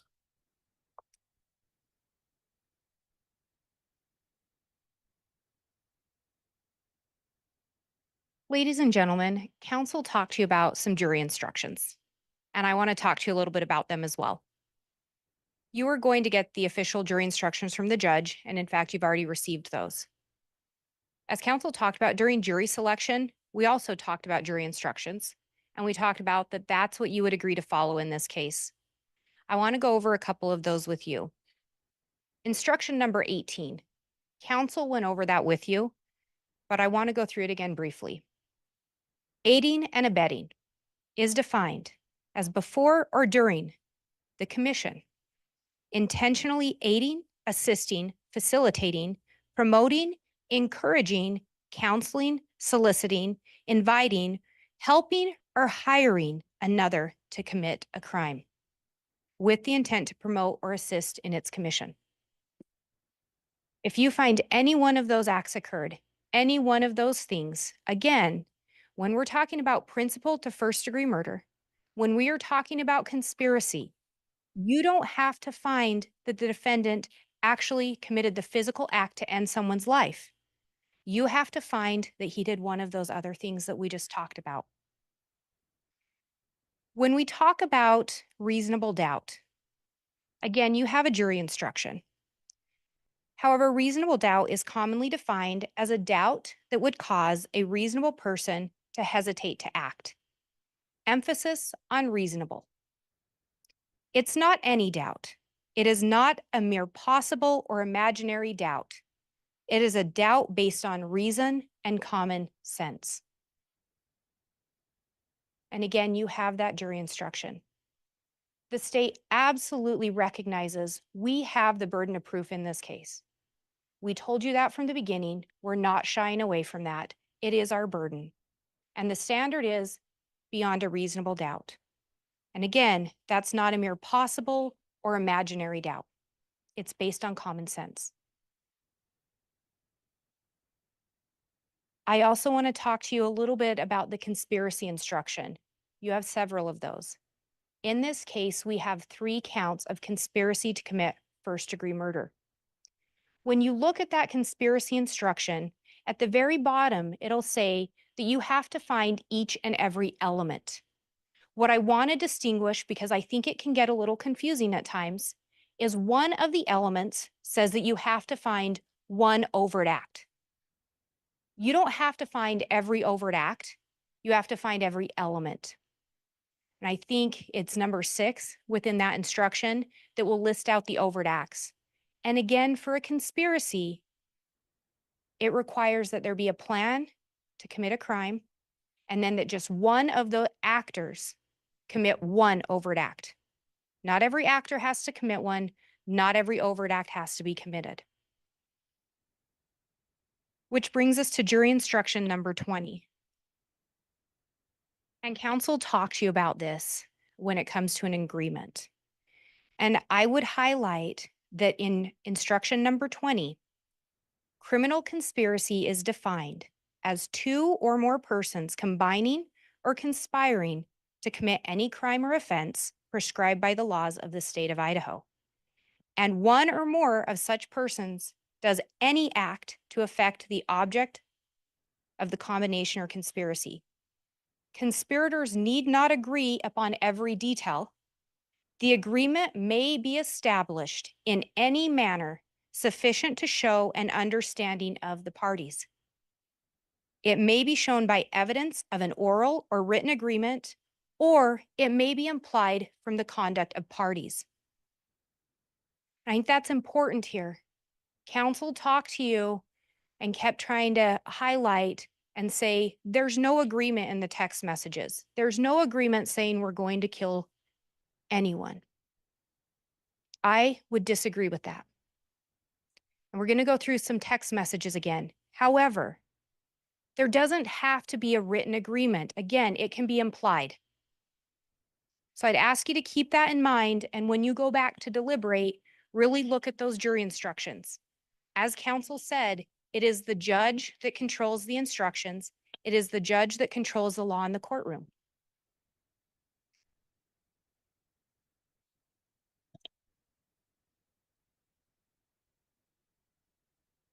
Counsel talked to you about Emma Murray and the wind searches.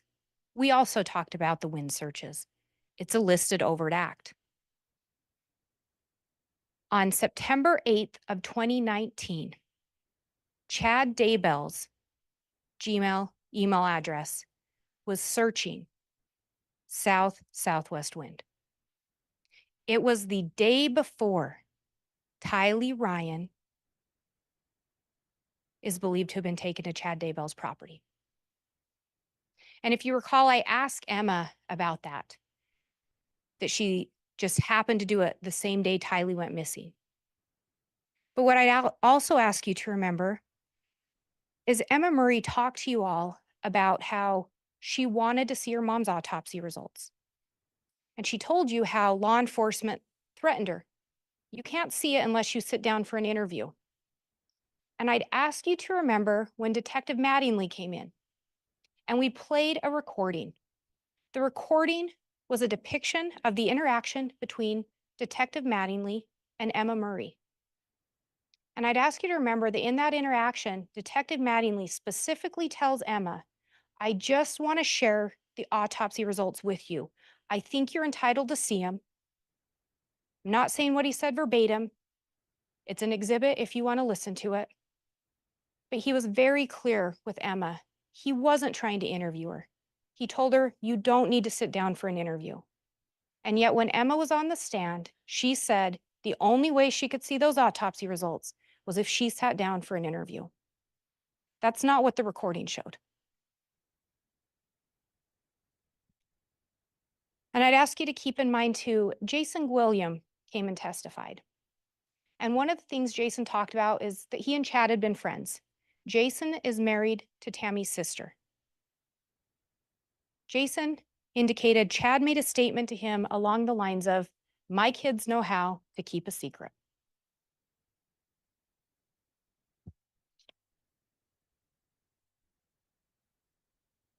Counsel talked to you about Charles Vallow. And he talked about that charges are not being pursued against Charles Vallow.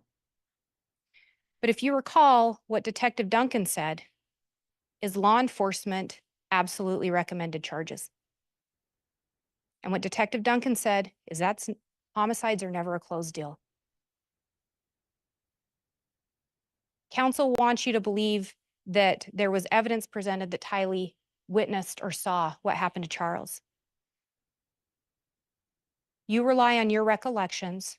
What you all saw and heard and what you recall is what you consider in this case. Arguments of counsel are not evidence. But I would indicate I don't recall hearing that. I don't think there's any evidence whether Tylee actually witnessed the homicide of Charles Vallow. But what I would ask you to consider is what we do know.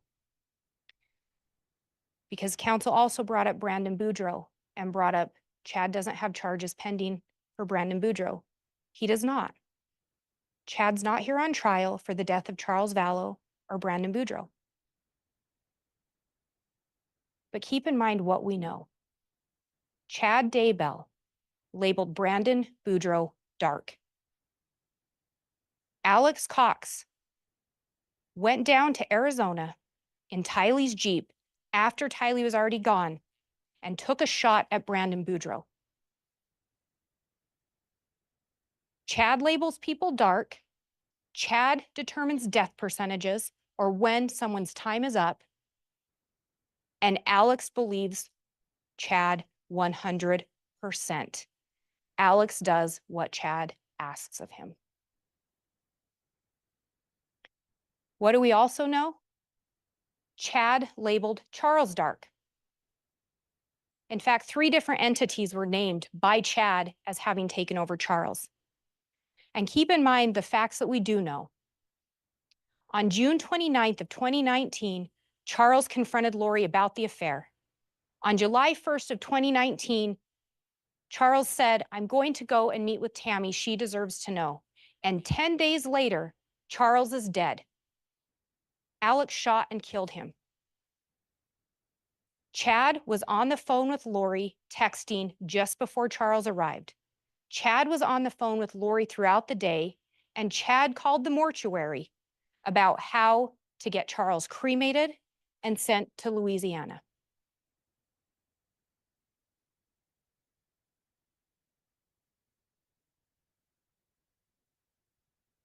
Lori and Alex weren't the ones labeling people dark in the messages.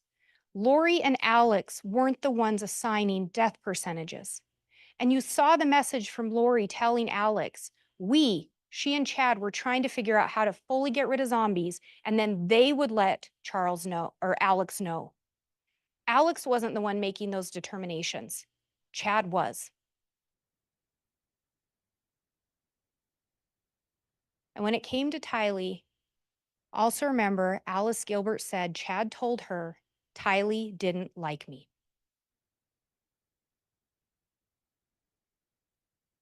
Counsel talked to you about Regan Price hearing a gunshot. And again, you go off your recollection and your understanding of the testimony. I don't know, I don't recall Regan saying a specific date or time. But what I would indicate is counsel says, well, he shot a raccoon on the morning of September 9th. I would remind you, we don't know the cause of death for Tylee Ryan because she was burned.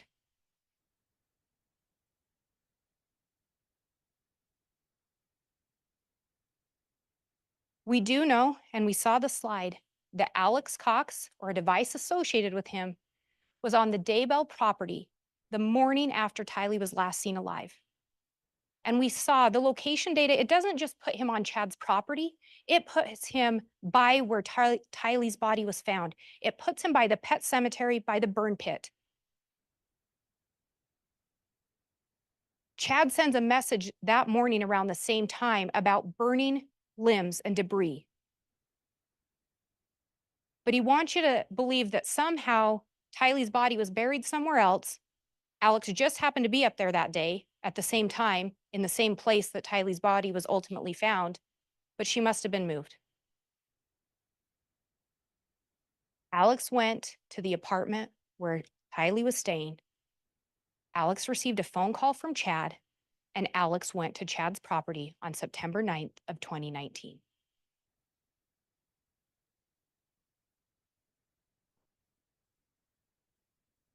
There was talk about these tools and looking at the exhibits, and I encourage all of you to look at any exhibits that you want to. You're the finders of fact, they are there for your review. But what I would remind you is Agent Daniels was asked about those tools.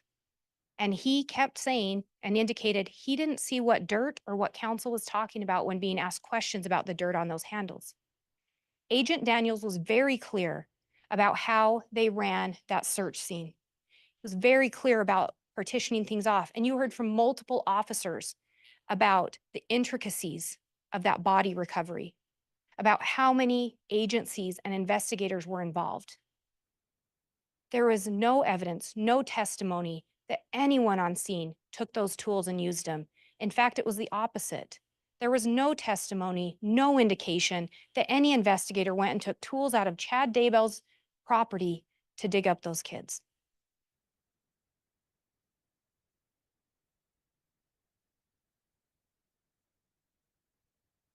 I'd also remind you, Agent Daniels was very clear about Chad Daybell's house having an upstairs. He was asked about that several times. He was very clear. There was an upstairs. And I remind you, on June 9th, there was an audio recording played of Chad and Emma talking. And there was an indication of Chad saying, you can go ahead and take the mattress out of the upstairs.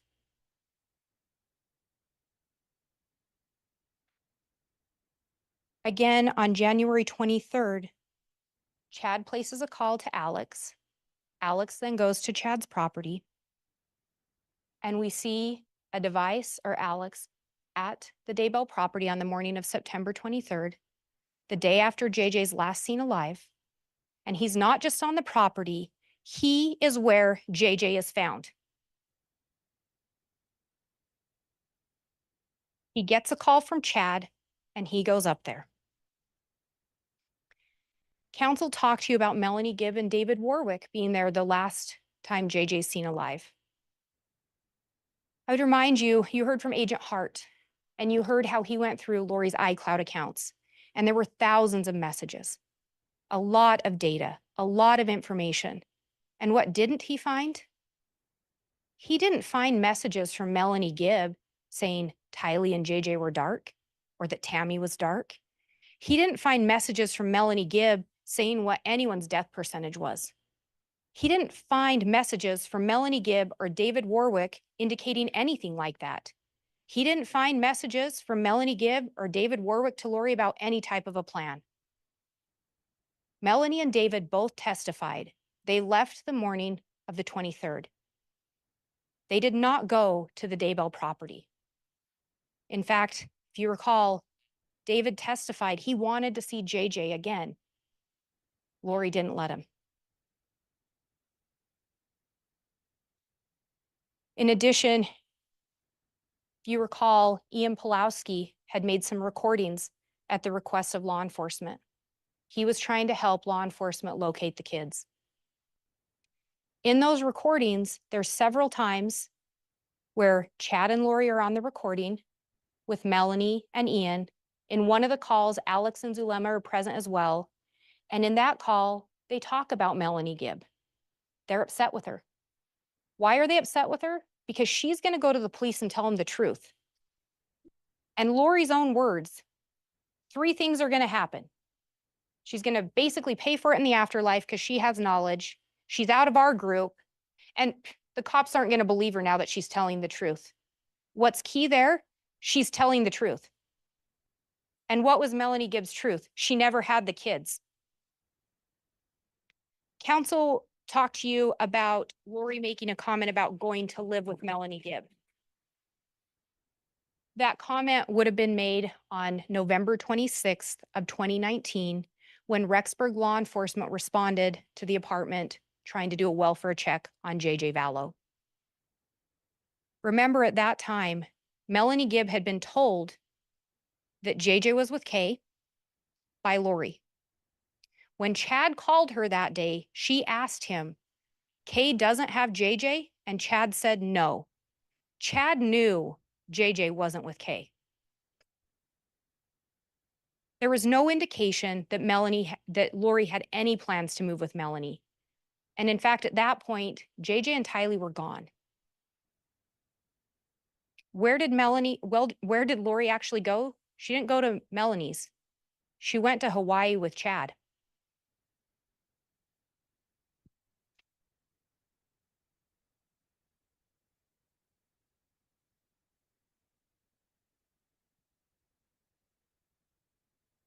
And in fact, with both Tylee and JJ, both of them were last seen shortly after it was confirmed that Lori was receiving their Social Security payments.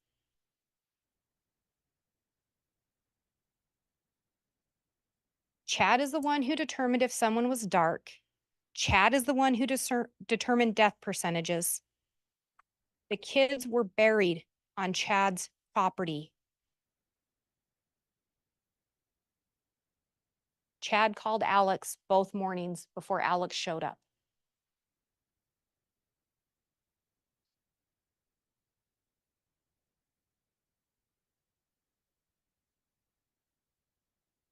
Counsel also talked to you about the fact Alex is not shy about shooting people.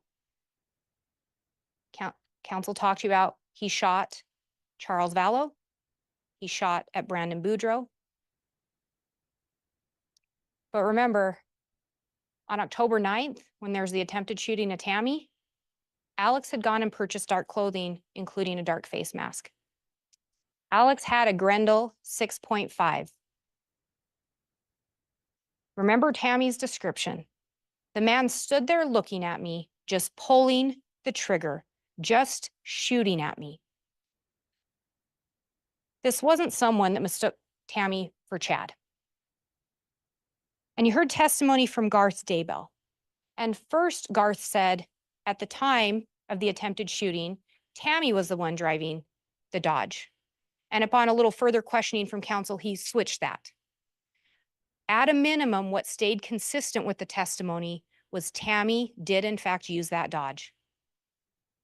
Tammy was the one confronted by a gunman.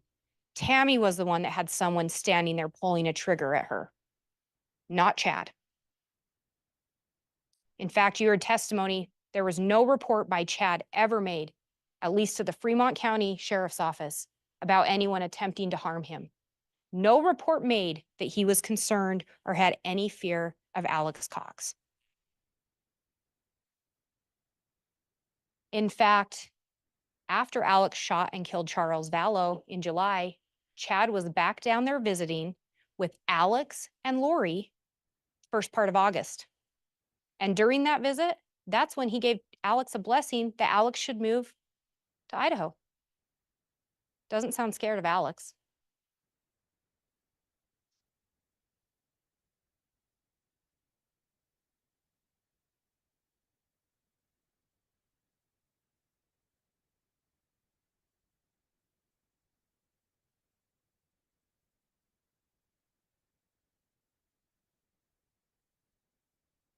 And we talk about some of the things Chad told people.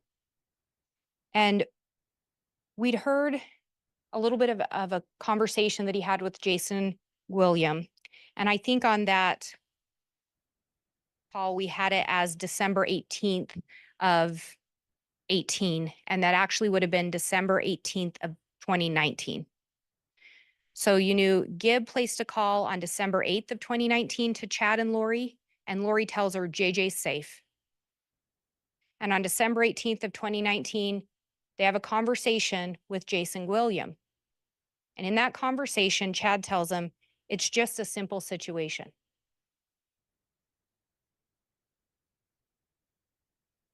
Chad was with Lori when she talked to Gibb. Lori was with Chad when they talked to Jason. A simple situation. Know where JJ is.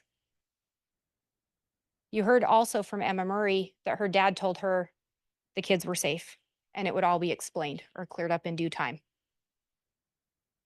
What you never hear is Chad reporting anything to law enforcement about these kids being missing, never reporting anything to law enforcement about fear of Lori Vallow or Alex Cox.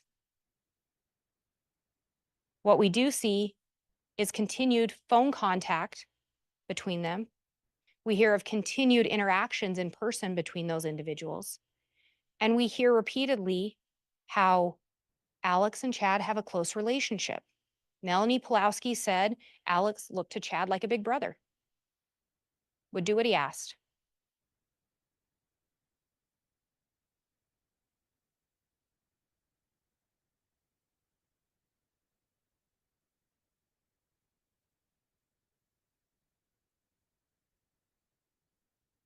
And then counsel also talked to you about Tammy's autopsy. And he talked about Dr. Christensen not reaching out to the kids to get medical information. You heard from multiple law enforcement officers, the kids wouldn't talk to him. There weren't any reports to provide because the kids didn't talk to law enforcement. You heard Dr. Christensen talk about what he did review, medical records, multiple reports. And counsel talked about some of his experts as well. And first one, Dr. Raven. What Dr. Raven talked to you about was that she reviewed a handful of documents, a handful of records that were provided to her by counsel. She didn't review a significant amount of information, but most telling maybe, she didn't even review any medical records. Dr. Marsden and Dr. Christensen reviewed medical records. They reviewed reports. They looked at the circumstances surrounding the death in reaching their conclusion. And again, they were both firm. Cause of death, asphyxiation, manner of death, homicide. Counsel talked to you about Patrick Eller. Didn't find location data for Chad. You heard from Detective Stubbs about how Chad had done searches on how to shut off location data and also at one point had cleared his location data. Chad knew how not to be found, how not to be located. Dr. Bartelink had determined that he couldn't rule out that Tylee could have been burned in 2 hours, depending on what kind of accelerant was used. And then Dr. Hampinkian, we talk about the DNA. What I'd remind you, the state talked to you about the hairs and the DNA as well. For conspiracy and for principle, there is no requirement that the defendant actually committed any physical act to end anyone's life.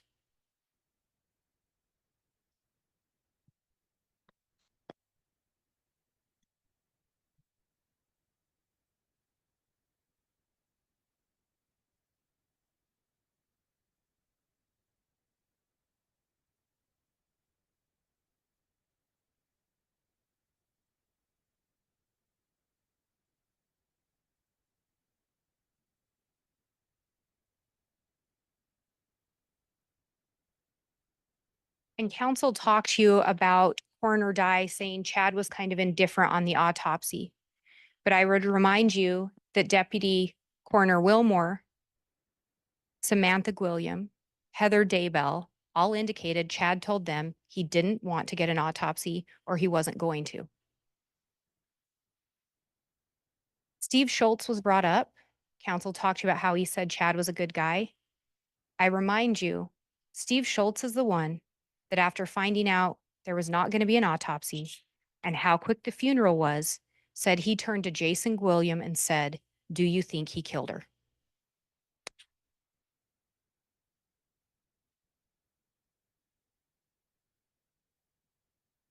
And law enforcement talked to you, several of them, Agent Hart was one, about how they did follow up on leads. And Agent Hart explained they didn't want to get blinders. So if tips came in, if it was out of the state, the FBI generally followed up on it. If it was in state, local law enforcement generally did. Tips were followed up on. This wasn't a case where law enforcement had blinders. They talked to you about that, and you heard a lot. They would go where the evidence led. Tammy was found dead in Chad's house. The kids were found dead in his yard. You go where the evidence leads.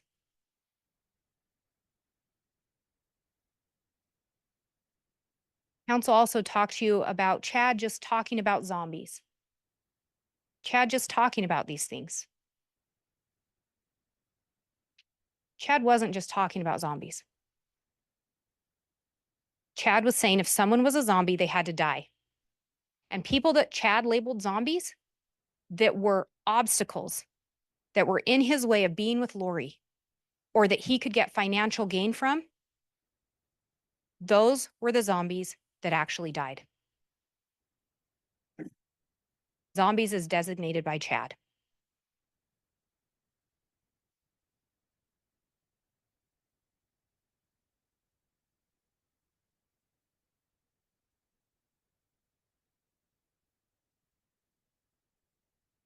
And there was an indication that these were just messages that Chad was exchanging about people being light and dark or people's death percentages. They were just messages that resulted in 3 people dying.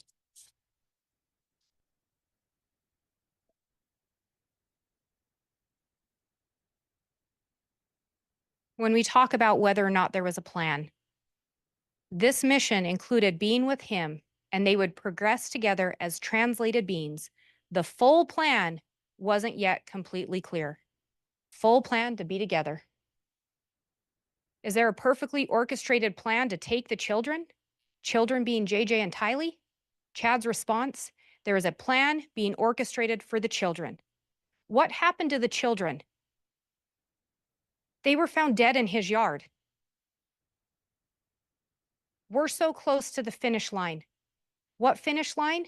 Getting rid of all earthly obstacle, all earthly relatives that were in the way of he and Lori being together. We are surrounded by celestial relatives that are simply obstacles. I want to be with you. That is my greatest hope and dream. Looks like Kauai a lot. Hopefully, we will be there someday soon together. That is the plan.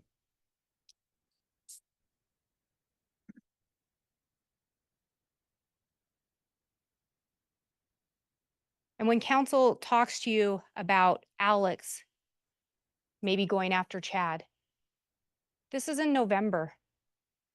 The picture's taken in August when Alex travels back with Chad. But remember that patriarchal blessing given in November.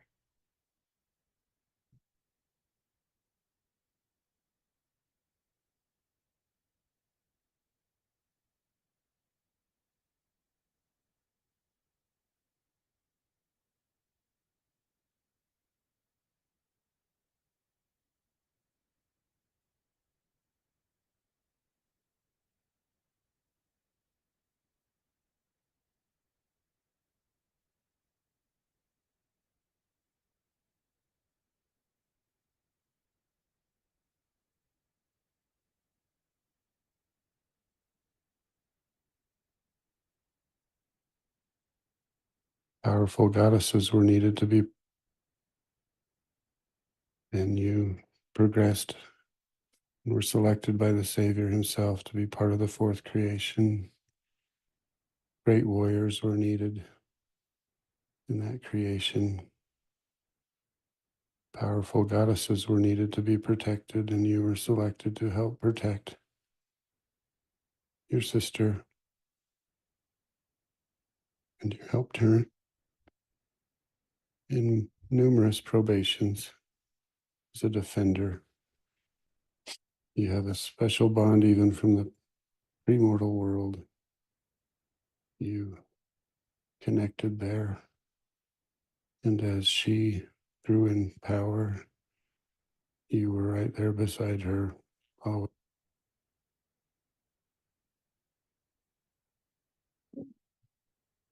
I am Chad Daybell. It is November 24th, 2019, a Sunday afternoon, 5:15 p.m.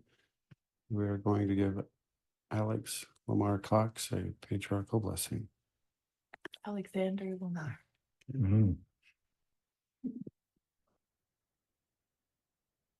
Alexander Lamar Cox.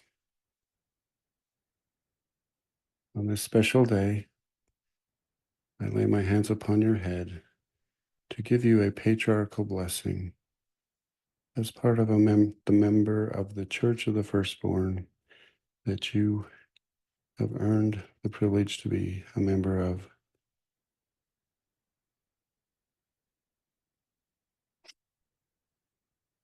You have already assisted us in ways that can never be repaid. But you will continue to do so as you move forward in this.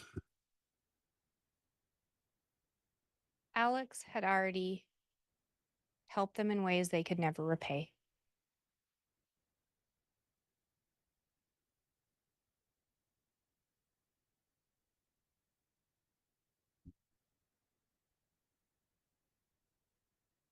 Again, when there's talk of a plan, Chad talks about the perfectly orchestrated plan for the kids.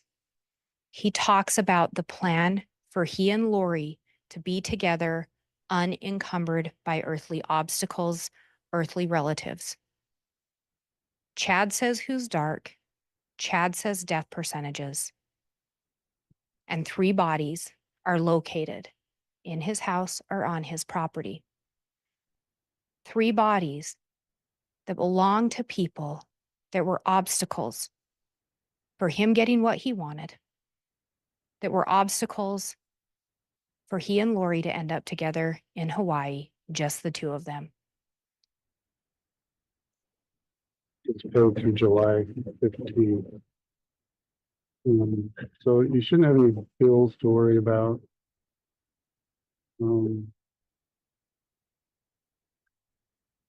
Yeah, I'm not coming back. So all that stuff that's in.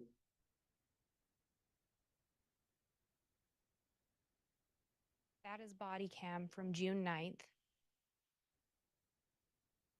I think it says June 9th, 2024. That would have been June 9th of 2020. On June 9th of 2020, the bodies of Tylee Ryan and JJ Vallow were discovered on Chad's property. Chad's response, I'm not coming back. Ladies and gentlemen, I ask you to hold the state to our burden. Review the jury instructions. Apply your common sense. Review the testimony. Give it the weight you think it's due, the testimony and the evidence in this case. Thank you.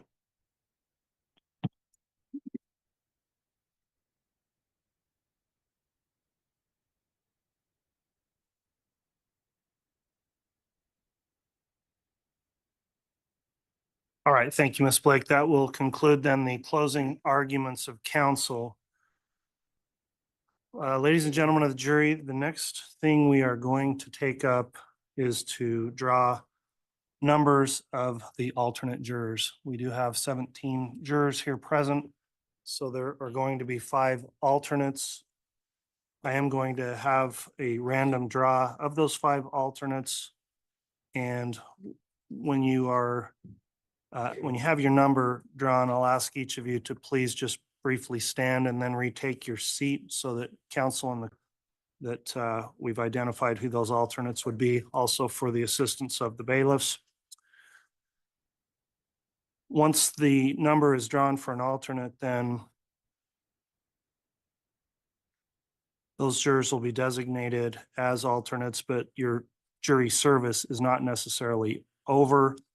In the event a juror were to become ill or is excused for any other reason during deliberations, an alternate would return and deliberations would start over. So as alternate jurors, I'll also mention that because of the proceedings and the nature of the rules here, you will be sequestered until the conclusion of the trial.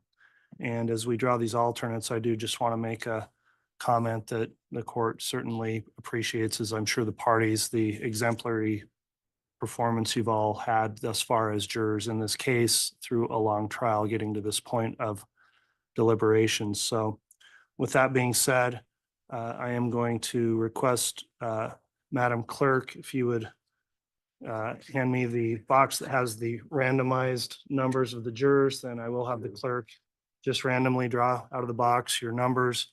And again, as your numbers read, please just stand up briefly and then take your seat. And then I'll give you further instructions before the bailiffs are sworn in. Madam Clerk, please draw the first number.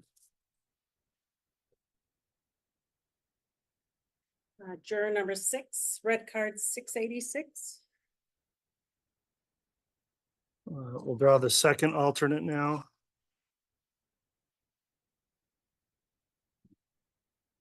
Juror number 16, red card number 1577. We'll next have the third alternate drawn. Juror number 18, red card number 1382. This will be the fourth alternate. Juror number 17, red card 1271. And this is the fifth, correct? Correct.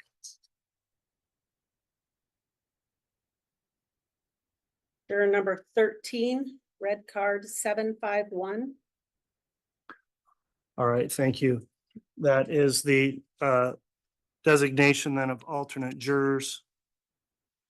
As I mentioned, you will be sequestered for the time being while the jury deliberates. You may be called upon to additionally serve. You'll be advised if and when that happens. And you must continue to abide by admonitions of the court given previously about not discussing the case or investigating the case in any way until the matter has concluded. So at this time, the next matter we'll take up is the swearing in of bailiffs who will be in charge of holding the jury until a verdict's been reached, including during sequestration. I am going to note on the record, because of the number of bailiffs and marshals necessary for sequestration and with scheduling, there were 3 additional bailiffs sworn in on the record yesterday. So 3 have been sworn previously. The additional 3 that are here will now be sworn at this time. If you would each please raise your right hand, I'll have Madam Clerk administer the oath to these 3 bailiffs. Do you solemnly swear or affirm that you will keep this jury together in some quiet and convenient place? That you will not suffer any communication to be made to them, nor make any communication to them yourself on any subject connected with the trial of this case, except to ask if they have agreed upon a verdict, and upon their agreeing upon a verdict, you will return them into open court or upon the order of the court, so help you God. All right, thank you, gentlemen. So Deputies Holmes, Bache, and Costello have now been sworn additionally as bailiffs in this case. At this time then, I will ask everyone to rise. We'll send the remaining jurors to the jury room to begin their deliberations, and the court may address them regarding scheduling for the rest of the day or through the bailiffs through a message. So that will conclude the trial, but for the deliberations to commence at this time. Thank you. This way.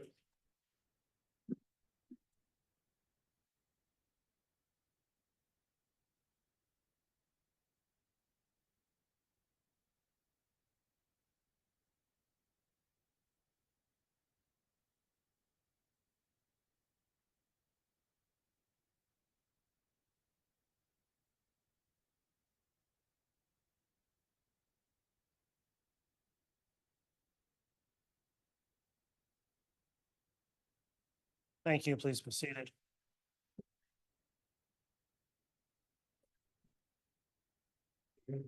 All right, counsel, the court's previously discussed with you the need to keep close by. We do have your contact information should either a jury question or a jury verdict be announced. And so if we do receive any word, we'll advise counsel. Otherwise, we'll be in recess until then.